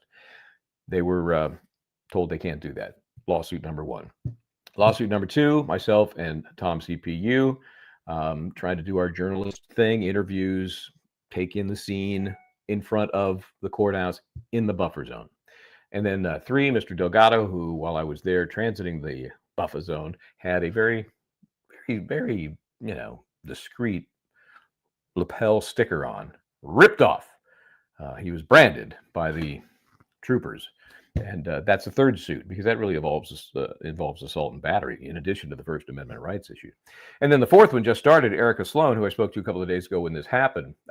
Walsh, I'm sorry, Erica. Who's Erica Sloan? There's a name that just bubbled up from the past. I think she was a reporter that I knew from days ago. Anyway, Erica Walsh is the fourth suit, and that one is based on the video we shared with you and her being told she couldn't wear this Microdots branded sweatshirt, which referenced criminals running Norfolk County, not even specifically the issue with Karen Reed, which, if you read the original order, very specifically says people supporting or detracting from the Karen Reed case. So on no level was that sweatshirt violating any sort of rule. So that's the 4 cases. The first case, protester case, files a TRO, as did the journalist case, TRO, asking to be relieved from the restrictions of the buffer zone. They were first, the protesters, so theirs was denied first. Theirs was appealed first to the First Circuit. And so the First Circuit, again, these are federal cases now, so it's operating outside of Judge C's purview, but they can tell her what to do. So the First Circuit issues basically a reversal, saying that the federal trial court was wrong. This is not an enforceable buffer zone. So let's figure this out, and I'm going to send this back to Judge C to figure out. If she can't figure it out, then we'll take over and we'll do it for her. We thought, I know I did, this is going to be a pocket veto of some sort. It's going to sit, it's going to twist in the wind, and before we know it, the trial is going to be over and it's going to be moot. But the First Circuit may have sensed that was happening as well, because it was almost a week and nothing had happened.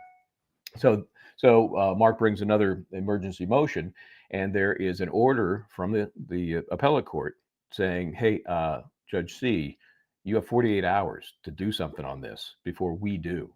And so she acted on that. Today, the order comes down, and I can go ahead and share it with you here. I was just going over this with Mark, and so we already marked it up as I was looking at it. We marked it up and talked about the importance of it, because I think it's the practical effect of this. I think is going to be very interesting. We can read the verbiage. We can do as Mark says will be done, and that is let's see. I'm not being able to add this to the screen. Diz, are you there, or Missy? I don't know why I'm not being allowed to add that to the screen. Anyone? Ah, there it is. And then I can remove it from the screen, obviously. There we go. So this is the supplemental order, and there are 5 different parts to it, but let's focus on the ones that matter. Because she's basically, this is a Judge CYA, basically still saying, I'm the boss. We still have a buffer zone, but the parameters and the enforcement are now very different. The zone itself is not changing. It is still going to exist. Those stupid little signs that they put up outside the, say, entering buffer zone, they can stay. Doesn't matter. Buffer zone doesn't create an exception from the First Amendment. So what it's saying here down, I will skip the 5th for now, because the last verbiage is really the most important. The 5th is important because you'll see why, but let me get to this. Quiet off-site demonstrations, and off-site, that means not on the courthouse property. Okay, remember, she does have some purview over the courthouse property. Off-site demonstrations on public property in areas and at times that do not interfere with trial participants' entrance into or exit from the courthouse, and that do not interfere with the orderly administration of justice, and that are not intended to influence any trial participants in the discharge of their duties, are specifically outside the scope of the buffer zone restrictions. Okay, now you'll admit it's kind of waffle language here, because that's subject to interpretation by somebody. Is it something that is interfering with trial participants? They may find that troopers may find something does, in their opinion. Does it interfere with the orderly administration of justice? Well, whatever that means. Is it intended to influence any trial participants in the discharge of their duties? So these are lovely words, and they're very helpful, and it is a win for the First Amendment.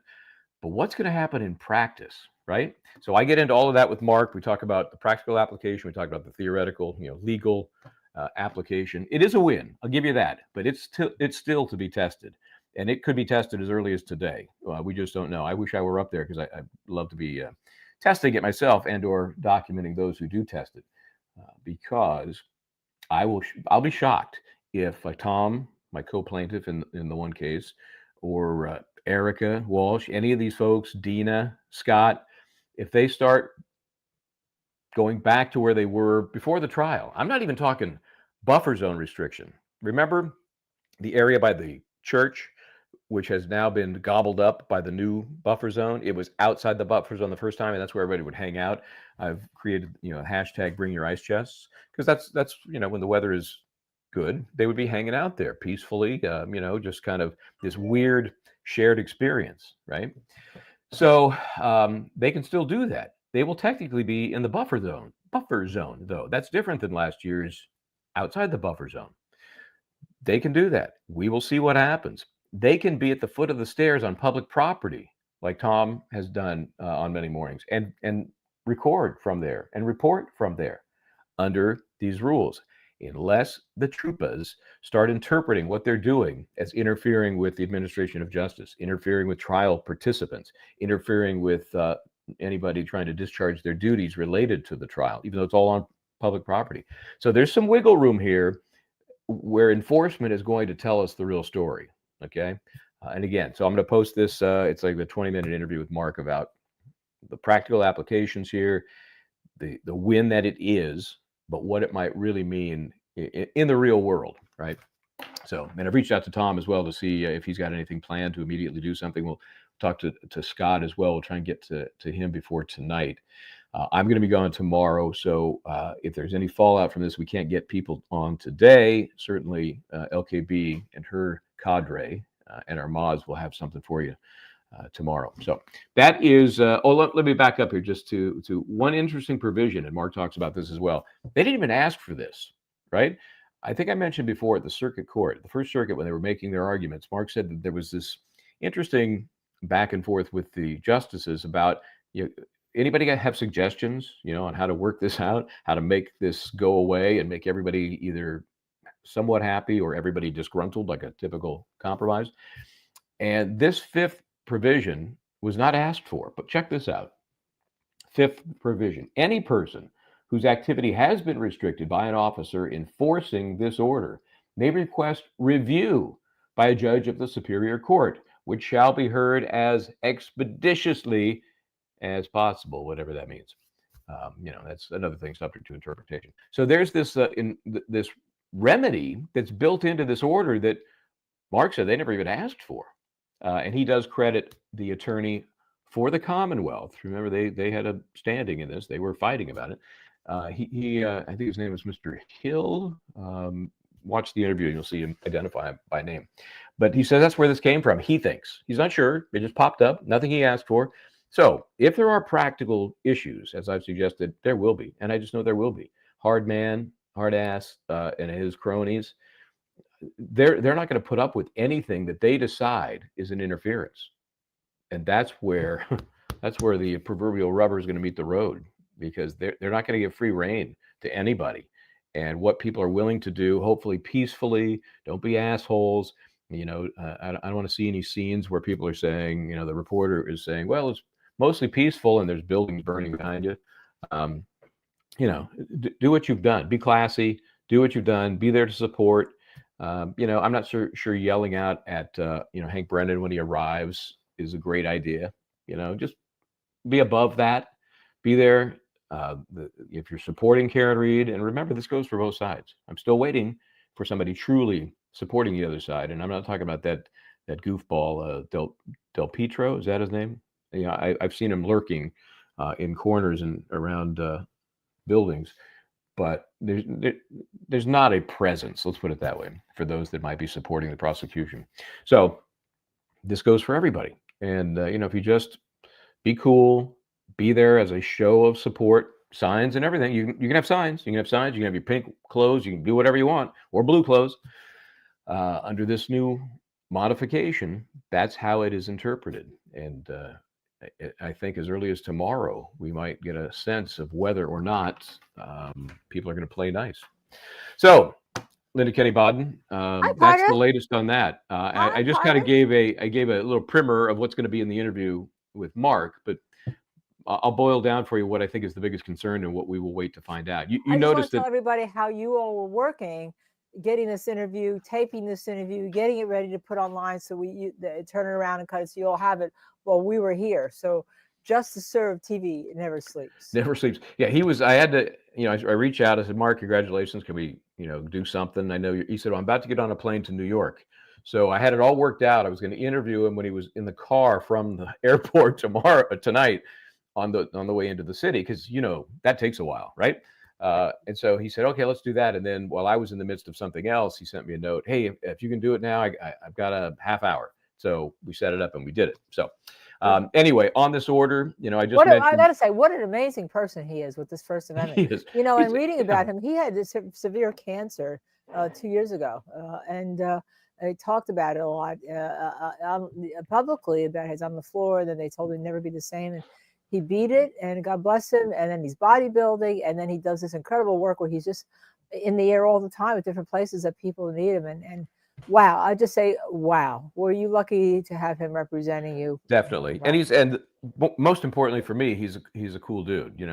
He's not a stuffy guy. He invokes his First Amendment rights in every conversation. I'll put it that way.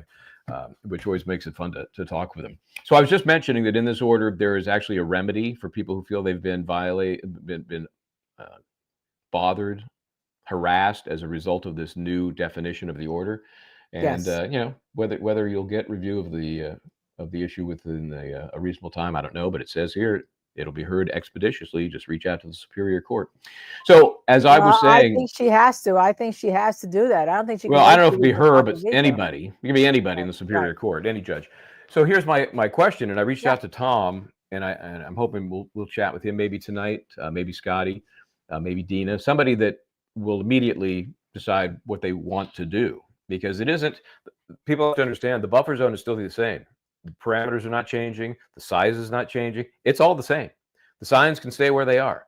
It's what can be done in the buffer zone that has now been changed. And it I thought basically she added went back to the original buffer zone. no, that's Okay. whoever. When I gave you thought that was what was going to misinformation, happen. I thought I read that in the order, but No, this is bad. it basically says the buffer zone's still in place. Okay. However, and so yeah, I thought the easy thing for her to do would have been just to say, okay, whatever it was last year's last year. But the fact is, whether she thought this through or not, you got the same problems with the original buffer zone. Mhm. If you're trying to prohibit First Amendment speech, Right. I don't care what Right. size the buffer zone is, you can't Right. do it. Right. So Right. she may have thought that through and said, well, am I going to be right back here in a couple of days because they're saying that I've made a distinction without a difference by just restricting the size. Okay, so the size is the same buffer zone. But now, bring your ice chest. # bring your ice chest. Ms. Scott said yes to tonight. Oh, great. So we'll Yeah, get it from we those have a guys. little emoji ice chest. I know that we have one made with a little emoji ice chest. So yeah, so that's great. I'd love to be able to get Erica too. There it is. There it is right there. The cell phone. There we are, top of the screen. Oh, there it Little is. ice chest. Yeah. Bring your ice chest tonight. Bring those and what's his name? Can use it. I'm already forgetting names of some of these witnesses. This is your friend, isn't it? Is it Whiffen? Wasn't he the ice chest? Ice chest guy. Ice chest. Yeah. Yeah. Okay. So I learned my neighbor in the country has 3 of them, and I accused her of being a serial killer. I said, "Who has 3 ice chests but a serial killer?" Just kidding. that's a large ice chest. Mr. Whippleball, yeah. Hi, Missy. So, Good day, Missy. so I'm asking him specifically. Okay, we understand the philosophy here. Let's talk specifics. Mhm. Can anybody who wants to, with their gear on or without, camp there at the base of the stairs like they did prior to trial before and he says, yeah, they can. Mhm. Again, it comes down to the interpretation of this final paragraph. If Trooper Harding and his stormtroopers are going to look at that and say, well, that's interfering with trial participants' entrance, or that's interfering with the administration of justice, they will, do what they need to do. Yeah, all So they as have I to do is told move them Mark, over it to the ain't right. over. Yeah, all they have to do is move them over to the right so people can come up the stairways where they're coming, right up the same stairway. Which We'll is see. Yeah, so we'll see. easy. Yeah. We'll see. Well, But when I you try think at the very least, in terms of practical application, that area where folks got to congregate, and this will be better for the retail people that have been crying now. They're over by the post office. Isn't that the best? First they were saying it was going to harm them, and then they're like, wait a second, send them back. But they were giving us business. Well, that was the most recent video has like crime scene tape across the lawn, so that they had to stay on the public sidewalk with their chairs and things. Well, that'll be relieved now because everybody will go back, I think, over to where they were last year, broader, more kind of farmers market-y kind of area. Yeah. I guess that depends on the church because it is their church property. So we'll see. That may be a secondary issue. But that's what's happening, and we'll see how it plays out in practical application. It's good to have Scott and Tom on tonight because they'll tell us what their plan is for tomorrow. They may be doing it this afternoon for all I know. Yeah, that's true. We've been on the air, and it's been such a busy day on the air. I mean, yes, I taped a rant. I don't even know if it's up. We've been so busy on what's been happening. First with finishing up one of our favorite witnesses, Maureen Hartnett, and I say that lovingly. And before you go any further, I want to correct something I said yesterday. No, no, I don't. That was her. That was actually the best because everyone had finished, and then sua sponte, and the jury. Remember, the jury is right there. She's here. The jury's right there, and I'm wondering what they probably now want to know what she wanted to correct. And the judge said, "Who wouldn't?" Yeah, who wouldn't want to? I think Domino just went past. Domino made a cameo appearance. Domino's. Yeah. Yep. And there's Mrs. Domino. And Mrs. Domino. Okay. I hope Mrs. Domino is wearing Just to Serve TV merch shop stuff. I see.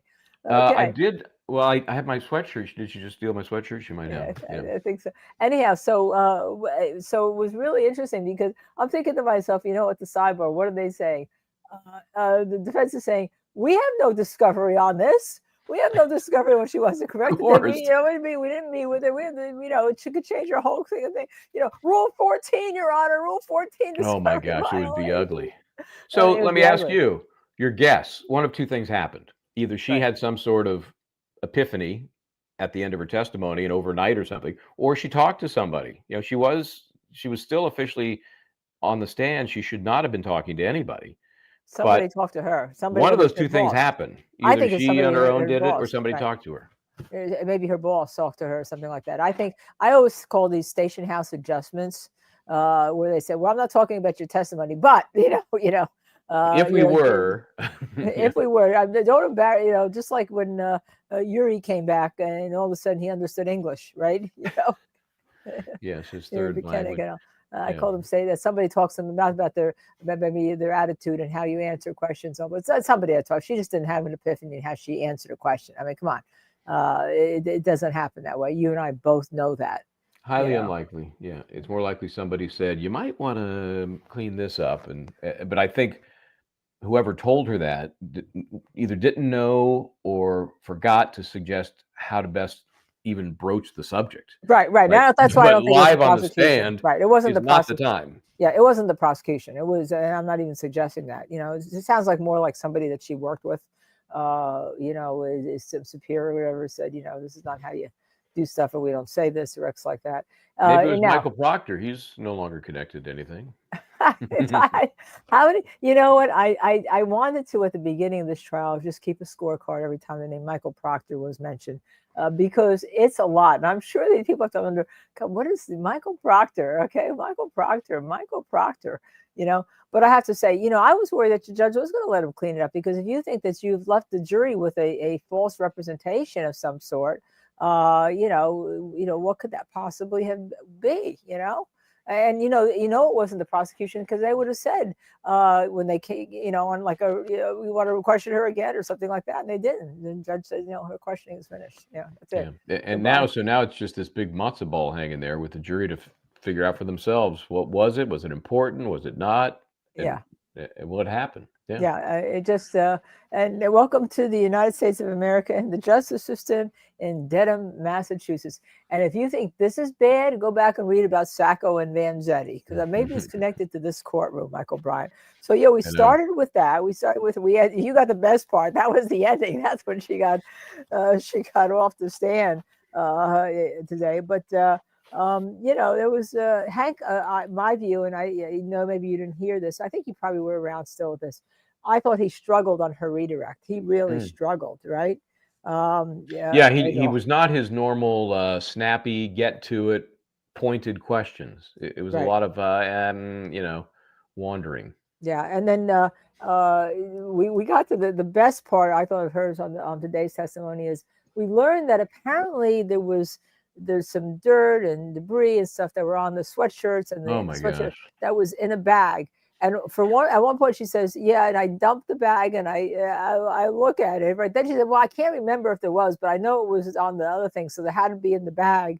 And on recross, there was one question. It had to do with picture 147. You didn't perform any analysis on the sources of all this stuff. No, it's just, that's not my job. Not my job. It's not my job. As they used to say. There was one point. Politically correct? Was that again? Not my job. Not my job. Yes. That was still politically correct. That was the comedian who's now dead. I think he killed himself. Oh boy! Yeah. Anyone that takes their own life, it was. God, somebody will help me with that. But they will if you tell them. Get a little more information. Give a little more information. Well, it was a sitcom. He was the son. Yeah, and he was constantly saying he's not a job when somebody would ask him to do something. And he was also a comedian, stand-up comedian, Hispanic dude. Yeah, but I was. Then you got to understand what is her job? Her job was just to remove evidence and plastic it, and for somebody else to do testing is really what it was. That's all she was. She was just an evidence removal. Is what it was. It seemed to me. There was one point where I would have, if I were doing the questioning, and it was a lessee, so heaven forbid I criticize him, but I would have asked one more question. It was a back and forth exchange about information she had received from Michael Proctor, and she just could not remember. Right. I don't know. I would have asked very simply, do you have any information that suggests it was not Michael Proctor? Hold on. I just got to remove myself for 1 second, Michael Bryant. Okay. Anyway, so just a simple follow-up to one of those questions where, folks are I don't think she was kidding or trying to hide anything. She may not have actually remembered where she got this very important Sorry about information. that. So I would ask her, so have you learned anything, or do you recall anything suggesting it was not Michael Proctor? It might draw an objection, but it's still a legitimate question. Yeah, yeah. Well, I mean, she didn't know who did anything with her. She just didn't. You're right, Dizzy. 2B needed. How did you know that 2B needed attention? 2B, Yeah. who's 2B, who just had some. As I took a break there, to be honest with you, I ordered some steak tips from IHOP to give Ooh. 2B for his birthday, and I wanted to make sure that when Taylor came in to go celebrate some more with 2B this afternoon, they knew about what was there for 2B to have. So Will yes, you you're right. be walking 2B later? No, When those steak tips are moving through the system. I think that's tomorrow morning. Oh, they'll be moving through his system. He's a poodle boy. Yeah, yeah. But it's his birthday. He's 4.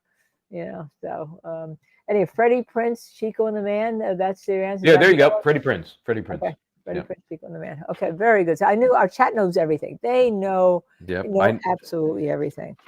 So anyhow, what was she except basically an evidence collector, right? Yeah. She didn't perform any analysis on anything. Yeah, she just checked on presumptive blood to see, in fact, if it was blood, and that was about it. Yeah. Of course, she only needed one of the 6 solo cups to do that. And she only needed one swab so she could commingle the 2 samples that were in the cup. Okay. I don't understand that. I mean, if you're a scientist, if you have any level of concern about the intricacies of science, how could you just so quickly dismiss the other 5 cups? No curiosity about what's in them, and the scrapings off of both the sweatshirt and the T-shirt. I just scrape them all into the same bag. Bing, bing, bing. What are you, a short order cook cleaning up in the kitchen? I just scrape all the plates right back into the garbage. And then, of course, we don't have the bag, right? We don't have the bag. I mean, I don't get it. It might have been nothing. You might have found that it's exactly the same. That's the point. You don't know. Yeah, but it's another big question hanging out there. Maybe he's wearing his T-shirt for a short period of time, and that gets, I don't know, somebody's DNA on it, right? And then he puts the sweatshirt on and leaves. We don't know what happened. Yeah, but it sure would have helped to know, there's a distinction between the debris on the jacket from the shirt, or there's not. We just we know nothing. We'll never know. We'll never know. Joanne Morgan, yes, this is actually a black sesame coffee from a local coffee house called Something Sweet.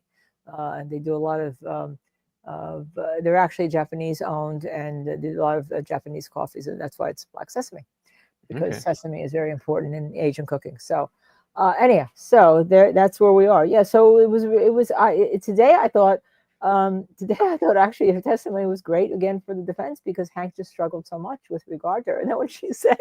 And then one more thing, sir. And then were we being sandbagged about Dr. Scotty Bella? Is it Scotty Bella? Scotty Bella. Now, you know what I think would happen here. First of all, she was always on the list. I think that, and there may have been some motions that we don't know about, the sidebars or whatever it's going to call, that Hank Brennan decided he had to call her because there could have been a ruling from the judge that without the basis, of her, and remember there was a theory that first of all he was going to call their expert in rebuttal as opposed to the main case. I think that he decided he needed to call their expert in the main case, Dr. Wolf. I call him the gamma ray surgeon from Florida, who probably is billing the government for a lot of his work. Excuse me. Anyone see Doge lately? Anyhow, no. Okay, I was being a little snarky. But I think he needed, as a predicate, her findings of the autopsy for him to assume those findings and take her testimony into account to come to his conclusion. I think he needed that. And I think there was an issue that could have been a very serious issue about whether or not he would be allowed in to testify without that and all. So I also think he took a lot of heat on the, they watch social media. Let me tell you, when you try a case in this day and age, and I can tell you from trying cases recently, you watch social media, all right? And you see, and they were getting lambasted, as you know, Michael, and that imagine what you could do in closing, that you even didn't call your own medical examiner. You didn't even try to hide that. I mean, I think they came to the conclusion, too bad you're not there, maybe seeing Mr. Lally on the steps. Let him tell you it's going to be another long night. I think they came to the conclusion that she had to be called for that predicate, even if she hurt them a bit, even if she couldn't come to it, some conclusions a bit, that she had to be called for whatever it is that she did. Yep. No, I agree, and I think a trial is a living, breathing thing, and they saw it unfolding, and they're thinking, what's the harm versus the possible benefit? We got to get her on there, and the jury, expects it, right? Right. They're most people are sophisticated enough to know you might want to see the person who did the autopsy, and the fact that she says undetermined is bad, no doubt about it. But she does give enough information about the wounds to let the jury, marinate in that for a while and figure out if, combined with a lot of other information, most of it yet to be seen, gets the prosecution where they want to go. Here's one thing I think she said that I was surprised at. To me, it was an admission where she said she didn't measure the depth of the cuts in the right forearm. Why wouldn't you do that? Wouldn't you want to do that to kind of help you understand what caused them? Yeah, laceration by such and such and such and such a quarter inch, and we see that a lot. Quarter inch, just the depth, whatever. Yeah, and all. No, she didn't do that. But what I thought was really interesting about this case, and I did talk about, because I thought the cross was brilliant the way unless he started with the one glitch that you heard me talking about. I think they had the one misstep at the end there, and that's going to come back to bite him in the ass a little bit. But I think the one fabulous thing was that he got out that. Because they have, and we do this, people don't realize, we go get the sign-in sheets for the medical examiner's office for when all cops come in and sign in, so when they've come in. And they had the sign-in sheets and all for when the meeting occurred, right? For the medical examiner's office. That you have to ask for that, but it should be part of discovery. It should come to you as soon as you ask for it, because they're a third party, so you may have to subpoena them. I actually go see them. I actually go to the medical examiner's office, and I go see everything, and I want to see their stuff, and I want to talk to the medical examiner, and they're independent. They're supposed to be talking to, and if they don't talk to you, you get to use that, because then it shows they're not independent. But she said that she met with them. She considered their theory. She considered what they had as their explanation as to how this occurred, and we know that they kept saying it was an auto accident that Karen Reed hit with the SUV, and she considered that. And despite considering everything that they had, she met with them early. It was early. It was in February, right? And she had 90 days to do her report. By the way, that's not hard and fast. That's because to keep your accreditation as a medical examiner's office, which Boston didn't get until fairly recently, within the last 10 years, right? You have to have these reports done within 90 days, because Boston was going 2 and 3 years. It was a real problem. They couldn't get accredited. So just as an aside for those of us in the biz. But what happened is, once she meets with them, now the jury knows that she met with the cops. She had their theories, right? She didn't have the fact that they called her a whack job, but she had their theories, although she knows that they called her a whack job. So you think she was changing them? Right? No, there's no way. And so the jury has heard that now, that she had all of that, and she still called it as a manner of death undetermined. I think that was a dagger. Well, think about the alternative. If she had to try and explain how she changed anything, that would be. I think that'd be worse. I almost thought when she got to that point that I might hear something new, because the jury would be hearing it for the first time. It would be up to Cross to out her as having changed a very significant part of her report. But that didn't happen. They stuck with it, and I think they just felt like there's more good than bad, and the jury is going to want to see this. Defense did a great job, making it very clear. You don't know the cause of any of these wounds, nothing. And he ticks off each of them: the cuts, the bruises, the eye scrape, the knee abrasion to the right side of the knee on the outside.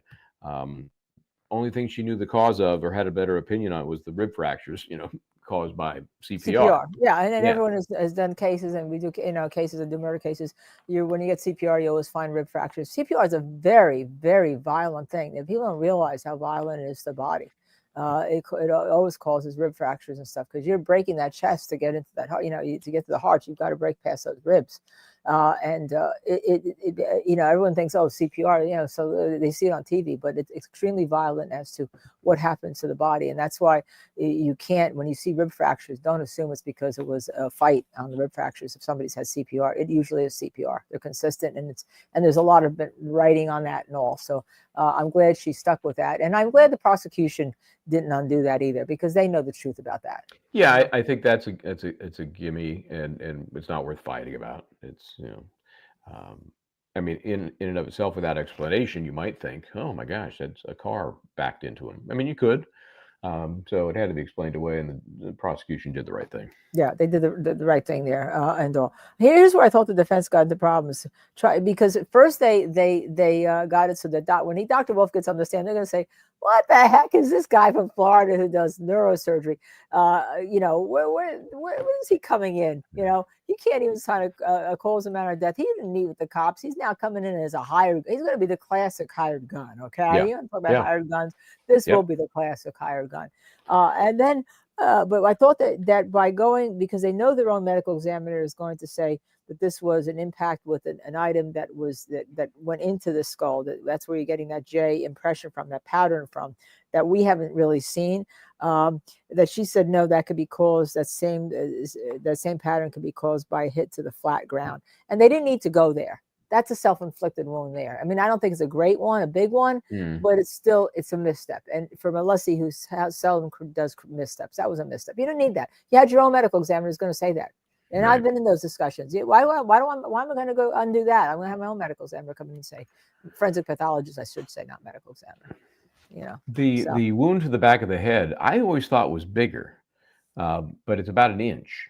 I thought it was 2 by 2, isn't it? 2 That's by 2? what I thought, but it's 2.5 centimeters. Oh, 2.5 centimeters. Yeah, and it's 2.54 centimeters in an inch, so basically it's an inch. So, and I've seen it. We saw it from the first time around. We had all of those photos that they are not showing to the public, obviously, but I've seen them. And out of context with just kind of a tighter shot, I thought it was much bigger. But yeah, it's about an inch. So I think that that opens up other possibilities for how it may have happened. I think if you fall against a counter, if you fall against a hard surface, not the ground, but a curb, I think that 1 inch laceration is far easier to create than a 2 inch, which is what I thought it was before. Right, except if it's a 2 inch stellate, because the impact is in the 1 inch, it could spread out. It could, yeah. Stellate means star-like, by the way, for those of you who don't know. I mean, we're getting probably, Michael and I know so much about this, Michael Bryan and I, that we're probably getting into the weeds. And I like the fact that Alessi is making this plain, as I call plain English, Yep, even if it's your third language, you should be able to understand it. Yes. Yeah. Oh, that was, when I started today, I did a rant, and I don't know, Dizzy, is the rant up on yet? And I ended the rant with on the Maureen Hartnett, when she yesterday wanted to know what Alessi meant by the word orientation, when she just used the fact that the pictures, the photographs were oriented different. And she said, well, what do you mean by orientation? I know. Oh my God. I'm not sure what multiple interpretations there can be. And of course, with Dr. Buchanan, he had used the word theory in a prior answer. And then when he's presented with that word, I don't know, you got a dictionary handy. I mean, it's just sometimes being an asshole is too obvious. I don't think she was. I think she was more like, how are you using the word orientation, not what does the word mean? Right. I agree with you. I agree with you.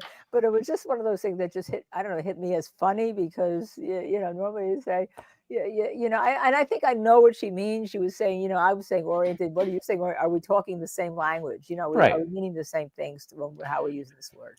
Speaking of orientation, because that came up during the massive difference of the two hair photos. Ooh, that must be a whole 15 degrees off center.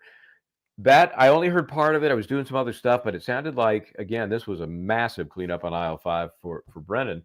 He's trying to explain to this jury how what clearly looks like two different hairs, how it could be just some sort of magical trick with the camera.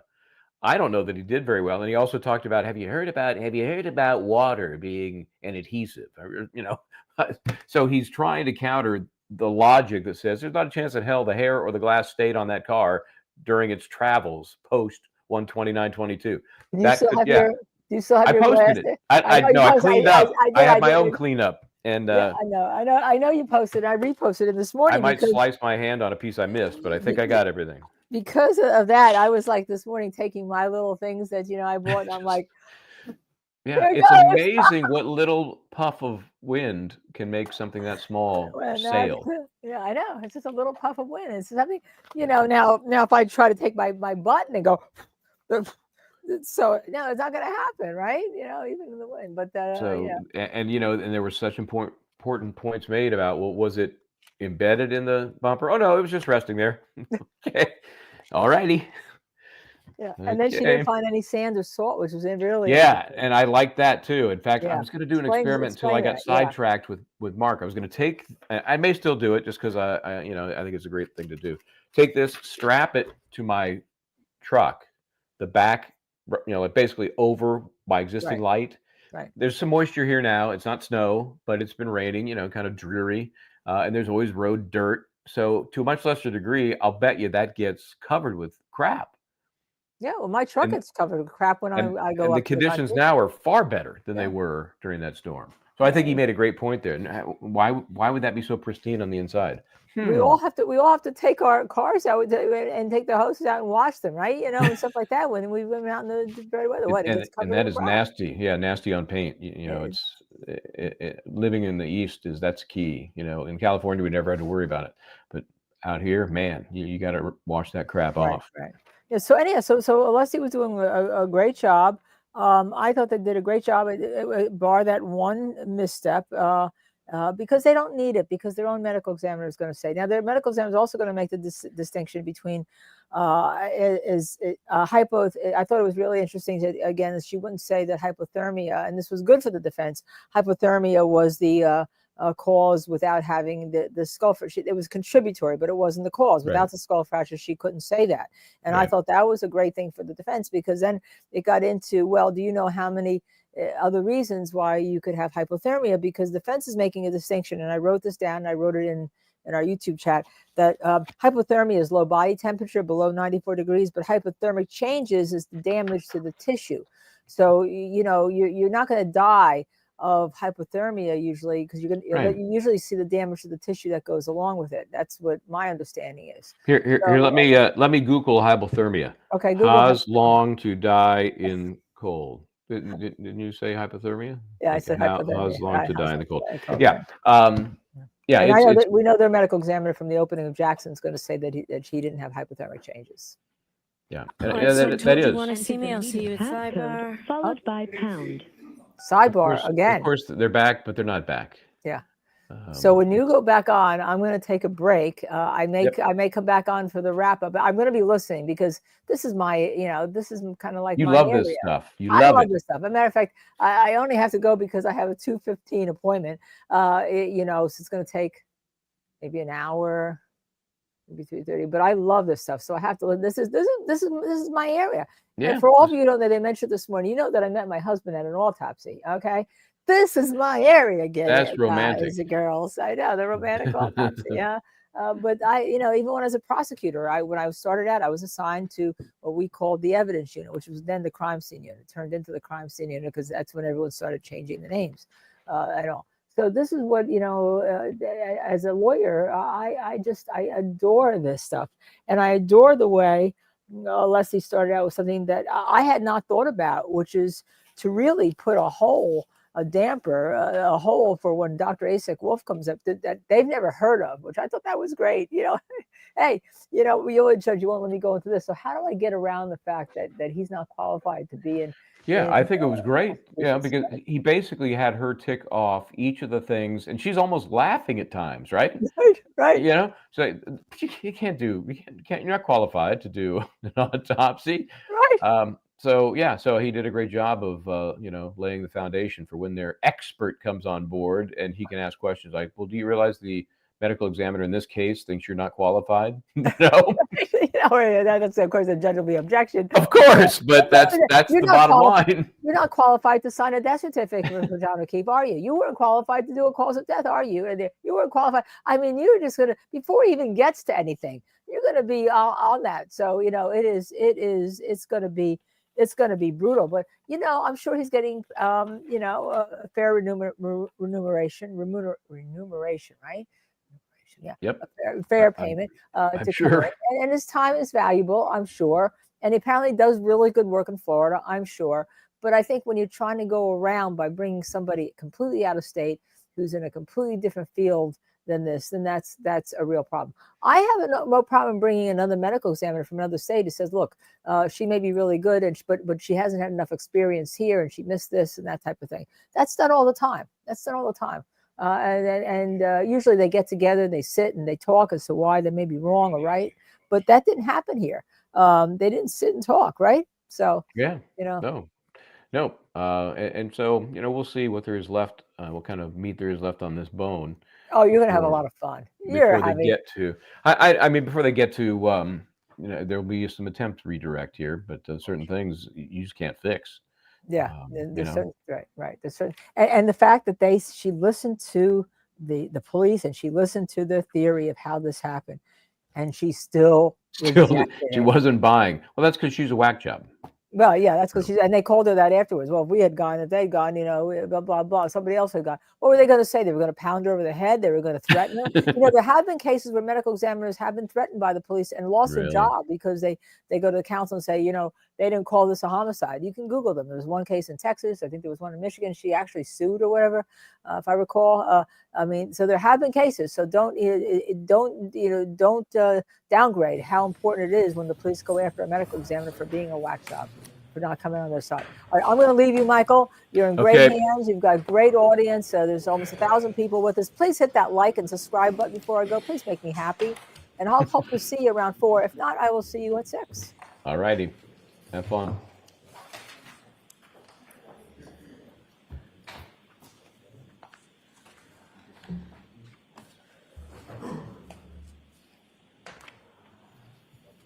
Well, Mr. Jackson giving some orders, but Leslie should be picking up. Am I muted? Oh, I'm unmuted. Yeah, so let's see where he goes from here.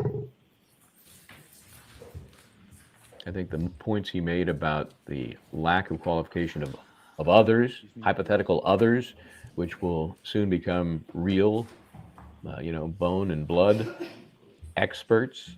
It's going to be huge. It'll be a great callback for this jury. They're going to go, wait a minute. Didn't the medical examiner say that you need to have this and this and this? I mean, Alessi was basically describing, it's as if he had the CV, the curriculum vitae of their nuclear physicist from Florida, and he was going over his qualifications and saying, what about this qualification? Will that give you what you need to determine cause of death? What about this qualification? What about this? And she really was almost kind of, snickering that that's ridiculous to think that somebody with those qualifications could do what a medical examiner, coroner, person signing a death certificate could do. Somebody's missing there. I don't see Mr. Alessi. Interesting. I know Linda mentioned earlier, I heard, when they're going to have that kind of that flood of autopsy photos, most family members, pass. They don't need to see that. This case different than others. We do see some, obviously that right arm, which is such a key issue in the case, and we've seen many times. Some of the others, like the leg with the knee, which was scraped and bruised on the outside, the lateral aspect. Saw those. Sometimes there's just the court will say none. We're not going to see any of that. None of it. The jury will see it. They need to, but that's it. They've obviously drawn a line here and spent some time going through each and every picture. And yes, no, yes, no, no. Because we saw the wrist, we saw the leg, knee. What they really avoided was the head, both face and injury to the back of the head. So, okay, looks like the jury might be coming in. That might have been the reason for the delay there. This is what I'll call the jury fan, because the one to the screen left of this is the one they generally go to when the jury's there. But when the jury's coming or going, they go to this one on the right. And I think it's probably just a safety measure, just to make sure you aren't catching somebody's head on their way in or out.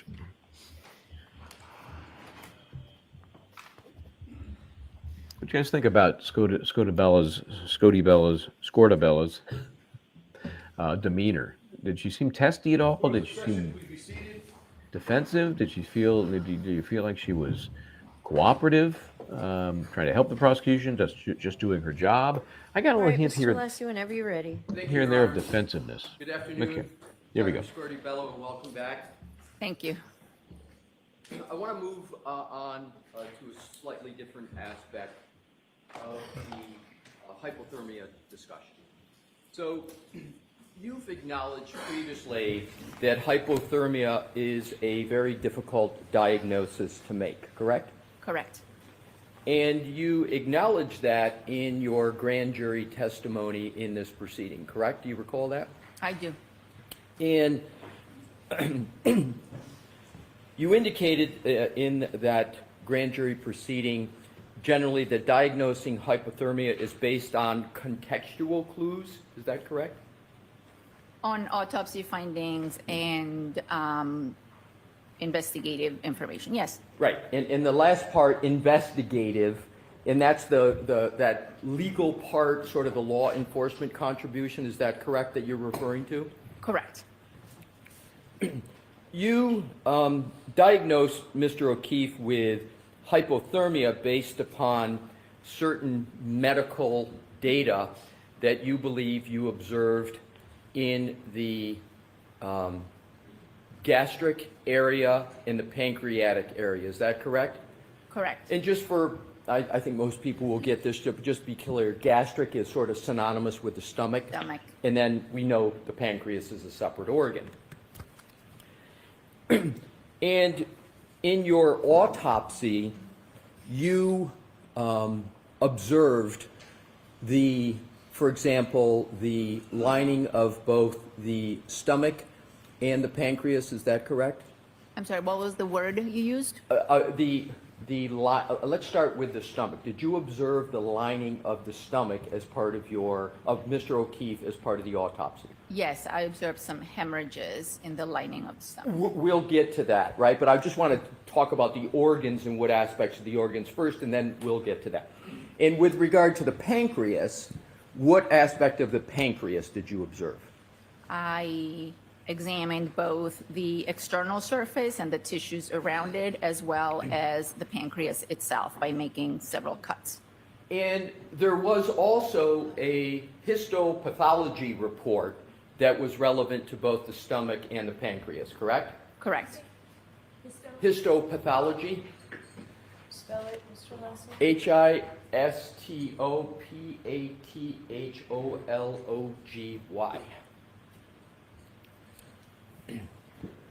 So that histopath information informed your hypothermia analysis, is that correct? The histopathology was done to further confirm my finding or my determination of hypothermia. So do I have it correct, and let's start with the pancreas, that you noted the pancreas was congested and diffusely hemorrhagic? Do I have that correct? And you feel free to look at your report, please. I will.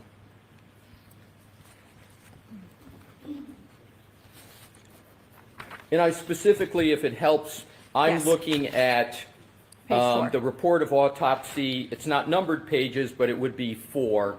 And you see liver, gallbladder, and pancreas is 1, and then you go down a couple more and you see digestive system. That's what I'm focusing on. Okay. And then, and the next page is the histopathology. Yes. All right, are we sort of oriented in the same location? Yes. All right, so let's start with the pancreas. So if you look at the histopathology page, it says endocrine and exocrine pancreatic tissue with vascular congestion and patchy parenchymal, that's parenchymal, hemorrhage, autolytic changes. Did I read that correctly? Yes. And I want to go at these one at a time, so now I'm going to jump back to the previous page where you discussed the heading liver, gallbladder, and pancreas. Do you see that? Yes. And you see the last sentence says the pancreas is congested and diffusely hemorrhagic. You see that? Yes. So now what I'd like to do, and is that what you're rooting in, if you will, the analysis of hypothermia? The determination of hypothermia was made, yes, based on these findings and the circumstances that was provided. Yes. Right, and thank you. I'm going to get to the circumstances, but it's sort of the medical legal construct that we were talking about. I want to just start first with the medical, if that's okay with you. Yes. So then let's now move to the organ of the stomach, a synonym gastric in terms of your report. So let's go to, please, back to the histopathology section. And under that, under pancreas is stomach. And there's a bulleted one sentence that says gastric tissue with vascular congestion and focal mucosal hemorrhage. Did I read that correctly? Yes. And then let's go back, as we did with the pancreas, for the stomach, go back to the previous page in your report under the heading digestive system. And the second sentence states the gastric mucosa shows focal areas of linear hemorrhages. Did I read that correctly? Yes. So we've got hemorrhage discussion with the pancreas. We've got hemorrhage discussion with the stomach and the gastric area. Your diagnosis of hypothermia was not based just on gastric and pancreatic hemorrhaging alone, though, was it? No. And you did fairly refer to other circumstances just moments ago in your answer, correct? Correct. And we're going to get to that. So that means that your diagnosis of hypothermia was also informed by the information we discussed earlier that was provided to you by former Trooper Proctor in his investigation. Is that correct? Correct. And one aspect of that information is that he was found, Mr. O'Keefe was found in the snow, correct? Yes. So let's go to the death notification report. Am I generally correct that you were, I'm sorry, Rephrase it. I will. Thank you, Your Honor. Do you recall the death notification report in this matter? I do recall, the very initial first information that comes in. That's the death notification given to our intake staff. Do you recall the contents of that death notification report? Would you like me to summarize? I don't recall I don't have it in front of me, but I can tell you what the gist of it was. Would it be helpful to you if I showed you a document that Sure. might refresh your recollection on what that, a document that may refresh She your said recollection? sure. I Thanks. think you heard her. I did. Thank you, Your Honor. Yeah, cool.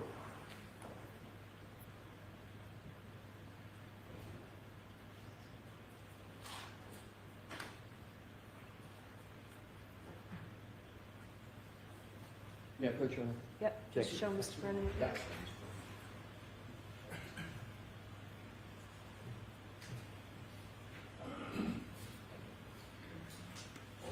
Yes. Dr. Scordi-Bello, what I'd like to do, you can read anything you want, but I'm just going to reference to the section that says circumstances of death. Yes. What I'd like you to do is read it to yourself, not out loud, and then when you, just that section up to here, and once you're done, if you could kindly look up and let me know. Okay.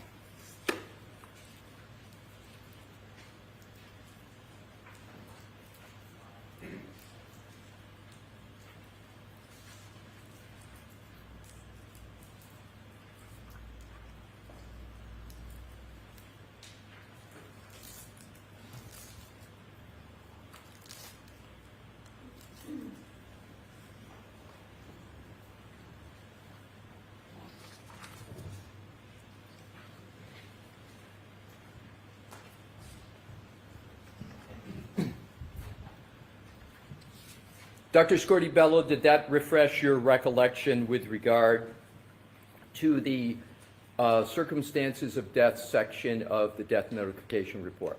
Yes, And you could please state now what your refreshed recollection is on that topic. yes. The initial intake death notification was made by a physician at the hospital. And it stated that we were dealing with a adult male that was found in a snowbank. There was note of having been at a party. There was some information as to the decedent was walking to a house. There was reference to some sort of altercation or dispute with Sustain. Jurors, disregard that. Move on with this, Mr. Leslie. With this, but just move on. Yeah, yes. In terms of the differential diagnosis concept that we were talking about before, based upon your refreshed recollection of circumstances of death as discussed in the death notification report, based upon that, did you consider whether Mr. O'Keefe could have been injured and died somewhere other than the front lawn of 34 Fairview? I'm going to allow that. initially, no.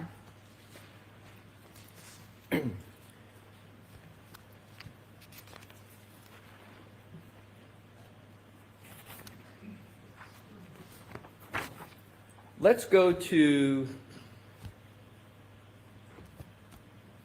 significance, if any, of hemorrhaging of the two organs we were talking about, the pancreas and the stomach. Is it correct that the hemorrhaging of a pancreas can be caused by many different things? Yes, it is. And to be clear, you found evidence of hemorrhaging of the pancreas of Mr. O'Keefe in the autopsy, correct? Correct.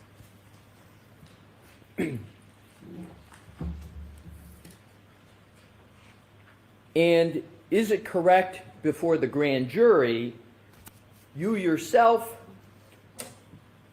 were evaluating whether the injuries had been sustained in a different environment? Well, let me ask it this way. Do you recall what your testimony was in the grand jury about hemorrhaging of the pancreas and possibilities of injuries being sustained in different environments? Do you recall any testimony on that subject? All right, I'll see you at 10.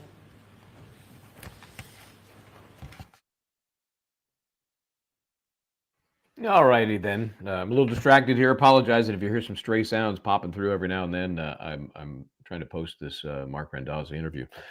So anyway, yeah, typical jousting here with I loved where he went with the differential diagnosis, asking and being allowed to ask this by Judge C. Did you consider the death happening anywhere other than the front lawn? Which also takes into account some assumes facts not in evidence. We're not sure where he died. Did he die on the way to the hospital? And he wasn't pronounced dead until at the hospital. So interesting that the objection. That's what happens when you have objections that aren't given the grounds. Because if the grounds are objection foundation, then I think you got a good objection because we're presuming that he died on the lawn. Anyway, for her to say initially no. When asked, did you consider the death occurring other than on the front lawn? Initially, no. Hey, Missy, I'm seeing the spinning wheel there. I don't know. Are we not getting the feed live? Is it paused? Is it wherever we're getting it? Is it what's the technical word I'm looking for? Having a fart? Is it? Doesn't look like it's doing what it's supposed to. That's just the way I'm analyzing it. So. I'm assuming we'll get that fixed in either on this feed or whichever feed is better. Which feed is this? I'm looking for some.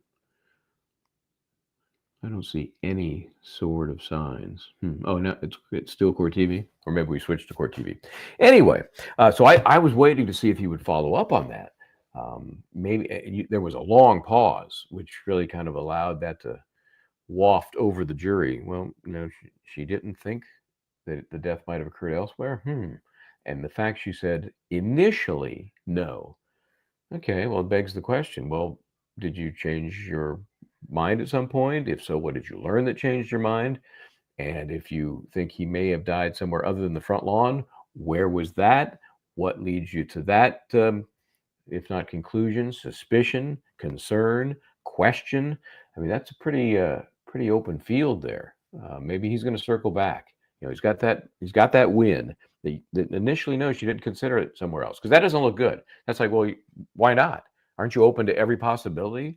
Or did you get told by law enforcement he definitely died on the front lawn, therefore you decided not to even consider anything else? I think she's got to explain how initially, no, she didn't consider death happening anywhere but on the front lawn. Set aside the fact that we don't think he really died on the front lawn. He may have been close to death, hard to tell, hypothermia, all of those issues that make it more difficult to figure out, is there really something to revive here?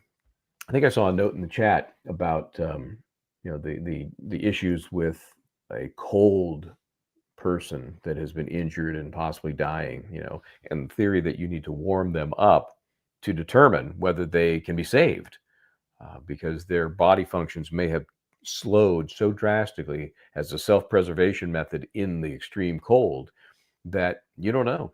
I just watched the other day, I don't know if anybody's seen this, it's a Woody Harrelson film. I think it's called Last Breath. And the story is about these guys who do these deep sea repairs on oil lines and all that stuff that we can't see because it's 1,000 feet below the surface. I think they were actually further down than that. But anyway, so they go down in their subs, they get pressurized, they're breathing helium because that works better than oxygen.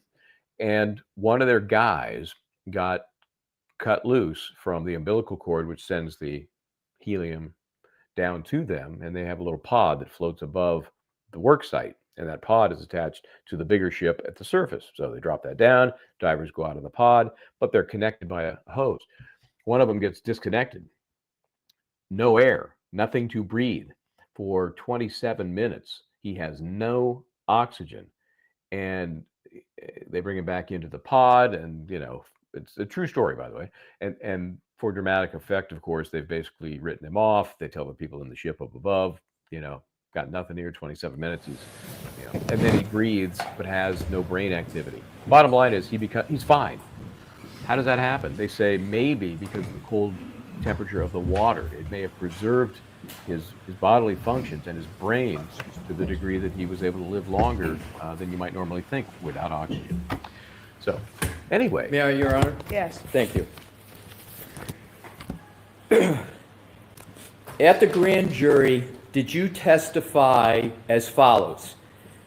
If the injuries had been sustained in a different environment where the temperature wasn't that low, then there might have been an alternative explanation for those gastric and pancreatic hemorrhages. You recall that? Yes. Hemorrhaging of the pancreas can also be caused by blunt force trauma, correct? Correct. Hemorrhaging of the pancreas can be caused by CPR, correct? Cardiopulmonary resuscitation? It's possible. Do you know what a Lucas machine is? Yes. And a Lucas machine is an automated CPR machine, correct? Correct. And it's a rather large device, correct? It gets strapped down to the chest of someone. So instead of someone having to exercise, etc., you put on a Lucas machine that goes over the chest and it automatically does the compressions, right? Correct. Lucas machines can cause hemorrhaging, correct? Yes. And in fact, wasn't a Lucas machine applied to Mr. O'Keefe? I believe so. And wasn't the Lucas machine applied from when the first responders came to the scene and he was in the ambulance continually and through when he was in the hospital? I believe so, yeah. So when a Lucas machine is used in resuscitation efforts, you'd actually expect to see some hemorrhaging, wouldn't you? Where? In the stomach, in the pancreas, would you expect to see it there? Not in the mucosa of the stomach and not as extensive in the pancreas. Let's talk about and pick the pancreas first. So you would agree that from the use of a Lucas machine, you would expect some degree of hemorrhaging in the pancreas, correct? Not always.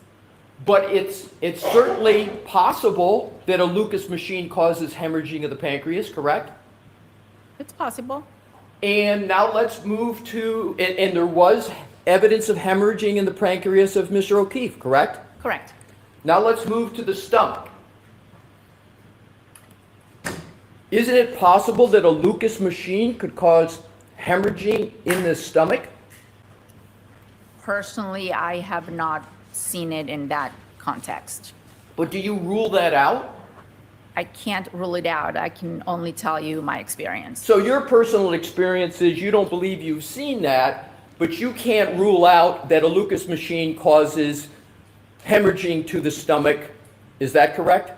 I don't believe a Lucas machine causes hemorrhage to the mucosa of the stomach. Right. I'm not yet at the mucosa of the stomach, which is a subset of the stomach, right? You're talking about the gastric rugae.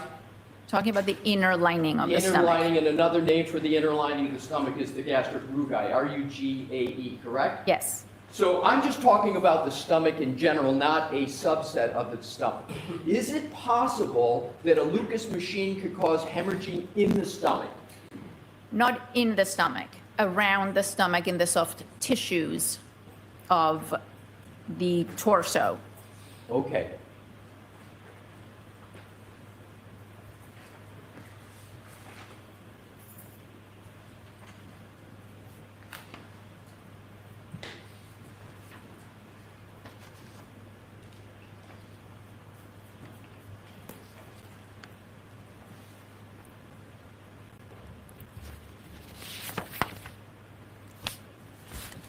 So you've said that you're aware that Mr. O'Keefe was hooked up to a Lucas machine, correct? Yes.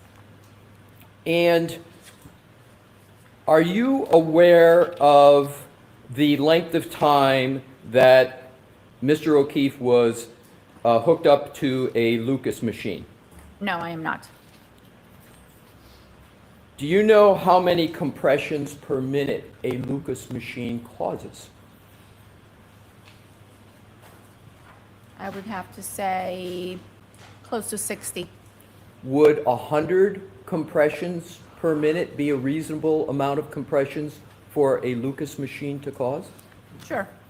So assume 37 minutes of a person hooked up to a Lucas machine, and assume 100 compressions per minute. That would result in 3,700 compressions from a Lucas machine, correct? Correct. Could 3,700 compressions from a Lucas machine explain hemorrhaging in the pancreas? You could. And that explanation could be why there's hemorrhaging in the pancreas as opposed to hypothermia causing hemorrhaging in the pancreas, correct? Possible. Did you consider that at all in your autopsy report, the effect of the Lucas machine? Is it written anywhere in your autopsy report?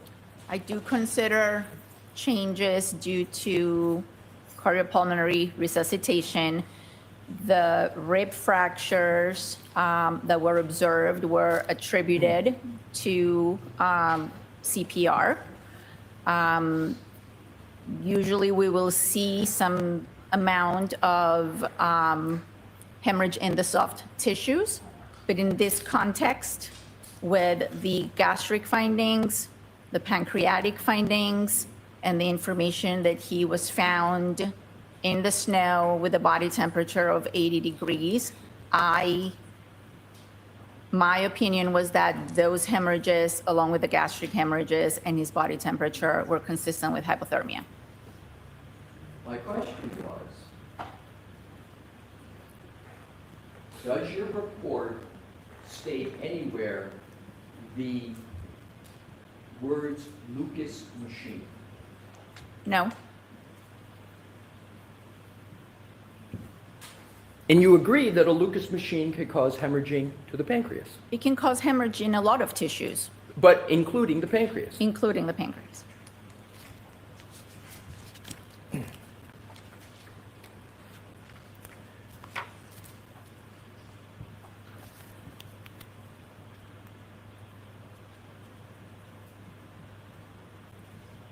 If you see hemorrhaging of the pancreas and you believe that hemorrhaging is a contributor to hypothermic deaths, wouldn't you also expect to see Wisniewski ulcers? I did note gastric hemorrhages. So the court reporter needs to have a spelling of that. Doctor, can you give us the spelling of that? Would you like to give it? If you'd like me to, I'd prepare Go to give ahead. it. Thank you. Wisnewski.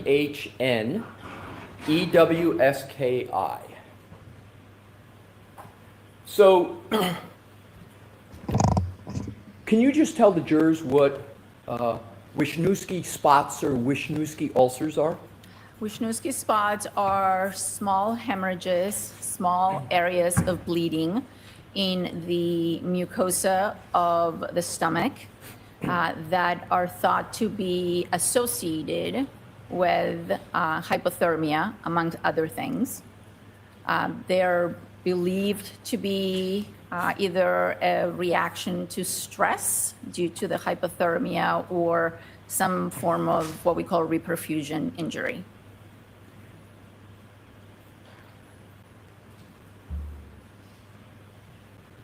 Is it correct that if someone is believed to die, at least in part, from hypothermia, that in 90% of the cases of death from hypothermia, you would find Wisniewski's ulcers? I do not know the exact number.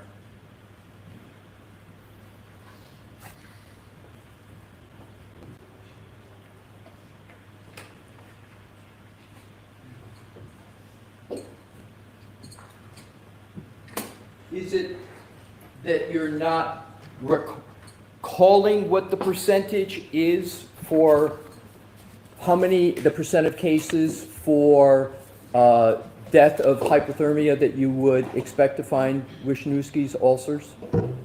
I don't. Do you recall? Hold on. Move on. The objection sustained. So Okay. you're asking it, yes, go Okay. ahead. Thank you.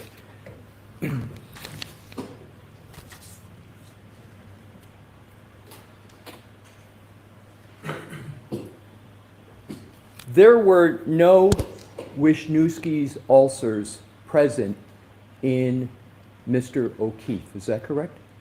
I believe there were. Can you point anywhere in your autopsy report where the word Wisniewski appears? I did not call them Wisniewski spots. I called them gastric hemorrhages. Right, so you didn't use the term Wisniewski and you didn't use the term ulcer, correct? In your report at all? No, I used gastric hemorrhages under the title of hypothermia. Do you believe that all hemorrhages in the pancreas are Wisniewski ulcers? You mean the stomach? I want to start with the pancreas. Wisniewski ulcers are, the term is used to describe the gastric hemorrhages. Right, so I wanted to clarify that, so now I want to move to the stomach. Okay. Do you believe all hemorrhages in the stomach are Wisniewski ulcers? Not all of them. Therefore, there can be Wisniewski ulcers and not be hemorrhaging, correct? Just by logic? And not be hemorrhaging? Correct. You can have a Wisniewski ulcer, but not have hemorrhaging. You could, but ulceration would manifest in what we call hemorrhage, the actual appearance of it. What I'd like to do now is, Mr. Wolf, what has been in evidence, what I'd like to do is to, with your Honor's permission, publish some depictions of first the gastric mucosa, and then start with that, Your Honor, publish that. All right. So this is the one that we have not introduced into evidence openly, but at sidebar, right? What I'd like to do is I'll start out with the one that is in evidence, which is the gastric mucosa. Okay. Start with that. What number?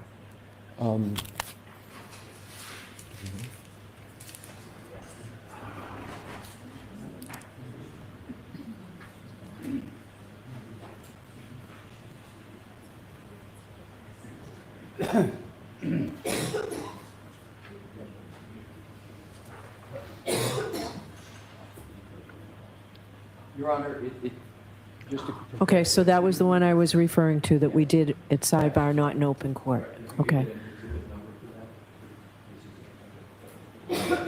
Yes. It's Friday. Pardon me? It's N Friday. And I'd like to move NN into evidence at this time. All right. All I'll say about this, jurors, is that this may be considered graphic. You satisfied with that, Mr. Alessi? I'm satisfied with that, Your Honor. Okay, Mr. Brennan, you satisfied with that? Yes, Your Honor. Okay. This is the 164. May I, Your Honor? Yes. Dr. Scorbello, I'm handing you Exhibit 164 in evidence, and I'm going to also, with the court's permission, have it published on the screen. So whatever one is best for you to look at the screen, please feel free to look at either one. Mr. Wolk, if you could publish 164.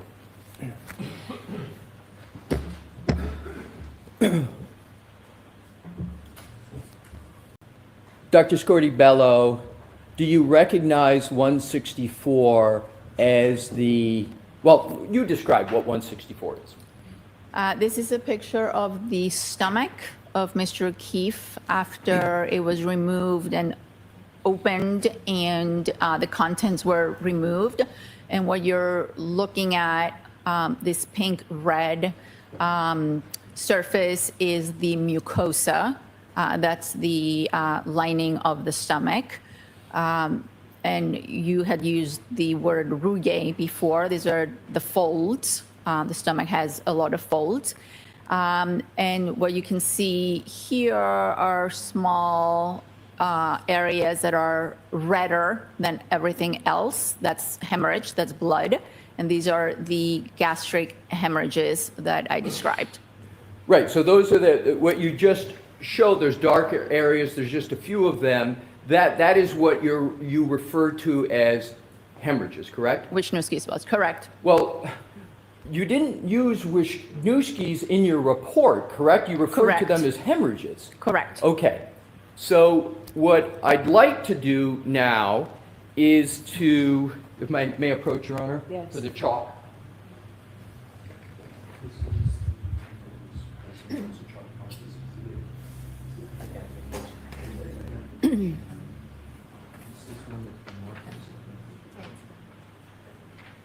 Exhibit MM. With your Honor's permission, may I show Dr. Scorbello the chalk that's marked for identification? Is that it? Yes, and let's see what she answers before we use it for more questions, okay? Yes. May I hand it to you? Yes. Dr. Scorbello, could you please take what's identified as Exhibit M and see if you can identify what that depicts? Yes, this is a picture of a stomach, again, the mucosa with hemorrhage. Your fault for these, not your fault.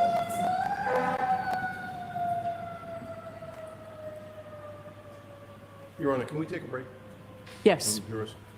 yes. Rise to the jury. Okay, time for a break. You heard the sirens. It's kind of an early break, isn't it? I don't know if it's related to what he's working on there or not, but obviously the jury is seeing images that nobody else really needs to see, and I'm sure they may regret seeing themselves, which is the stomach of Officer John O'Keefe removed and then opened up so that they can check out the contents. And what he seems to be getting at are the impacts of whatever may have killed Officer John O'Keefe on the stomach lining, right? Because she's talked about hemorrhaging in various parts of the body. And so he's taken quite the time to get her to admit, well, there are other things that can cause it, not just hypothermia. Like that seemed to be the default position, is what he's making it sound like. And yet there may be other causes. He talked about obviously CPR, and what I was just trying to pull up here. Let me see if I can do this. I'm still kind of new at the ability to show videos that I have not downloaded, because those are the easiest for me. I just download them. But let me see if I can find it. I wanted to get a look at a Lucas machine. Bob Bianchi, former colleague at Law and Crime, and a guest here on Justice Serve as well, is also an EMT. We had him on talking about this case and kind of the legal medical cross-pollination, right? And I saw he had posted something just the other day on the Lucas machine. And so with as much skill as I possibly can, let me see if I can find one of those videos. I'm not sure I'm going to find his. Let me see if I can find one of them, and we can kind of look at it and get a sense of. It's kind of a violent looking machine, to be honest with you. This is one of them, just to give you a sense of how it works. That's a person, and his name is Lucas. No, so there you go. That's the Lucas machine. I think that's sort of an older one, but it gives you an idea of how it works. The new ones are pretty. Look at that. I mean, that's like that hurts my chest. But that gives you an idea as to why those ribs right there at the sternum break. Are you kidding me? But why do you have to do that? Well, the heart's right underneath there, and the sternum has a reason to be rigid and hard and protective, so you don't get punched in the heart and die. But if they need to get in there to effectively pump the heart for itself, that's what you get. So he's suggesting. Bob Alessi is suggesting that machine could cause a number of the hemorrhages that the doctor is now attributing to hypothermia. I don't know. Just giving the jury something to chew on. And he also is, in a broader way, making what she says to this jury questionable. Like, she didn't consider that. Why didn't she tell us that? It's who did? Oh yeah, Diz. Yes, I did it. Pretty good, huh? So that I did, by the way, post the Mark Randazza exclusive / breaking news. So that interview is up. Now is as good a time as any to take a look at it, since I'm just blathering along here. But it will be up and in the reasonable time to take a break and listen to that. It's about 20 minutes, and it's really fascinating to talk about the process. And again, we're back to the buffer zone. The process, the order that was written by Judge C, the remedy that's included, which is very interesting, and the practical considerations. Really, what's going to happen? I mean, are we going to have some arrests now because people are reading this as they should? First Amendment rules, we win. We're going to be wherever we want to be as long as it's not on the courthouse property. It's going to be, I don't know if they've had a class where they've called in Troopa Hardman and said, okay, dude, here's the way it is. Here's what you can do, and here's what you can't do. We sure didn't see that before. We'll see. And we're going to have, I think we've got the approval. We got Tom and Scott on tonight, who are two sets of the most often boots on the ground there in front of the courthouse and the Registry of Deeds right across the street. And now, not in a new buffer zone. Remember, the buffer zone is still the same, still exactly the same parameters. Those cute little signs, they can stay. But it's I'm going to change it to a First Amendment zone. That's what I'm going to call it. So in the First Amendment zone, you can gather. You can have your posters. You can have your signage. Scott won't have to put a garbage bag over his Karen Reed support sign when he transitions the buffer zone. I mean, the First Amendment zone. So, Scott, throw that damn plastic bag away. Forget it. You don't need it anymore. And so we'll talk to those guys. I'm thinking they're maybe even gathering there now, and maybe they'll have something for us later in the afternoon. Tom and Tom's buddies, if you're hearing this and you're out there, feel free to ring us up, and we'll put the video on so we can see what is happening. I think, in light of this order, it'd be a perfect time to do it. At least 4 o'clock when everybody's leaving, be there to support whichever side you want to support, and let's get let the games begin. Let's see what happens, right? Okay, back to this case, or this part of the case. I'm surprised that I get the feeling that Bob Alessi is kind of like LKB. Really, I'm a science geek as well, but only to a certain level. I think Linda's immersed in it because of the work she's done in various cases. Obviously, Alessi is totally into it, and so I think you have to make sure he's got a point. He's going forward. He's making it, but I think you have to make sure you aren't bumming out the jury. Not from the pictures that you may need to kind of demonstrate your point, but just you better have a finite point that's going to propel the defense or put holes in the prosecution, because I don't think anybody wants a lab lecture. Did I sign up for this? Human biology, human anatomy. I think you have to be very careful that you might offend people or bore people, and they're just going to check out because they aren't total science geeks like some of us might be. I love this stuff, and one of the things I loved about practicing when a case involved this kind of expertise is you get to kind of become a junior expert. You never get quite what you need, just enough to be dangerous, but you need to know enough to cross-examine like Mr. Alessi is at this very moment. So and Diz says Tom is still at home. Tom, get off your ass, get down there. What the hell's wrong with you? So Tom's going to come on with us later, unless he's now offended. He's fine. So I think the science stuff, you got to be careful, because you don't want to send people, off into their own personal coma. You want to make sure that if there's a point there, you get in, you make it, you get out. Remember, this is cross-examination. So what do you guys think? Too much with the autopsy photos? Are you buying into the cause of the hemorrhaging in these organs that might be something other than the cold, right? The hypothermia?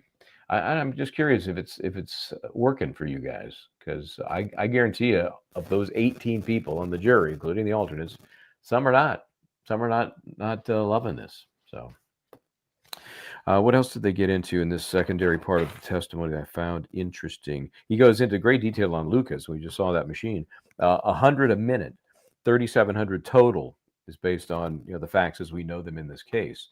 Could have been up to 100 a minute. We're talking about the variables that we apparently don't know. Like, do they have the machine set? I mean, what's the default setting? Is it 100 a minute? Is it 70 a minute? What did the doctor say? 60? That was her guess. 60 compressions a minute with the Lucas machine.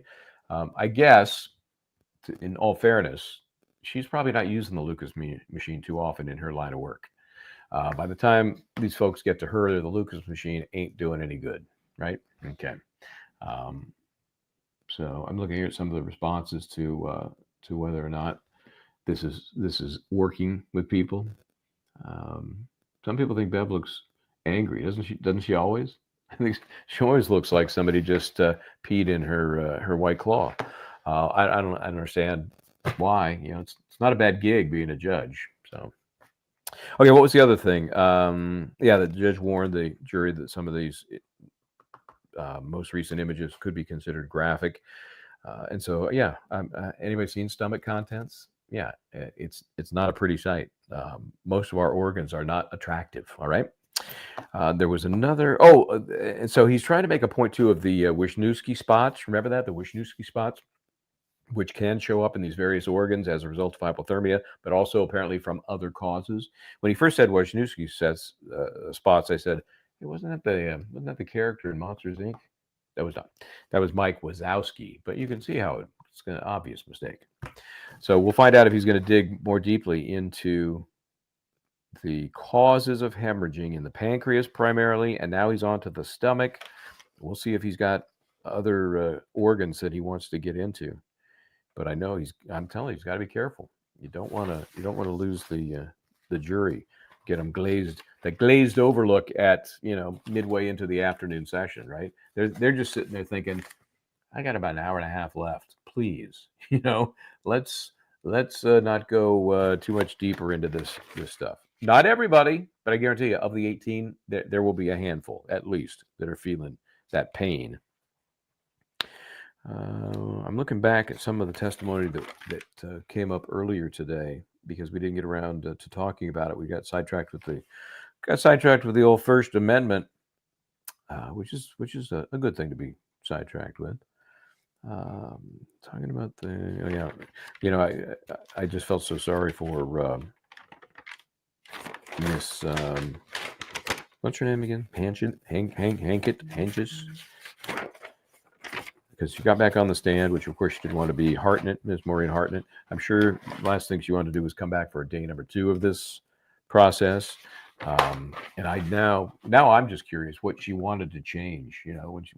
I've really never seen that happen where a witness on her own, sua sponte, says, there was something I want to change about yesterday testimony, and then she goes as far as to say it was during questioning by Mr. Alessi, so it was obviously on cross. And she didn't say, I don't know, did she say correct or change? That's a good question. I can't remember personally if it was. Let me see if I noted it properly. If you guys remember, was it correct or change? Because that is a difference. Let's see. Did she say correct or change? Correction. I have correction written. You may think it's the same thing. Correct, change, whatever. It's correction suggests that I gave you something wrong. Change might mean, well, you want to elaborate on something, or you want to include something you didn't the first time. But correction means I screwed something up and I want to fix it. So yeah, that's right. Diz, I appreciate that. Yeah, I thought it was correction. That has a weightier meaning, and the jury's got to be thinking, well, what did she say that she needed to fix, and how does that affect everything she said? Do we trust anything she said? We don't know what she needed to fix. She needed to fix something. And the other issue is, and I hope Alessi gets back to this, when he got the doctor to say that she did not consider whether the body of Officer John O'Keefe was found dead. Again, set aside the fact that he may or may not have been dead when they found him, other than on the front lawn. Initially, no, she did not consider it. Well, then that means she changed her mind. And what happened? What happened to change your mind? Who did you talk to? What did they tell you? What did you find? What did you see in the lab experiments? What did you see in your examination? And initially, does that mean when you heard about Officer John O'Keefe's body and they put it on the table in front of you, was that the initially? Or was the initially after you'd done most of the autopsy and you were doing your initial report? All of those things, they make you wonder what happened and why would you have changed, or at least considered changing, that very important part of your evaluation. If he wasn't found on the lawn, what did you see suggesting he was found somewhere else and moved to the lawn, or that he moved even while on the lawn somewhere closer to the driveway and ended up on the lawn? So we shall see what we shall see. Let me remind you again, go check out the Mark Randazza interview where we talk about the buffer zone. And tonight we'll have Kings of the Buffer Zone. We'll have both. I think we're going to have both. Tom and Scotty will come on. And what do you envision the problems were going to be? We've all seen the troopers in action, right? Some of us closer than others. What do you think they're going to do with this language that just says you can't do anything that interferes with trial participants' entrance or exit? Okay, does that mean they're going to keep people off the sidewalk or just in front of the stairs that lead up to the courthouse? I would say you got to let them on the sidewalk, public sidewalk, and you just make sure that is cordoned off so that they go up sidewalk into the courthouse without being, I was going to say molested, but that's a weird word. So when they leave at the end of the day, at least as I've been there and we've been doing this, they come down the ramp with all of their gear, and then there's kind of a baby scrum with whatever press is there. And then as that C parts, that's when I've grabbed a quick comment with Karen Reed. And then they continue on down the sidewalk, which is, we know it has the iron gates on the street side, right? So we'll see. Is that going to change? I don't know. I have no idea. I'm sure somebody's in a back room somewhere. I hope somebody is in a back room somewhere saying, okay, we have this order. We think we know what it means. Let's all be uniform in how we enforce this, how we interpret it, and try not to be, let's try not to arrest too many people. How about that? Let's start with that point. Let's see. I think there were a couple of questions that we didn't get to, and when Linda and I were chatting, we kind of got into other stuff. Micah, can a FOIA communication between Quinone and her judicial assistants and the DA's office, can we get those through a FOIA request? Well, you're not going to get anything during the course of a trial or what they would claim as an investigation. And then, if we learned anything from our talks with Ashley, right, and her efforts to get documents and what she had to go through, how tough was that? And how easy is it for the government to say, we don't have anything responsive to that FOIA request? So that's the first thing. You're going to have to wait till the end of an investigation or trial. And then even when you get to the point where you can ask, they're going to stonewall you. Just the way it is. Okay, break Right, over. Mr. Lessie, you can continue where you left off. Thank you, Your Honor. May I reapproach the witness? Yes.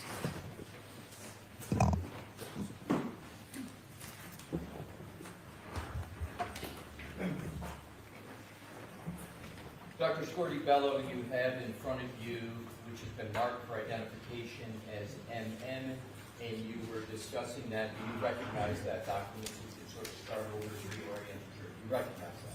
I recognize what it is, yes. And what is it? It is a picture of a stomach, of the mucosa of a stomach with multiple hemorrhages. And does that exhibit fairly and accurately depict a stomach with what you have referred to as multiple ulcers? Yes. Your Honor, I offer that into evidence. I object to Anthony as a trial. I'll, you know what, if I can use it as a public, a trial Yes, you publication. can. Yeah, that's what I'll do, Your Honor. Thank you, Mr. President. So you can have it displayed. Thank you. And again, I'll leave this hard copy with the court reporter, and we'll use the screen. Oh, so it's not in evidence? It is not. It's marked for identification? Yes, marked for identification, and we are with it.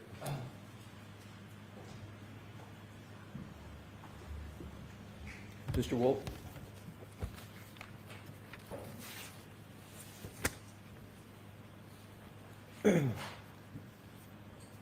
Dr. Scordi-Bello, is that the depiction that you were just describing at your witness stand? Yes. And could you please, with the laser pointer, state what you see in this depiction? So this is a stomach. This is the mucosa, the folds of the stomach. They're not very folded in this particular picture, but you can see these distinct areas that are that have a darker coloration. That's blood. These are hemorrhages. And to be clear, this is not the stomach of Mr. O'Keefe. This is a medical reference depiction to sort of generic or some other depiction other than Mr. O'Keefe's stomach, correct? Correct. If we could, with Your Honor's permission, Mr. Wolk, put side by side this chalk with what is in evidence as the actual gastric mucosa of Mr. O'Keefe. The objection sustained. Could we, with Your Honor's permission, publish simply Mr. O'Keefe's gastric mucosa? Yes.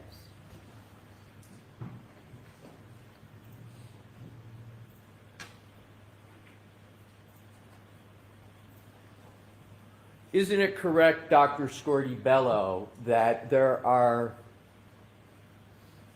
much less dark spots in this depiction of the gastric mucosa than there were in the chalk that we just displayed? In other words, that green depiction of what I'll just refer to as a generic stomach. Is that correct? That is correct. So you can take that down, Mr. Wool.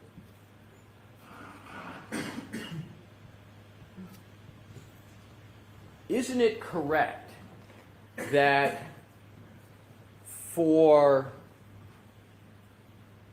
hypothermia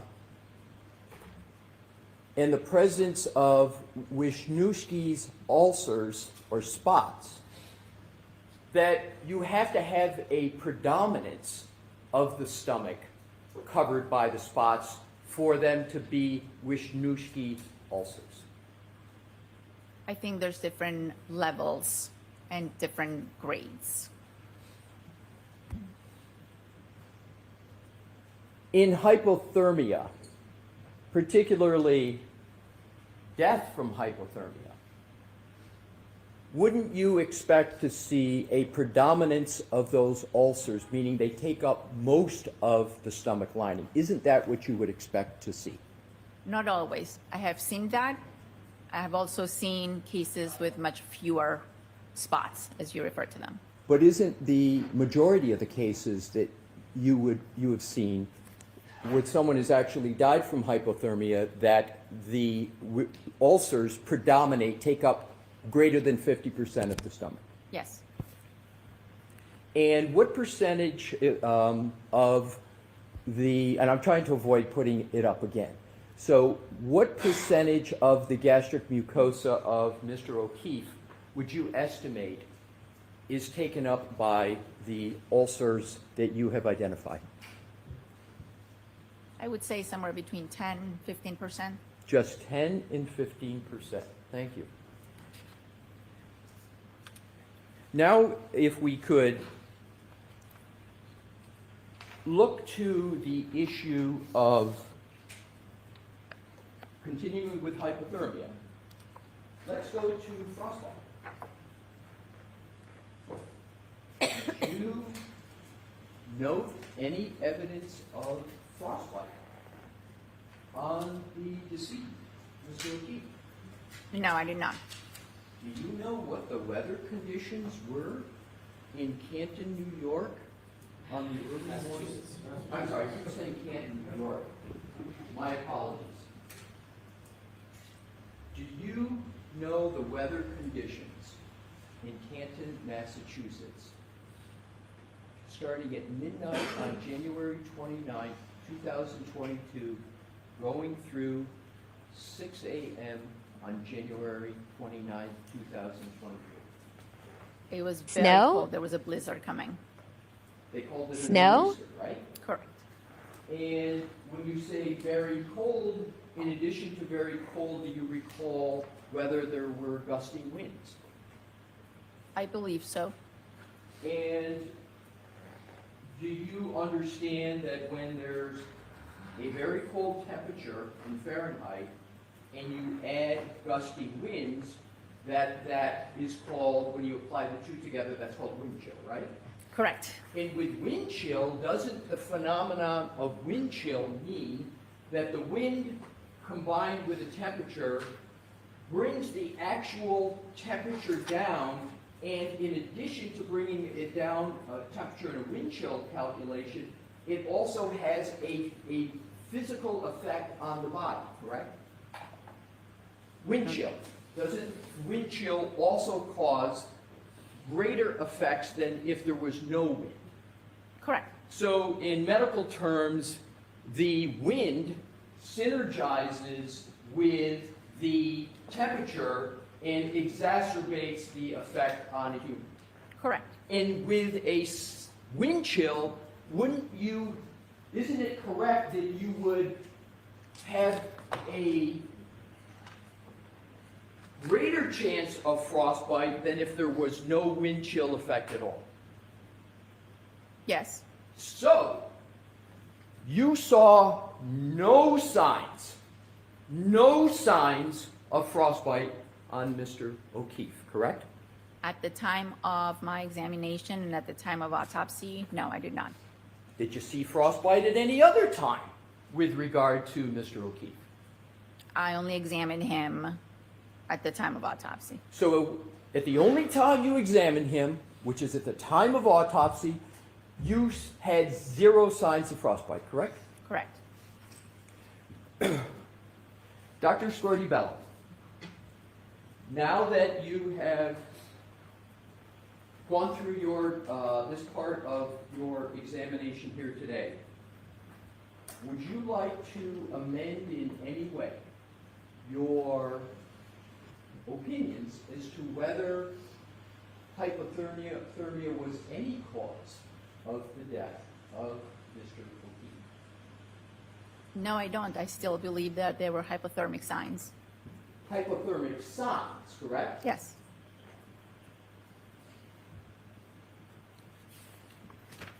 I'd like to move to another topic area, please.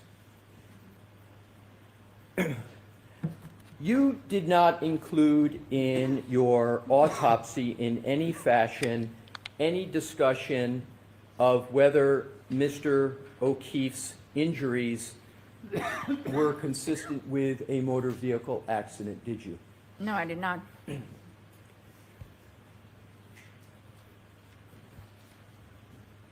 In fact, there were no injuries consistent with a motor vehicle impact on Mr. O'Keefe, correct? Sustained. Did you evaluate it all in your autopsy whether Mr. O'Keefe had any injuries consistent with a motor vehicle accident? Objection. I'll allow that. Yes, I did examine his lower extremities. That is protocol in any case of suspected impact with a motor vehicle. So I did examine his legs and I did not see any evidence of an impact site. And could you elaborate to the jury what you mean by no evidence of an impact site? Objection. I'm going to sustain that objection. What do you mean in your answer, no evidence of impact injuries? I'll allow that. What I look for is some sort of bruise, either on the outside of the leg or bleeding on the inside after the skin is reflected in the soft tissues, or any fracture of the bones of the legs. I did not observe those things. That was going to be my question. You did not observe any of those things, correct? Correct.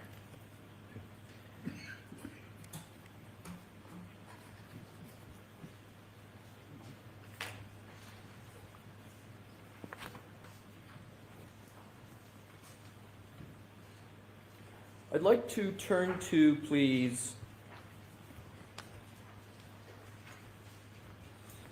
the face of the decedent in your analysis that you discussed on direct examination of that area of the decedent.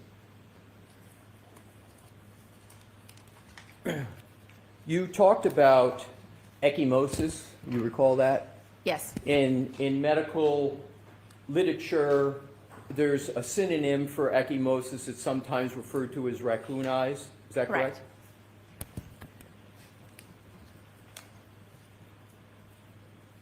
Ecchymosis doesn't cause a laceration to an eyelid, does it? No. Ecchymosis does not cause a laceration to a nose, does it? There was an abrasion on the nose, but no, the answer is no. Correct. So ecchymosis doesn't cause a laceration to the nose. Correct? Correct.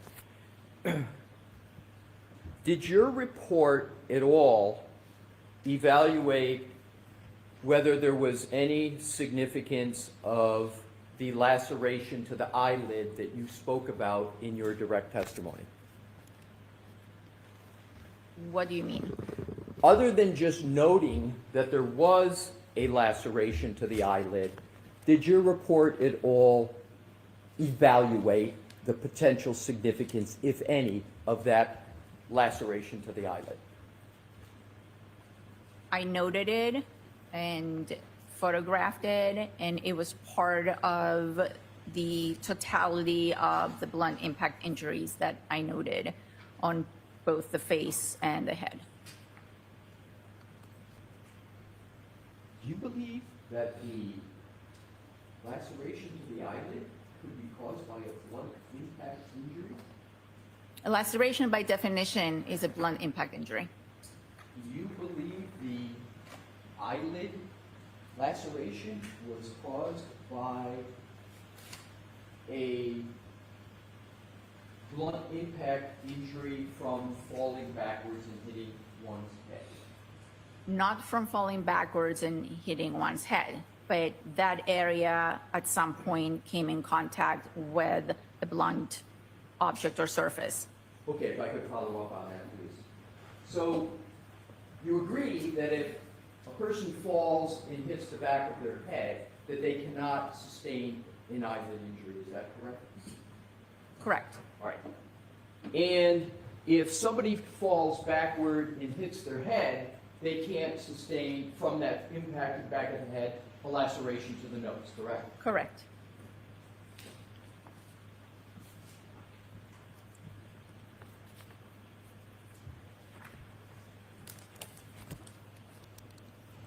So if we could, Mr. Wolk, and with your Honor's permission, publish which is already in evidence, which are depictions. Let's start out with, please, the laceration to the right eyelid.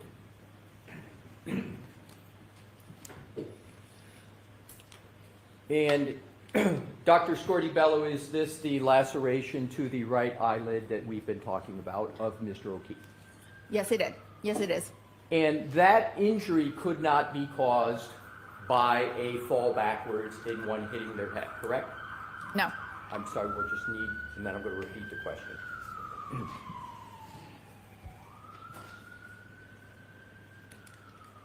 Can you state your answer again? Let me that injury to the right eyelid, that laceration, could not be caused by someone falling backwards and hitting their head, correct? Correct. Bear with me one moment, Your Honor.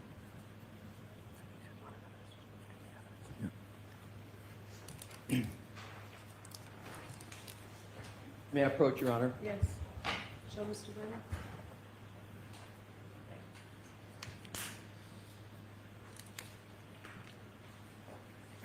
Your Honor, I erroneously assumed that that picture was in evidence, and I would like to now properly lay the foundation if I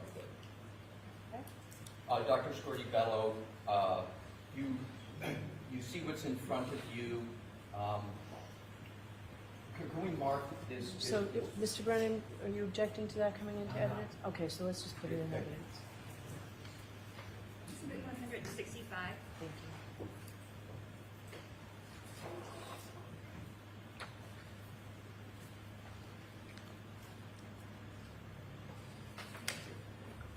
Yeah, Your Honor. Yes. Thank you. Dr. Scordi-Bello, I place before you what is in evidence now is 165, and Your Honor, may I have Mr. Wolk publish Yes. 165? Thank you, Mr. Wolk. So, Dr. Scordi-Bello, that laceration to the right eyelid could not be caused by a fall backwards where someone hits the back of the head, correct? Correct. So that injury, you've called, what do you label that category? Traumatic, did you use that phraseology? Blunt impact. Blunt impact. So that's a blunt, in your opinion, that's a blunt impact injury, correct? Correct. So is it correct that that injury had to occur in some manner other than falling backwards and hitting one's head? Yes. And is that injury consistent or inconsistent with a punch? I'll allow it. Could be consistent. If we could, Mr. Wolk, have the laceration to the notes.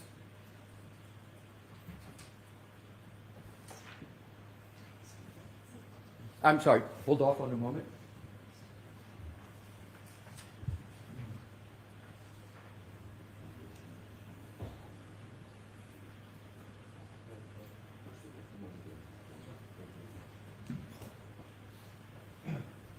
Your Honor, Mr. Brennan has agreed to stipulate this going Okay, into so we can mark it. 166. Oh, thank you.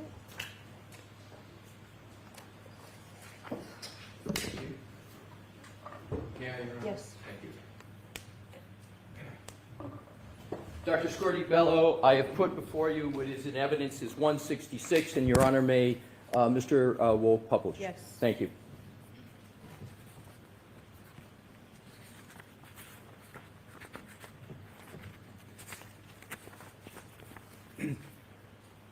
Dr. Scordi-Bello, does that exhibit fairly and accurately depict the laceration to the nose of Mr. O'Keefe? Yeah, it's an abrasion. I described it as an abrasion, as a scrape. So you would classify that as a scrape? Yes. That scrape could not be caused by someone falling backwards and hitting the back of their head, could it? Not by a single event, no. You can take that down, Mr. Wolf.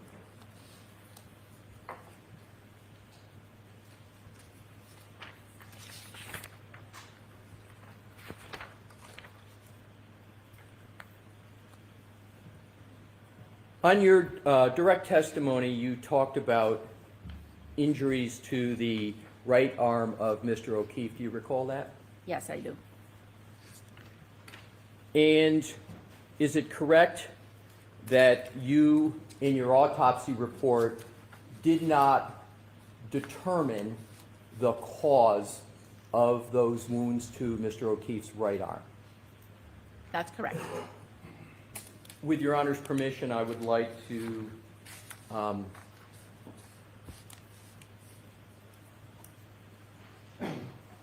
Brennan.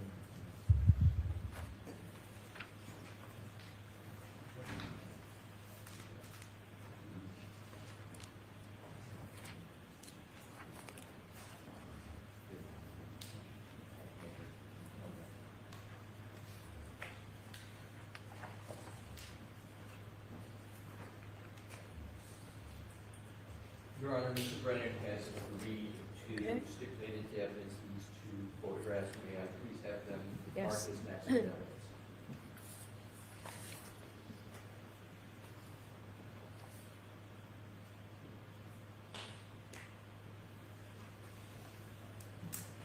Exhibits 167 and 168. Thank you.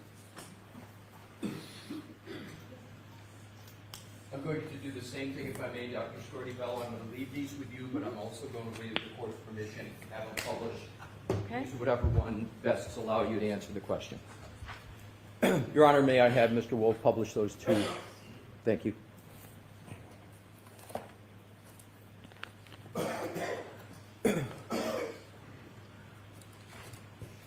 With regard to what is on the screen, am I correct that you noted these injuries to, and these wounds to Mr. O'Keefe in your autopsy report? Yes.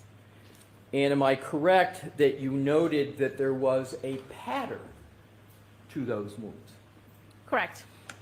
And although you noted there was a pattern to the wounds, you were not able to determine the cause of those pattern wounds. Is that correct? That's correct.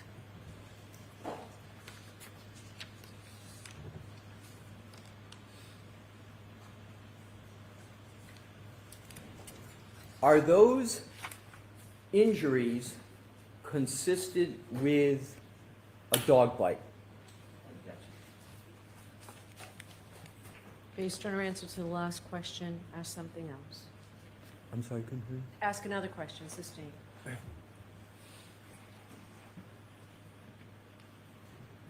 Can you identify any cause of those injuries that would be consistent with what is depicted on the screen? Objection. So can you answer that, Doctor? I cannot.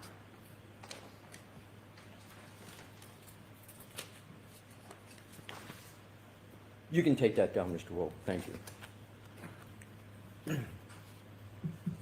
Do you recall discussing at all on your direct examination?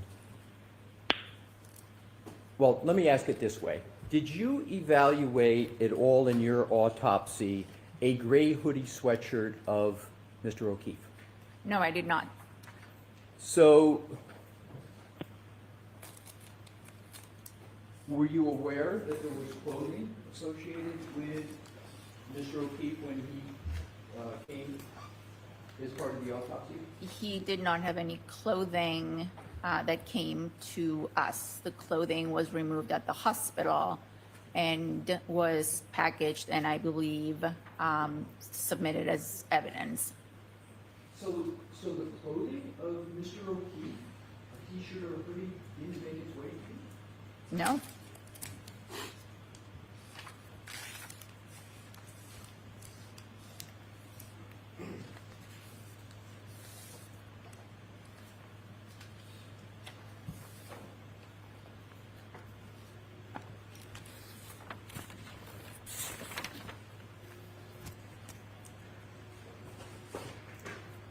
You were unable to reach a determination as to the manner of death of Mr. O'Keefe, correct? That is correct. So you had doubts about the manner of death of Mr. O'Keefe, and you consider those doubts reasonable? Sustained. Sustained. You were not able to reach a determination as to the manner of death of Mr. O'Keefe, correct? Correct. And manner of death, as you've testified, includes the circumstances surrounding death in addition to the medical analysis that you performed. Okay. I'm sustaining it, asked and answered.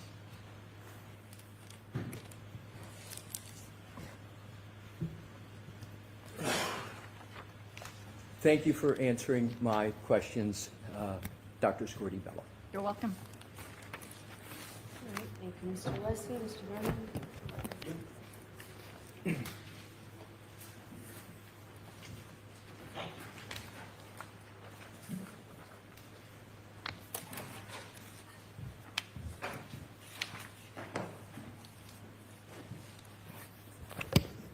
Doctor, how many autopsies have you performed in your professional career? At this point, more than 1,200. When the person is brought to you, are they usually clothed?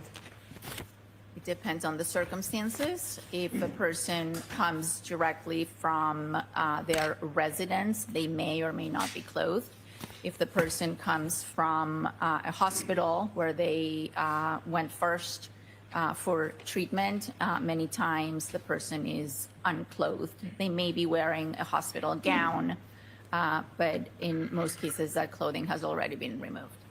If that clothing has already been processed, is it common that it would be brought to you for inspection? Objection, Your Honor. Sustained is to the front. Is clothing that is not accompanying the person's body commonly brought to you for observation? Objection, Your Honor. So let's move on. Or ask it. You were asked questions about your opinions relative to spots in the organs of Mr. O'Keefe, and you were asked about part of your statement in the grand jury. When you provide statements, is it important to have the statement in context to understand it? Yes. Is it important to have a complete statement rather than just part of a statement? Yes. And when you were asked the question that counsel asked you, Do you remember that grand jury testimony you gave? I remember it was a long time ago. Okay. But I do remember most of it. Do you remember when he read part of your answer? It was in response to a grand juror's question? Yes. And he read part to you, right? I understand your question, and my answer is that I don't know, but given the environment, so if the injuries had been sustained in a different environment where the temperature wasn't that low, then there might have been an alternative explanation for those gastric and pancreatic hemorrhages. Do you remember that? Objection, Your Honor. The doctor can answer that. Do you remember Attorney Alisi read you that part of your statement? Yes. Do you remember that you had more to that statement that was left off when he confronted you with it? I'm sure there's more to the statement. To complete your statement, you said, but in the whole context, I believe that those are signs of hypothermia and not caused. Do you remember that completion to your statement? Objection, Your Honor. Sustained. You can show her the statement. Okay. I can approach. Ask you to take a look at part of your grand jury testimony. Do you remember Attorney Alisi reading part of your answer back? Objection, Your Honor. So I'll strike that. Have the witness look at it and go from there. You asked about your entire answer or just part of it? Objection, Your Honor. Sustained. You can read the rest of the answer that you weren't given when it was read to you. Objection, Your Honor. So this is phrased as refreshing recollection, so follow it appropriately. Do you now remember there was more to your answer? Yes. Could you share with us the rest of your answer? Without reading Objection, it. Your Honor. Without reading it. Turn it over. Turn the paper over, please. I can take it, Your Honor. Ask the appropriate questions to her. Do you remember the part that was left out? Objection, Your Honor. Sustained. Does it refresh your memory to the rest of your statement to the grand jury? I'm sorry, what was your question? After looking at this, does it refresh your memory to the rest of your statement you made to the grand jury? Yes. And could you share the rest of your statement with the jury, please? The rest of the statement was that I have to take those findings in the context which was presented to me. So in the case of this particular case, those hemorrhages, in the context of a body found in the snow, I believe they were due to hypothermia. Is your answer more complete in context? Objection, Your Honor. Sustained. You were shown a photograph of two individuals that were in the room at the time of autopsy. Do you remember that photograph? Yes, I do. And you were asked about certain names? Correct. You said that there would be a log identifying names? It would be a log, yes. A log. Do you remember exactly who logged in to that autopsy? No, I don't remember their names. May I approach? Show Mr. Alessi.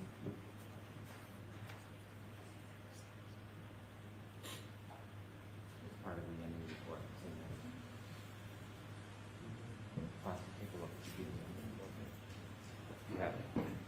Your Honor, if we need sidebar to explain, we just need a moment to take a look. I can move on and we'll come back to it, Your Honor. Thank you, Mr. Brennan.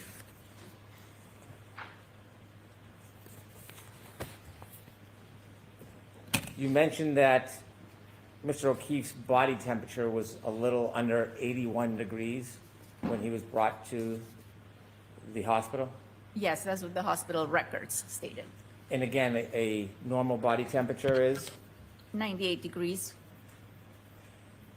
So there was, is it fair to say there was over an 18-degree drop in his body temperature?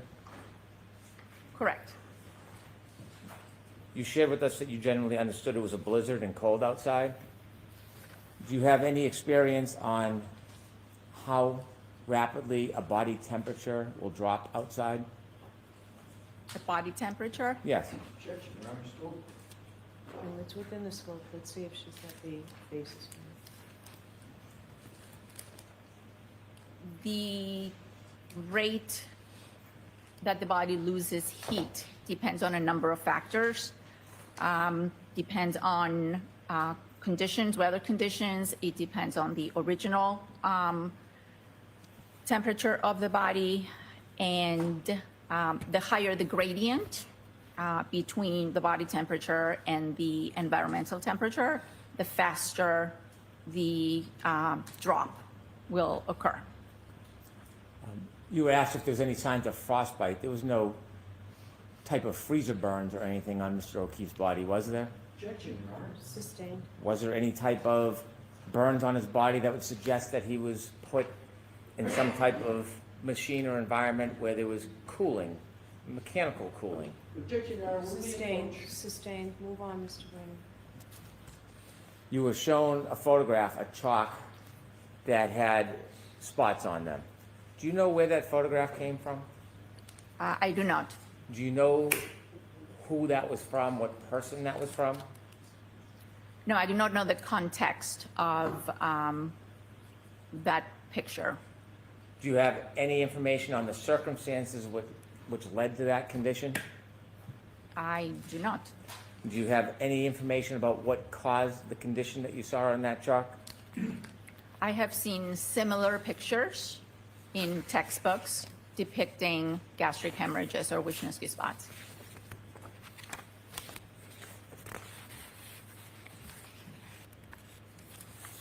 You were asked about your role as a medical examiner, and there were a number of questions about your assessment from a legal perspective.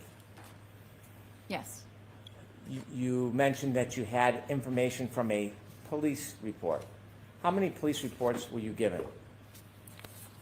There was a preliminary police report, I believe, the day of the autopsy, and communications with law enforcement in the days and weeks following. May I approach? Yes.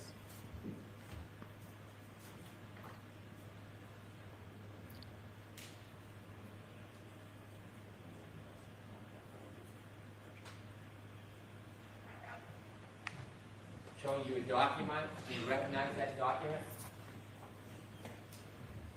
Yes. What is it? This is a police report on this particular case. Is that a police report from your file? Yes. And that police report, is that the police report that you considered? Amongst other information, yes. How many lines is that police report? 11. What's the date and time of that police report? This was initiated on January 29th. It says at 1941. I have this marked for identification, Your Honor. Okay. May I hand the witness another document? Let us mark it. Oh, sorry, let me have that back. Yeah. Q for identification.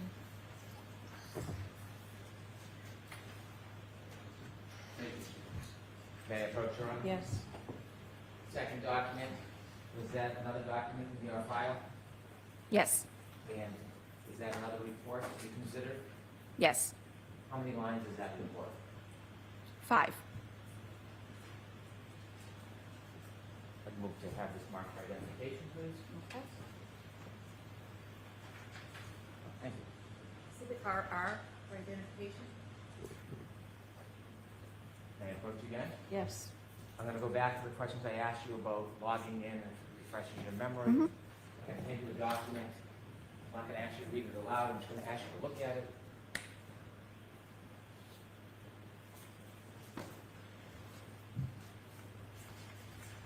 Does it refresh your memory on the people who attended the autopsy?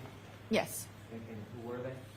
I believe one person was Mr. Keefe and the other one was Mr. Corner.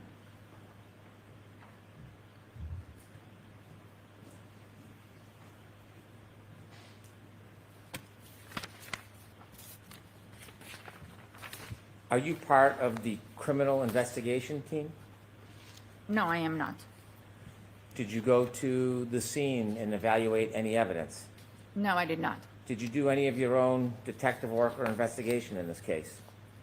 No, I did not.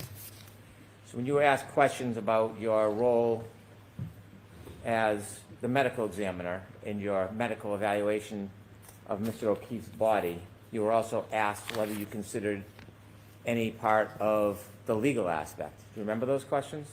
Yes. You were never, well, let me ask you.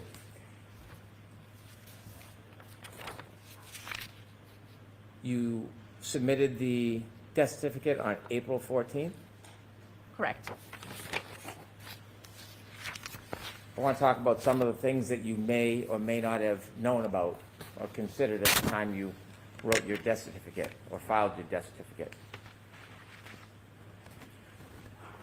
Were you informed or were you aware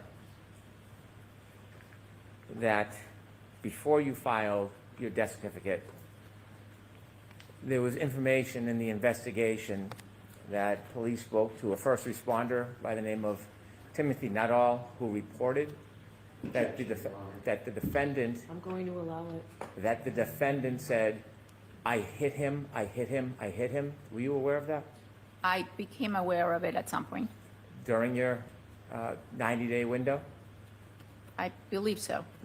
Were you aware that there was another first responder by the name of McLaughlin who provided information that the defendant said, I hit him, I hit him, I hit him, I hit him? Yes. Were you aware of statements made by the defendant, to Miss McCabe, that she said, may have I hit him? Did I hit him? Objection, may we approach, please, briefly? Okay. All right, so Hank Brennan taking some body blows, heavy fire incoming, and now he's getting burned, thinking he's helping himself. Just on this immediate line of questioning, he's asking if within the 90 days before she made her report, whether she knew about these extraneous statements by Nutter Butter and by the defendant allegedly. I hit him, I hit him, I hit him, I hit him, and I could I have hit him? Did I hit him? She's saying, yeah, I knew about that stuff. Well, he's trying to poke holes in her statement that, in her opinion, there is no physical evidence of an automobile striking Mr. O'Keefe's body. I mean, he's hoping she'll say, oh, no, I didn't know about those statements. Therefore, would they have changed your ultimate testimony and opinion about whether or not a vehicle had struck Mr. O'Keefe? Well, no, she said when he said, and this is total communication breakdown here, where she's not been advised prior, they've not talked to her about this, about whether or not she had that information when she made her report, because it had to be coming. It's like a jurors, I want to let you know that, like other evidence that was let in previously, this is not coming in for the truth of what's in the statements. It's coming in so that as it goes to Dr. Scorti-Bello's knowledge and state of mind at the time of her report. Thank you. At the time of your death certificate that you filed, were you informed that a Jennifer McCabe had reported that the defendant said, did I hit him or could I have hit him multiple times? Objection, Your Honor. I'm going to allow it. I don't believe I knew about Miss McCabe. Did you learn that Ms. McCabe reported later that the defendant, while speaking to first responders, reported that she had hit him? Did you know that? I was aware of that information later on. Were you aware of the investigation regarding alcohol consumption? Yes. Were you aware that the police or Massachusetts State Police spoke to other witnesses about their observations that night? About their Observations? Yes. Were you aware of an interview by Trooper Buchanan with firefighter Daniel Whitley on February 7, 2022? I don't remember. Were you aware that Mr. Whitley told the police that the defendant had expressed that she had gotten into an argument with the defendant that night? That was part of the information I was given, yes. Were you aware of a report from first responder Anthony Flamate about statements made by the defendant to him? I don't recall that particular first responder, no.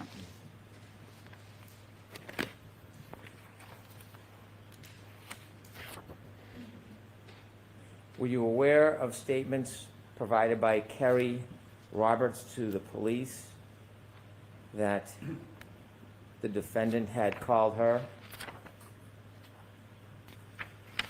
citing Kerry, John is dead, Yeah, I was given that information, and the questions of did I hit him? Were you aware of that? yes. Were you aware of information that troopers had an opportunity to go and speak to the defendant? Yes, Were you aware of the statements that she made to the troopers? not in detail.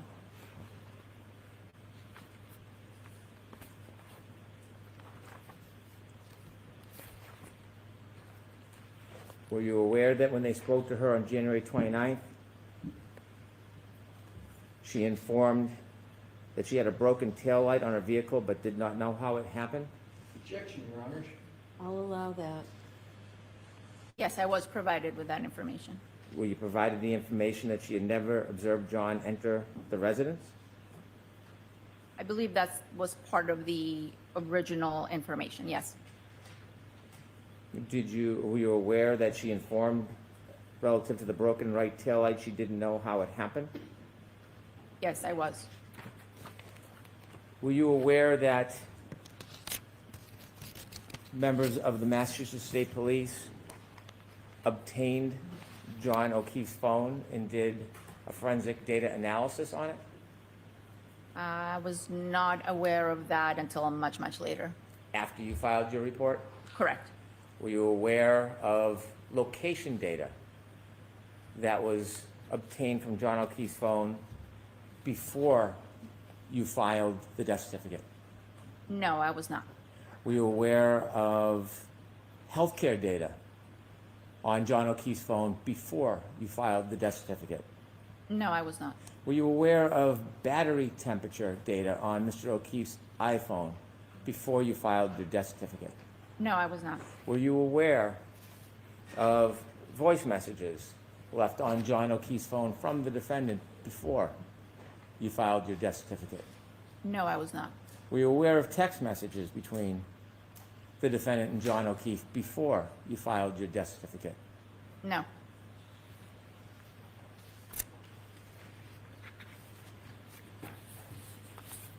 Were you aware of statements from the defendant to various media outlets before you filed your death certificate? No, I was not. Did anybody ever come to you after you filed your death certificate and ask you to change it? No. Did anybody ever provide you any of this additional information you weren't aware of at the time, ask you to evaluate it, and then reconsider your finding? No.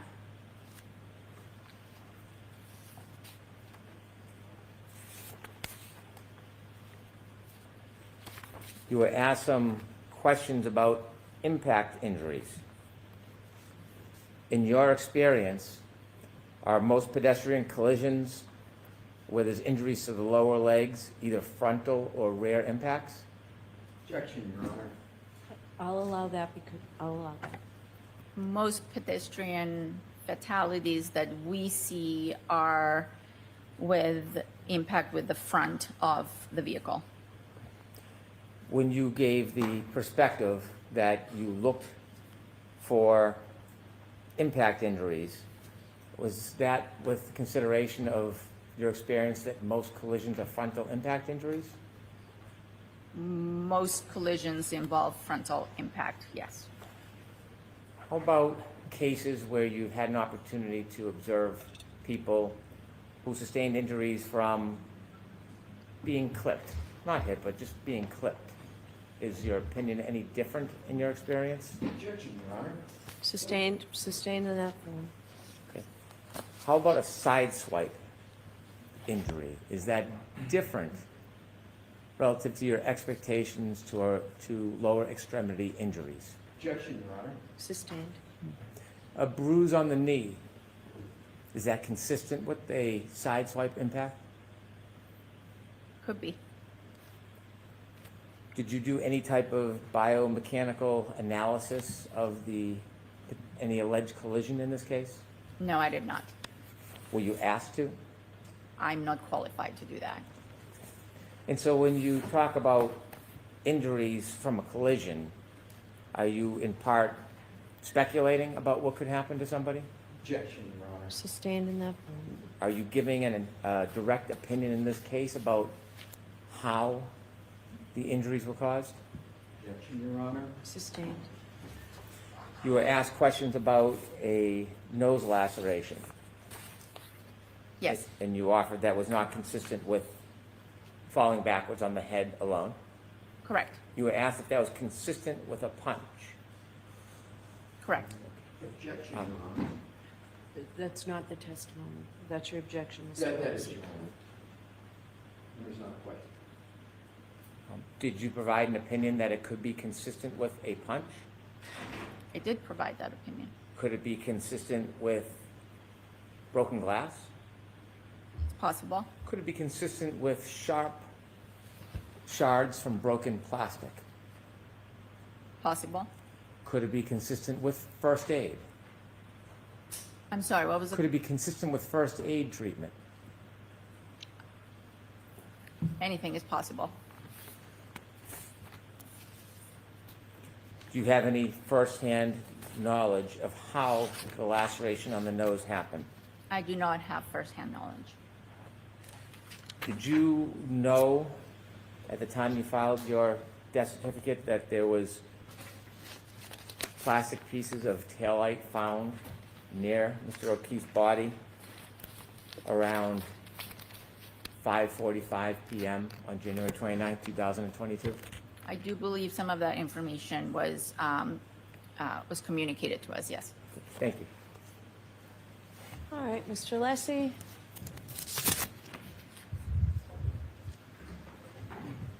Thank you, Your Honor.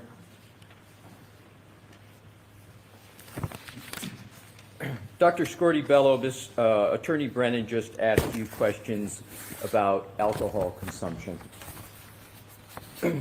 You had the opportunity to evaluate the medical records of Mr. O'Keefe, correct? Correct. And you had, in terms of the medical records, information with regard to the medications that Mr. O'Keefe had taken, is that correct? I believe I reviewed those records at some point prior to issuing my report, yes. Do you recall the list of medications that were in the medical records that Mr. O'Keefe was on? I do not recall. If I were to show you a document, might that refresh your recollection as to the list of medications? I'm going to allow it. Is in connection with alcohol too, you said, right? Correct, Your Go right Honor. ahead.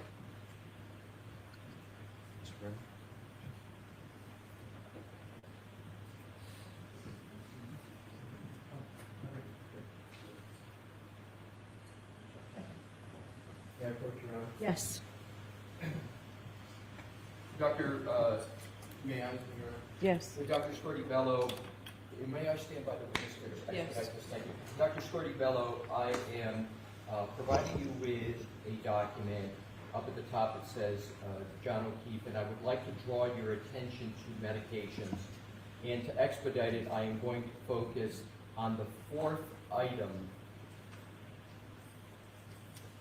on that list. Can you state what that medication is? The fourth item is omeprazole. Does that refresh your recollection as to one of the medications Mr. O'Keefe was on? Yes. And that medication is? It's an antacid. Right. And so omeprazole Is the trade name of omeprazole Pepsid? I believe so. And Pepsid is a proton pump inhibitor? Correct. And a proton pump inhibitor stops the proton pump in the stomach from releasing acid, correct? Yes. And we're going to come back to that in just a moment, but do you also recall testifying at the grand jury with regard to alcohol consumption and potential alcohol consumption of Mr. O'Keefe? I do remember testifying, yes. And do you recall what your testimony was with regard to alcohol consumption and small ulcers in the stomach potentially associated with alcohol consumption? Alcohol consumption, I don't recall my exact words at grand jury, but alcohol consumption can lead to gastric ulcers. And alcohol consumption can lead to gastric ulcers, and what medications can treat gastric ulcers? Well, they don't treat them, they prevent them, but that would be a proton pump inhibitor such as omeprazole. Right. So, isn't it correct, therefore, that the ulcers that are observed in the stomach of Mr. O'Keefe that we talked about, the gastric mucosa, could have come from ulceration due to alcohol consumption, It's possible. as opposed to hypothermia, correct? Correct.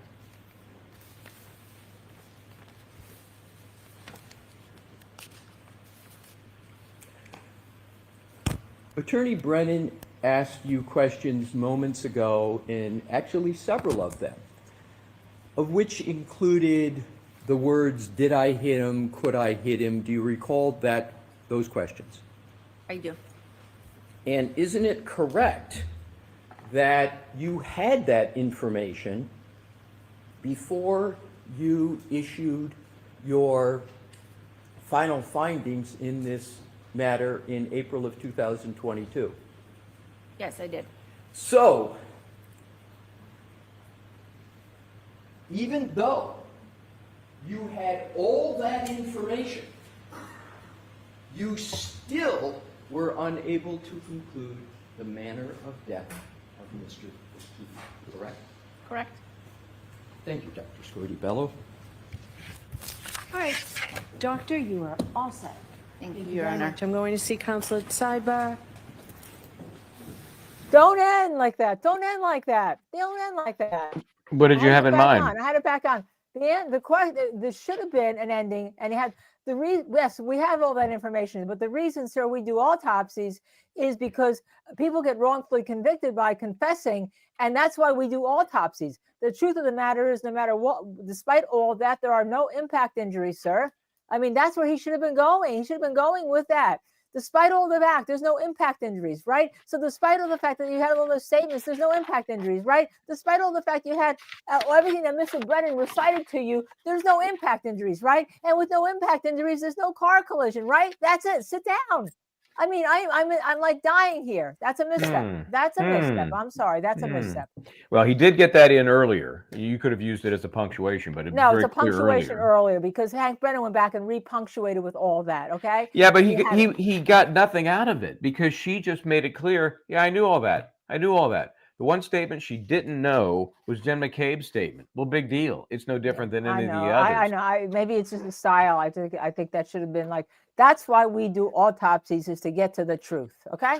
Objection. Beyond the scope. Yeah, let's go. All right, I had to get back on. I just finished an appointment here. I had to get back on. All right. I'm not even back to TV address, but I was like, you know how this gets me. Did you answer all these questions we have from our viewers? I've been dabbling with them, and I disappear them when we get John there. Miller, Joey Kane, Arca's my kryptonite. Yeah. Yeah. Okay. I got a few. I'm gonna get to. I'm gonna wait till make sure they're done. So. Oh my gosh. Oh my gosh. I even the fact that she allowed that. Michael, This is his witness. This is his Well, yeah, witness. if Witness. you were just tuning in, though, you'd think he's cross-examining her. Right, that's Because, exactly right. because he went through everything that she did not have at the time of her report and conclusions. That is it for today. I'm told that we are on schedule. So with that, I'm going to let you go a few minutes early. So please do not discuss this case with anyone. Don't do any independent research or investigation into this case. If you happen to see, hear, or read anything about this case, please disregard it and let us know, and be very careful with your social media use. So we'll see you tomorrow morning. The rest of the jury. So I guess they've wrapped up. They're not going to do anything post on the side there. I am very curious. If I wish I were outside the courthouse right now to see what, if anything, was going to take place in terms of support. We do, I think, have Tom and Scott coming on tonight. I think that's been confirmed. So yeah, so he goes through. This is the kind of stuff you use when you're defeating the opinion of an expert. You're attacking what they used or didn't use to come to their conclusions. And when you're going through, did you have the battery info? No. Did you have any of the voicemail messages? No. Did you? All of these things. He's hoping. Are they done? They're All not right, done. so Mr. Lessie, I'll hear you. Okay. So here we go. I'll Glad hear I you, got back Mr. on. Lessie. Thank you, Your Honor. The topic I would like to raise with Your Honor is the timing and nature and significance of the information that the defense has received from the firm Aperture. And Your Honor may recall there are two individuals on the witness list that we understand are to testify in this matter. First is Dr. Judson Welcher, and the second is Shannon Burgess. And are they testifying in reverse order, though, than what you said? My understanding is, Your Honor, yes. Okay. My understanding, Mr. Brennan has the best information, is that it's proposed that Mr. Burgess testifies first and Dr. Welcher testifies thereafter. Okay. So the Commonwealth has established in reports right up until not established, they have stated in the reports of Aperture, particularly the slide presentation of Dr. Welcher, a trigger called 1162.2 that they have associated in the report of Dr. Welcher with a specific time. And that specific time that they have associated with that trigger is 12/31/38 to 12/31/43.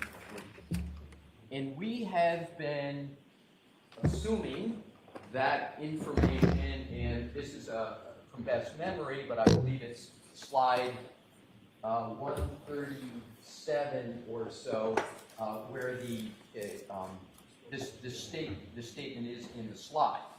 And so we have proceeded with our defense.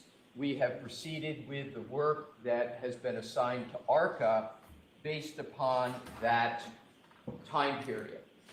On May 8th, not too long ago, Your Honor, we received an amended report of Shannon Burgess that pushes that time period.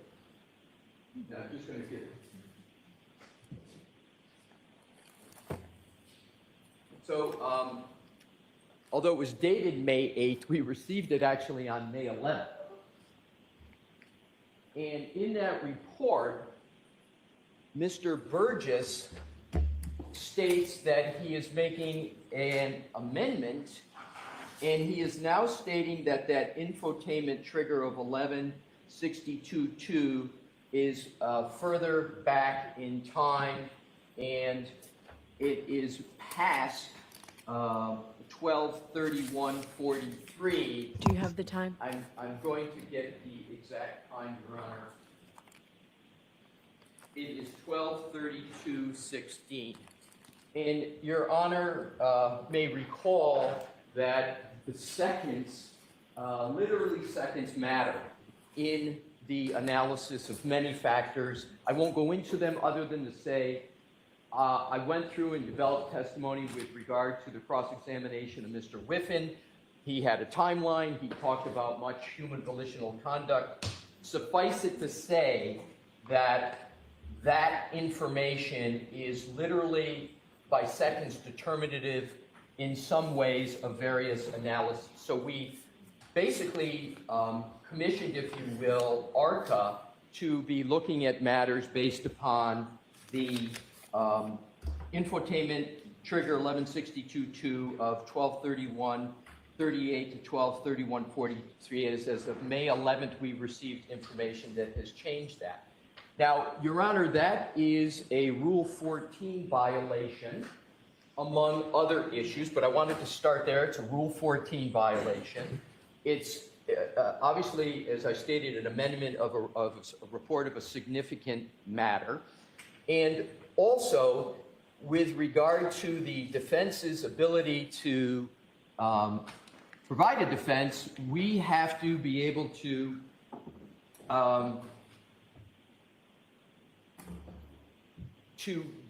evaluate that information in terms of our entire defense. And it's just not limited to ARCA, it's our entire defense. The other data point I want to get to, so the effect it's had, we still haven't even been able to evaluate entirely that. And I believe, Your Honor, based upon the information that I have, that this may have been a calculated matter by the Commonwealth, but even assuming it's not calculated, the effect is pronounced.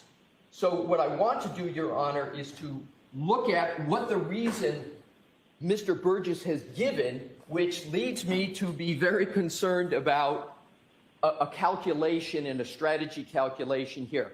Mr. Burgess states in his own words that the reason why he is changed, that time is being changed, is to, quote, align the trigger with Mr. Whiffin's analysis. And Mr. Whiffin's analysis is based upon the extraction data from Mr. O'Keefe's phone. And I believe it's undisputed that the extraction from Mr. O'Keefe's phone occurred years ago.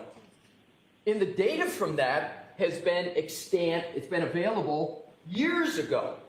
So to me, Your Honor, that basis can't be a proper basis at particularly this stage where we are approaching the end of the trial, just literally days before the testimony of Aperture.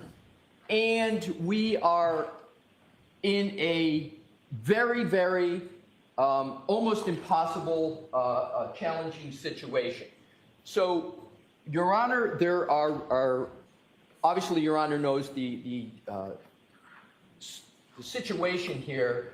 Our first request is that the May 8th report that we received on May 11th be not allowed, that it be not considered at all. As Your Honor knows, I don't like to use hyperbolic words, but the word has been used for us, against us, ambush, ambush, ambush. If there's ever an example of an ambush, this is it. And so, Your Honor, our request is that Your Honor find a Rule 14 violation, that Your Honor have the remedy be that the violation, remedy be that this is not allowed, and that the Commonwealth proceed with its, the information of Aperture that has been extant before the May 8th date of the report. Thank you. All right. Do you have another option if that's not something that we do, right? Because the Commonwealth moved to exclude ACA or have them go by their old report, right? Right. And Your Honor, I'm going to answer your question, but with just the quick point that this is really much different than ARCA because two reasons. We are the defense, and ARCA is a rebuttal to the prosecution's case. That is much different than a prosecution changing its theory of the case at this time. I understand that. I'm just asking if you Right. have So- another so- option. It's not what I am saying that I am proffering. I think the only remedy here is exclusion in a Rule 14 violation. And you're not waiving that? I'm not waiving that. No, I'm not asking you to. Your Honor. Okay, a continuance for Don't how give her long? another, don't give her another I- option. I could have a better answer perhaps to that question tomorrow. I haven't, given what's been going on, I haven't even had a Right. chance to talk to ARPA at All all. right, so tomorrow morning, let me know that. All right, Don't give her the option. Don't give her the option. In Your Honor, I will do that, of course. And I will also say, without getting into an elaboration of it, we have to look at all the witnesses that we called. I'll give you an example. Mr. Whiffen, I had my whole cross-examination, not whole, but a significant part of my cross-examination of Mr. Whiffen based upon going through human volitional conduct off that phone that was after that 1162 trigger. And a lot of our defense in theory is based upon that's been in existence now for several months. And again, I go to the bottom line that the proffered reason in Mr. Burgess's report is to align with the data on Mr. O'Keefe's phone, and then that's been around for a long time. So that's my answer to Your Honor's question. all right, thank you. Mr. Brennan? Your Honor, this disclosure is not a Rule 14 violation. The Commonwealth, just like the defense is entitled, continues to work on their case and study their case as time goes on. This issue, the relevance of this issue, has been clear throughout the case, including my opening statement. And the issue is that clocks are different. There is a clock in a Lexus that runs on a different time than that of an iPhone. And if you recall in my opening statement, I talked about the fact that there are variances between those clocks. So instead of a moment that coincides happening at the precise second, sometimes there's a variance of time between the two. So the Lexus clock could be at a variance with an iPhone, but the event still could happen at the same time, given the clocks have different times. The defense provided a report by a person by the name of Mr. DeSorga, a noted expert witness who they've listed as a witness they may potentially call. Mr. DeSorga wrote a report, and in the report he suggested, based on his analysis, that Mr. O'Keefe's phone always ran late. That means if the text stream data, the black box data from the car, has an event at 12:32:38, 12:31:38, and Mr. O'Keefe's last movements were 12:32:16, last user interaction 12:32:09, there is a variance between those times. We asked our expert to review their expert's report to see if he was accurate, that the variance means that these times would never align. And that's what he did. He studied the data, he studied the ways, he studied the Lexus black box relative to the time. Doesn't change anything, doesn't change the data whatsoever, just adds to the time. What he learned, from his opinion, is that Mr. DeSorga was wrong. He used information from different phones, not recognizing the items that these timelines came from, and that his time estimates are wrong. So then he looked at the time of the event of the ignition, on and off, and he compared that to the Waze data. And when he did, he found that he could identify what the actual differential was. Instead of guessing that it was within the 30-second window, it was somewhere around 21 to 25 seconds. And that 7 minutes before the collision, Mr. O'Keefe's phone was 21 to 29 seconds ahead, which means you subtract that time, which puts it in the same variance that we've been arguing from the beginning, that the collision occurred at the same moments when Mr. O'Keefe last had user interaction, and that reconciles with the data. It does not change the text stream data or the black box information on the car whatsoever. It does not change ARCA's analysis whatsoever. We received this report on May 8th. I was surprised to receive it. I welcomed it. We turned it over on May There was no delay. It's been a week now. The defense has had this information. And so this is not an attempt to align anything. While it may reconcile or identify that variance more closely, it doesn't change any data whatsoever.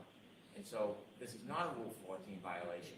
The effort was in response to disclosures that we believe were wrong by the defense expert, and it is clarified and it is favorable for us. And so we should be able to use it. Did you intend to use it in your case in chief or only if this witness disorder? I don't remember reading that name, so I don't know how to pronounce it. Case in chief. On my case in chief, because we now have this available data. As I said, this wasn't ambush, isn't something that we sat on. It was in response. Fortunately, we received their expert report, which caused us to focus more closely. And now that we've identified that variance, rather than having an open variance of 30 seconds, we should not be precluded from favorable information that has been provoked by a report by the defense. Okay.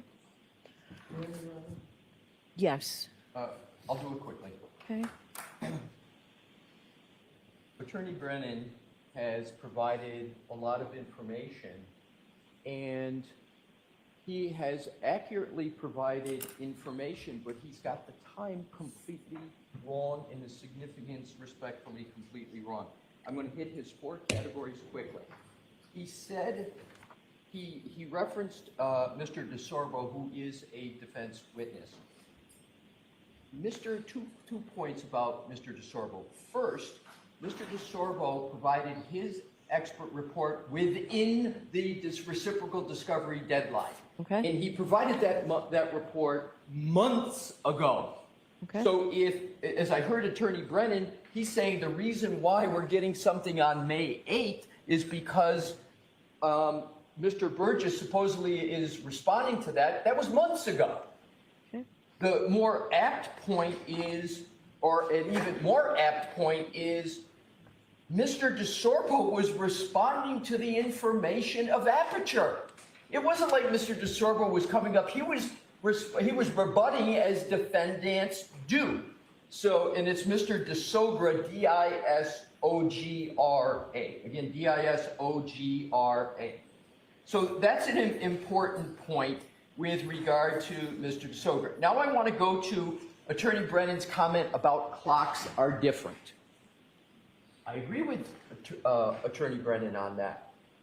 The shortcoming for Attorney Brennan's argument, however, is that the clocks are different concept has been in existence in this case for over 6 months.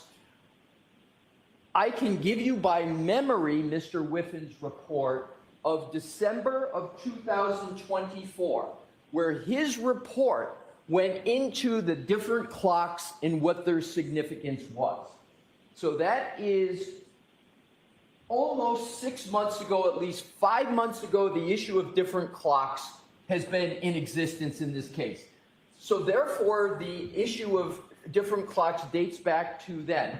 But even more fatal for the Commonwealth's argument is that Mr. Burgess himself issued his report and talked about the difference in clocks. He already knew it. He already had it. Did he testify to that last time? Did he testify? Aperture was not part of the first trial. All right, I thought Burgess was, no?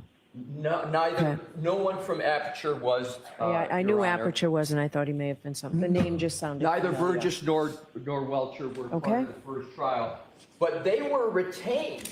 Aperture was retained,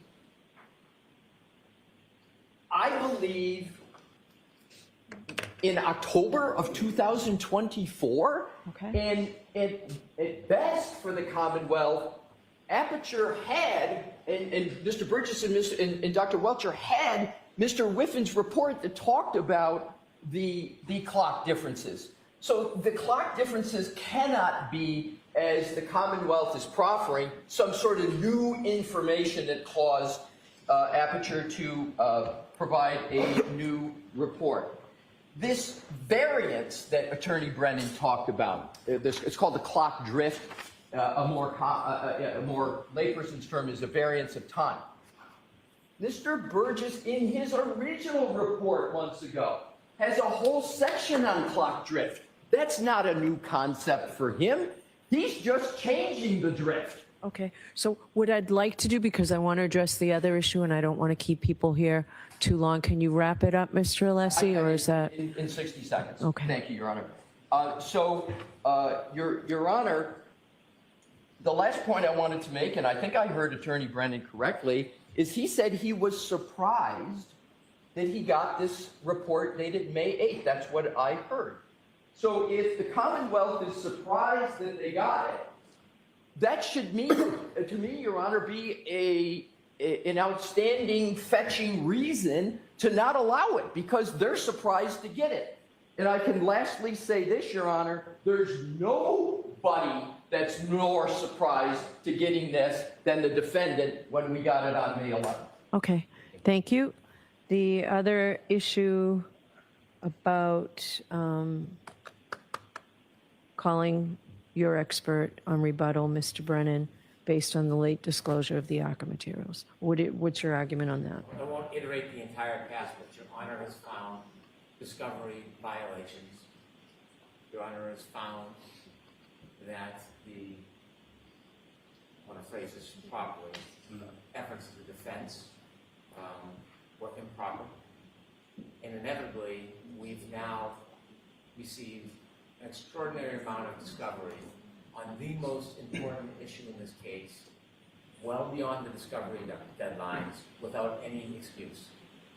And the court, understandably, has overruled the government's objection and has stated that it is going to allow the defense to proffer two expert witnesses in a very complicated field, in an issue that is the heart of this case. If you're going to allow them to testify, despite the fact that we have not had adequate time to review, and to prepare, and to address it. The Commonwealth has the burden of proof. The Commonwealth has an obligation to prove its case beyond a reasonable doubt. And this isn't simply late disclosure of some evidence. This is a massive amount of evidence of the most critical issue. And so we provided this information to Dr. Wexler. As you know, he was away. We did not get a report until maybe May 7th. We did not have a chance to look at it until May 9th. An extraordinary amount of work, effort, and expense has gone into preparing our case for the jury. He is still in the process of reviewing the materials. There are entirely new subject areas within this information, well beyond the simple 4 opinions that they gave at the beginning. There are studies, there are demonstrations, there are experiments. This requires not only review, but an analysis, testing, vetting, and then preparing testimony to address the claims made by the defense experts. Not to get into a battle of disparagement, but our expert has found extraordinary issues in his first reviews of material. And some of those concerns lead him to need, in his opinion, to actually conduct his own tests to demonstrate the failures of these ARCA witnesses. That's going to take time. You've heard from the ARCA witnesses themselves. With the amount of data they received, they estimated they needed 5 weeks. And they were given 5 weeks despite all the discovery deadline violations. They were given 5 weeks. We did not get the report until May 7th. And so we believe we are entitled to have our expert review all the materials, do his testing, provide opinions. None of that is going to happen anytime soon, because he still has not finished reviewing all the materials. There's many, many gigabytes. He is in a difficult schedule. He is away tomorrow, Saturday. We were going to try to begin to prep at the end of the weekend. There is no way he's going to be able to testify anytime soon and have all of this validation and vetting and testing. So what is it exactly you're proposing? So what we would like to do is have him testify about what he has prepared, that he's had adequate time to prepare. If either of these ARCA witnesses testify and they introduce new opinions, new testing, new demonstrations, he should be able to continue reviewing the materials, actively engage his own testing now, so by the time the defense case is over, he will be prepared to come back and address the new issues, not the older issues or regurgitate his testimony, but to address any new issues that were provided in violation of discovery orders, and so that he can then address the jury on those specific new issues. I see no other way of this expert fairly being provided, presented to the jury. The unfair prejudice cannot be cured in any other way. We ask that he be able to continue his review, offer rebuttal opinions on anything that is new, and not to encroach on anything that's been previously provided. Can Burgess testify after Welcher? No. No, because Dr. Welcher relies on Shannon Burgess's information and material. It will make no sense. I thought about it. It makes no sense to the jury, this presentation, unless Shannon Burgess has an opportunity to provide the background information. Right. Mr. Lessie, I'll hear you on this. Thank you, Your Honor.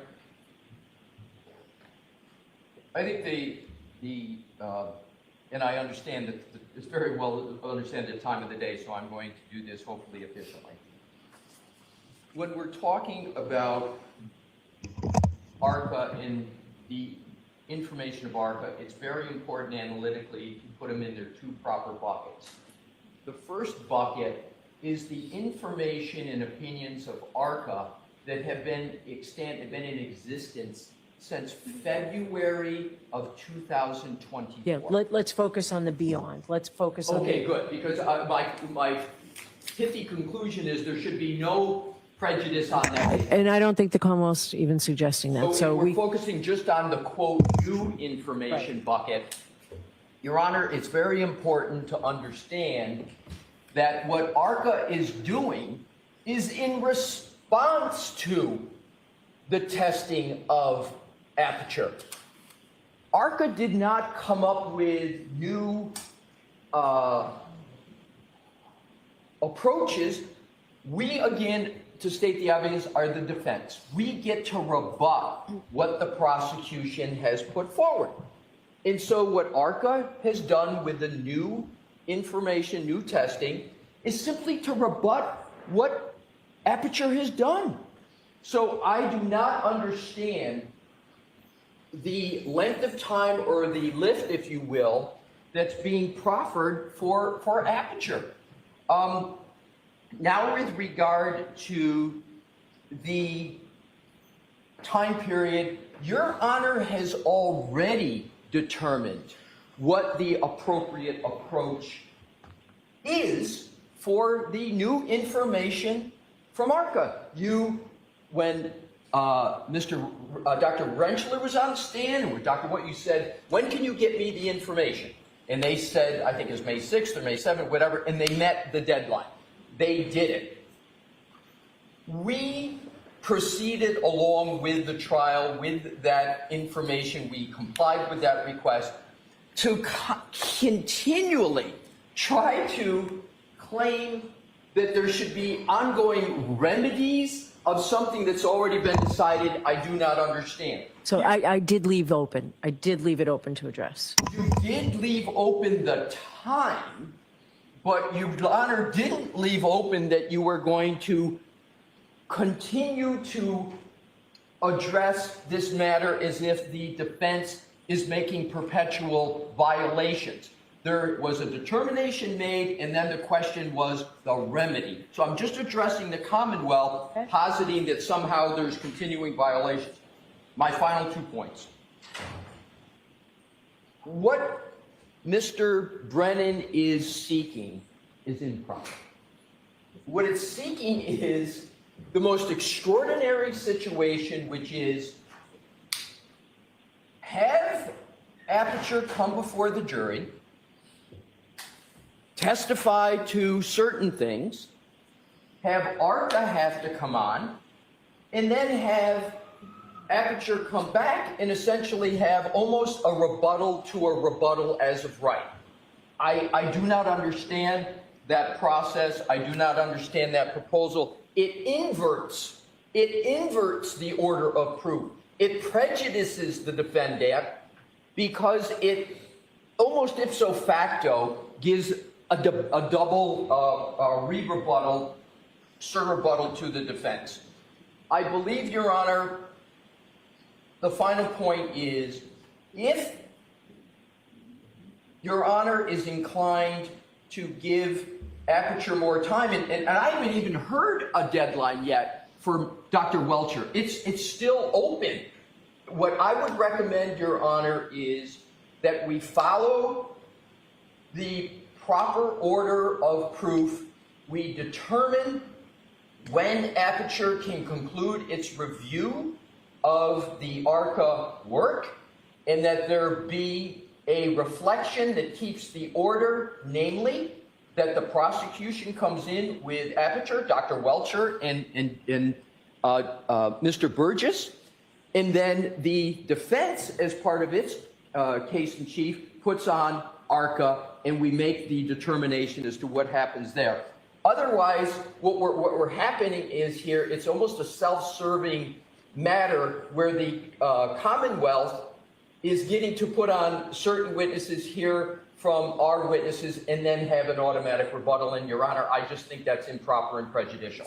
There's another, and importantly, it's a burden shifting to the defense. All right, so I have a question for you, Mr. Lessie. Are you still thinking that if the defense puts on a defense, that will take roughly a week and a half for that to take place? That is our best estimate still, Your Honor. And not holding you to this, because obviously you have no burden. If ARCA is part of that defense, when in that week and a half time frame would that be?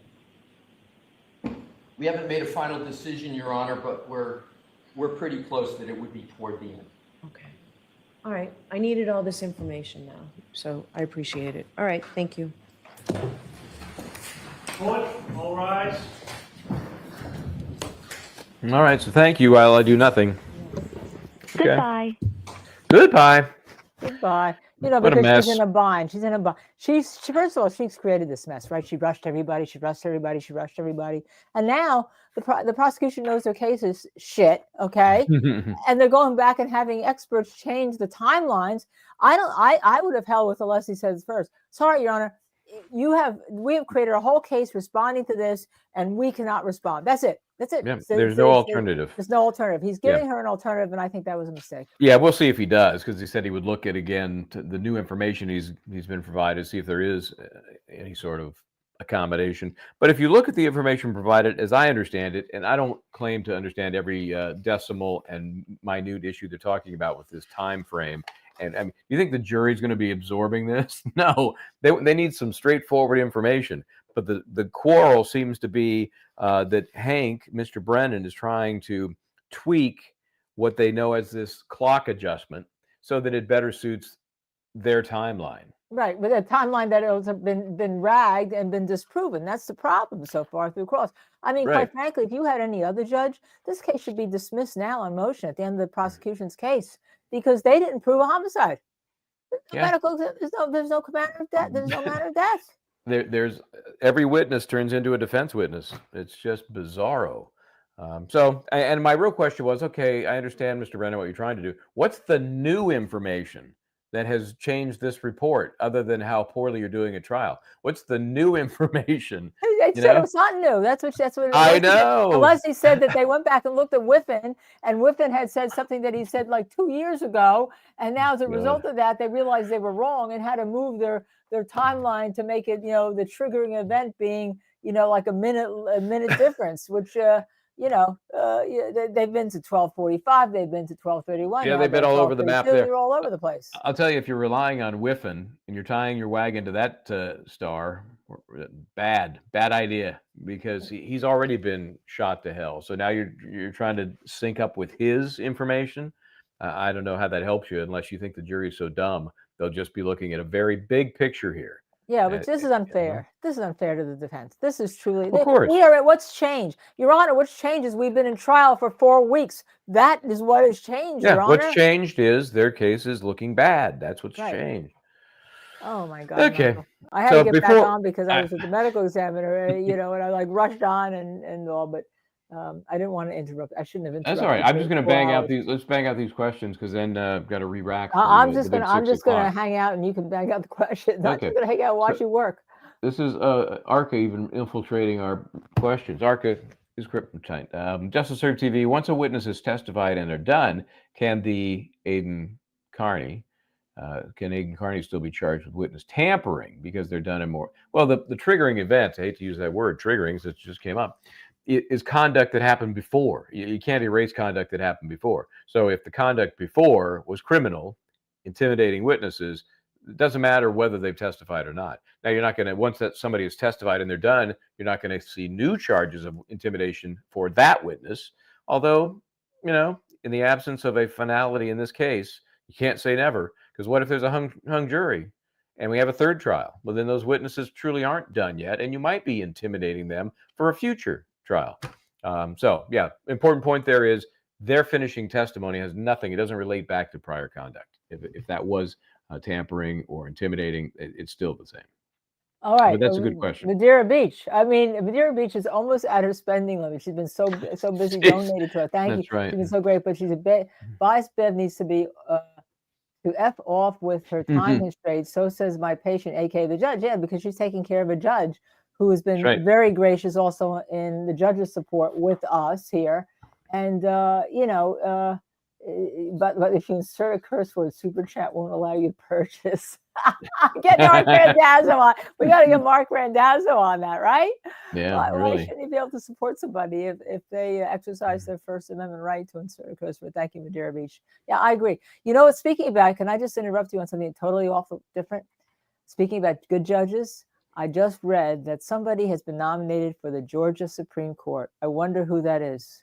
No way. Judge Page. No.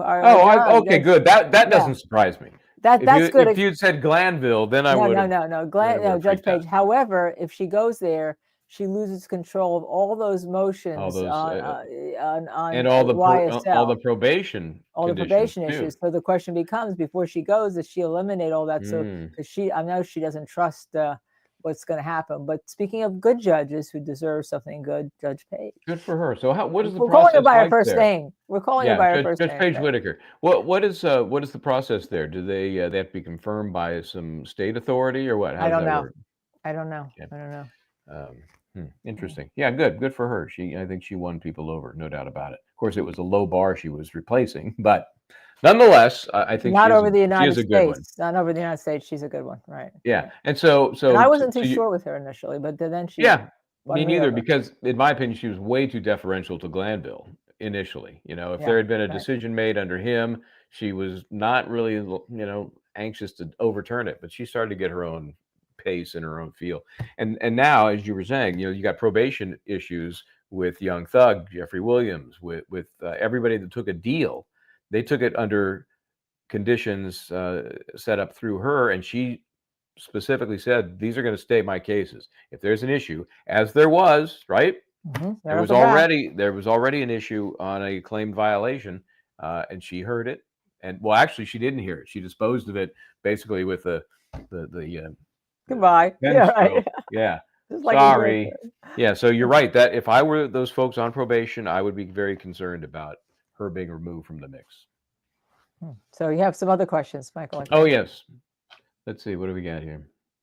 Could you explain the weird declaration of the body? Was there a declaration of the body requiring it being warmed up, or does that just mean a statement from Joey? I think that was the Joey. That's when they said that's the EMT said that they always try to do that no matter what, when they come across somebody, and they because they never presumed they were dead, even though he was dead at the scene. I told a long story about that. I told a long story about the importance of warming the body just to make sure, and it related to the movie that came out just recently called Last Breath with Woody Harrelson. True story about the diver that was without oxygen for 27 minutes. And they revived the guy, and he had all mental facilities. He was all perfectly fine. And they theorized that because the ocean water at that depth was so cold that even though he had no signs of life, that he actually had gone into sort of a dormant hibernation. Right. Anyway, so that's why they now, if your body temperature is so low, in this case it was 81 when they took Officer O'Keefe to the hospital, they want to warm the body up to make sure you can't save him or her. That's the weird analysis. Let's see. On this you could answer this anytime or ask it anytime. John Miller, why is Bev allowing all these objections? You may have noticed on this most recent round when Hank was, incoming. Yes, this is the USS Commonwealth. We're taking heavy fire. We're going down. I mean, he was getting bashed, and all of the objections were being sustained against his questions when he was trying to do the best he could to keep this doctor from sinking the Commonwealth's case. Because I think she did a hell of a job for the defense. And so everything he was trying to get into was being objected to and was being sustained.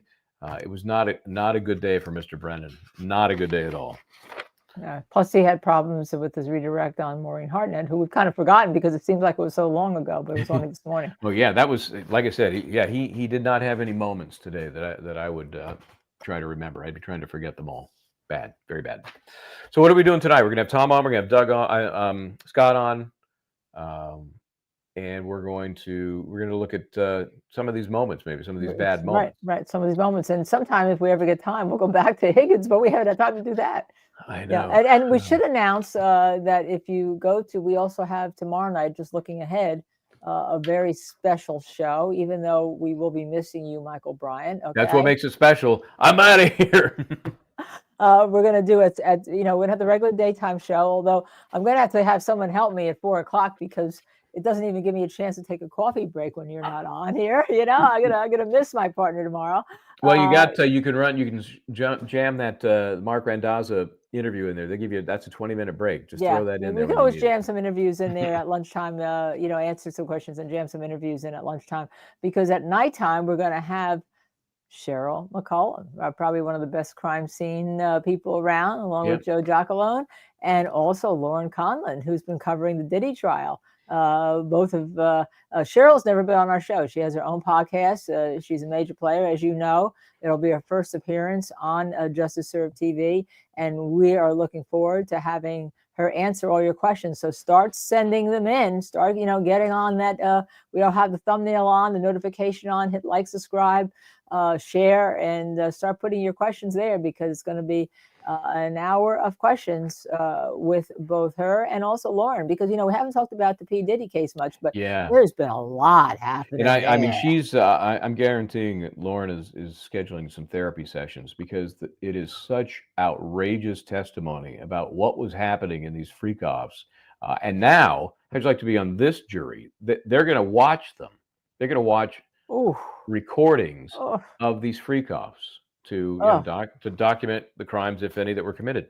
Yeah, I mean, we had a moment today on our jury, as you saw, when they were doing the stomach contents issue, and not even the stomach contents of O'Keefe, but just a generic medical picture. That the court, the court clerk said, "Your Honor, could we take a break for one of the jury?" And clearly, there was some kind of reaction to somebody who's not used to seeing those kind of pictures. And they wanted to. They had the John O'Keefe stomach. And then they had the textbook, I'll call it. They used the textbook first, right? And they wanted to put them side by side, and the court would not allow that. Which is amazing to me that she wouldn't allow that. I mean, that's ridiculous. If one is marked for chalk and one is marked into evidence, and the jury's seen them both, so what? Yeah, and he did get to ask the doctor, isn't it obvious that the one of John O'Keefe has far less coloring, indicating the hemorrhaging, which is the subject of that whole discussion. But he couldn't show it to him side by side. Strange. Yeah. So Lauren, what I think, I'm just kind of having a production meeting out loud here. The Diddy case is going to continue probably another 2 months almost. So I want to start, putting our toe into that case, and then transitioning maybe to that when the Karen Reed case is over. So and then we go into Kohberger in August, but we'll see whether or not the Diddy case we won't be streaming because it's federal court, and Kohberger will have to see, because Kohberger's got that 3-hour time difference. So and they're using that court Zoom system, which is just clunky, and I think they're using the 3-camera box, and it's better than nothing. Although he may decide, I've been told that there's by a little birdie that he's thinking over about allowing cameras in the courtroom as opposed to using the court YouTube system. You'll like this. There was just an announcement. We do get media notices from the Kohberger case, right? Disney said not to go. Okay, we do get media notices, and I got a notice from Nate there at the court in Ada County. Boise. They are going to have a, how should I describe this, registration system, appointment system for the public to sign up to come to court. Oh, wow. So that you don't have those so long very lines and people. sophisticated. Yeah. So I love that. I think they're going to have, clearly they're going to have overflow, and so I'm assuming the media is not going to be an issue. But for the Oh, public, we have a birthday surprise for Tubi. I'd have, hold on, let me see if I can go get Tubi. Go grab him by the let me see neck if I can and go haul grab him in. Oh, don't do anything yet until I come back. I'm going to put on. Okay, so yeah. Oh, look at this is my first visit with the domino emoji. Look at that little rascal. Where is he? I don't know. He's, let's see. He's warming up for dinner. He'll be bothering us about dinner very soon. Anyway, so yeah, I think that reservation system is a great idea. Way too sophisticated for some place like Dedham. Dedham would never do that. Would not have a clue how to do that. And apparently, nobody in the Supreme Judicial District up in the Boston area would know how to do that. But it would be so helpful. And for those in the public, and remember, they have a right to be there. It's their house. It's their system. You know, it'd be nice to know, hey, I can get to go on Tuesday, and you got a spot, and you don't have to go there crazy early. You don't have to go there and hang out all day, and you don't have to, you know, some people like to do that. It's kind of a weird social experiment, but if you've got a sign-up system, man, that is great. I wish they would do that for the media as well. In New York, there's kind of a level of media passes. You know, we have this is what I call the normal pass. Then they have a super pass, and it's you can apply for it after a certain period of time, and it's one notch above this when they're calling the media into the courtroom, and they go with these other super pass. I don't know what they're really called. I call them a super pass. Maybe it's like a Disney fast pass. And there's only a handful of folks that have those. But they do go in first, and they, you know, sit wherever they want, a little closer. I should say wherever you want, because when you go into New York, the bailiffs basically shove you into a spot, theoretically, you know, figuratively. You don't say, oh, there's a nice seat over there. No. You go, we're working on this row, filling it up, slide all the way down. Yeah, but I was just slide down, but I was trying to slide down. So you got to do a slide down. And then everybody comes in behind you. Oh my gosh, there's look at that animal. I had to, I can't plug my earpiece in because it's all I could do. And somehow I've lost Tubi's hat. Okay, Tubi had a hat. Oh, Tubi had a hat. Tubi was punished. That's punishing him for his birthday. That's not celebrating it. Where is it? Okay. He's like, I don't want his head's in there somewhere. Is young and full of bark. You've been stealing hearts since day one. A spark. Linda's Gucci fancy boy shines bright. To be the poodle, life's still light. Justice serve your family, your team. Riding life's road, living the dream. Dominoes howling, truth's demand. Sniffing out liars on the witness stand. Happy birthday to me, our shining star. From every corner, near and far. Your paw prints leave a trail of cheer. We celebrate you year after year. Partner in crime, slick and sly, under the moonlit birthday sky. Cake and treats, we'll party all night. From tail to paw, you're dynamite. Through thick and thin, you're always there. A loyal heart beyond compare. Linda's pride, her fancy joy. You're the Gucci to be. Happy birthday to be our shining star. From every corner, near and far. Your paw prints leave a trail of cheer. We celebrate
was so great. Beautiful.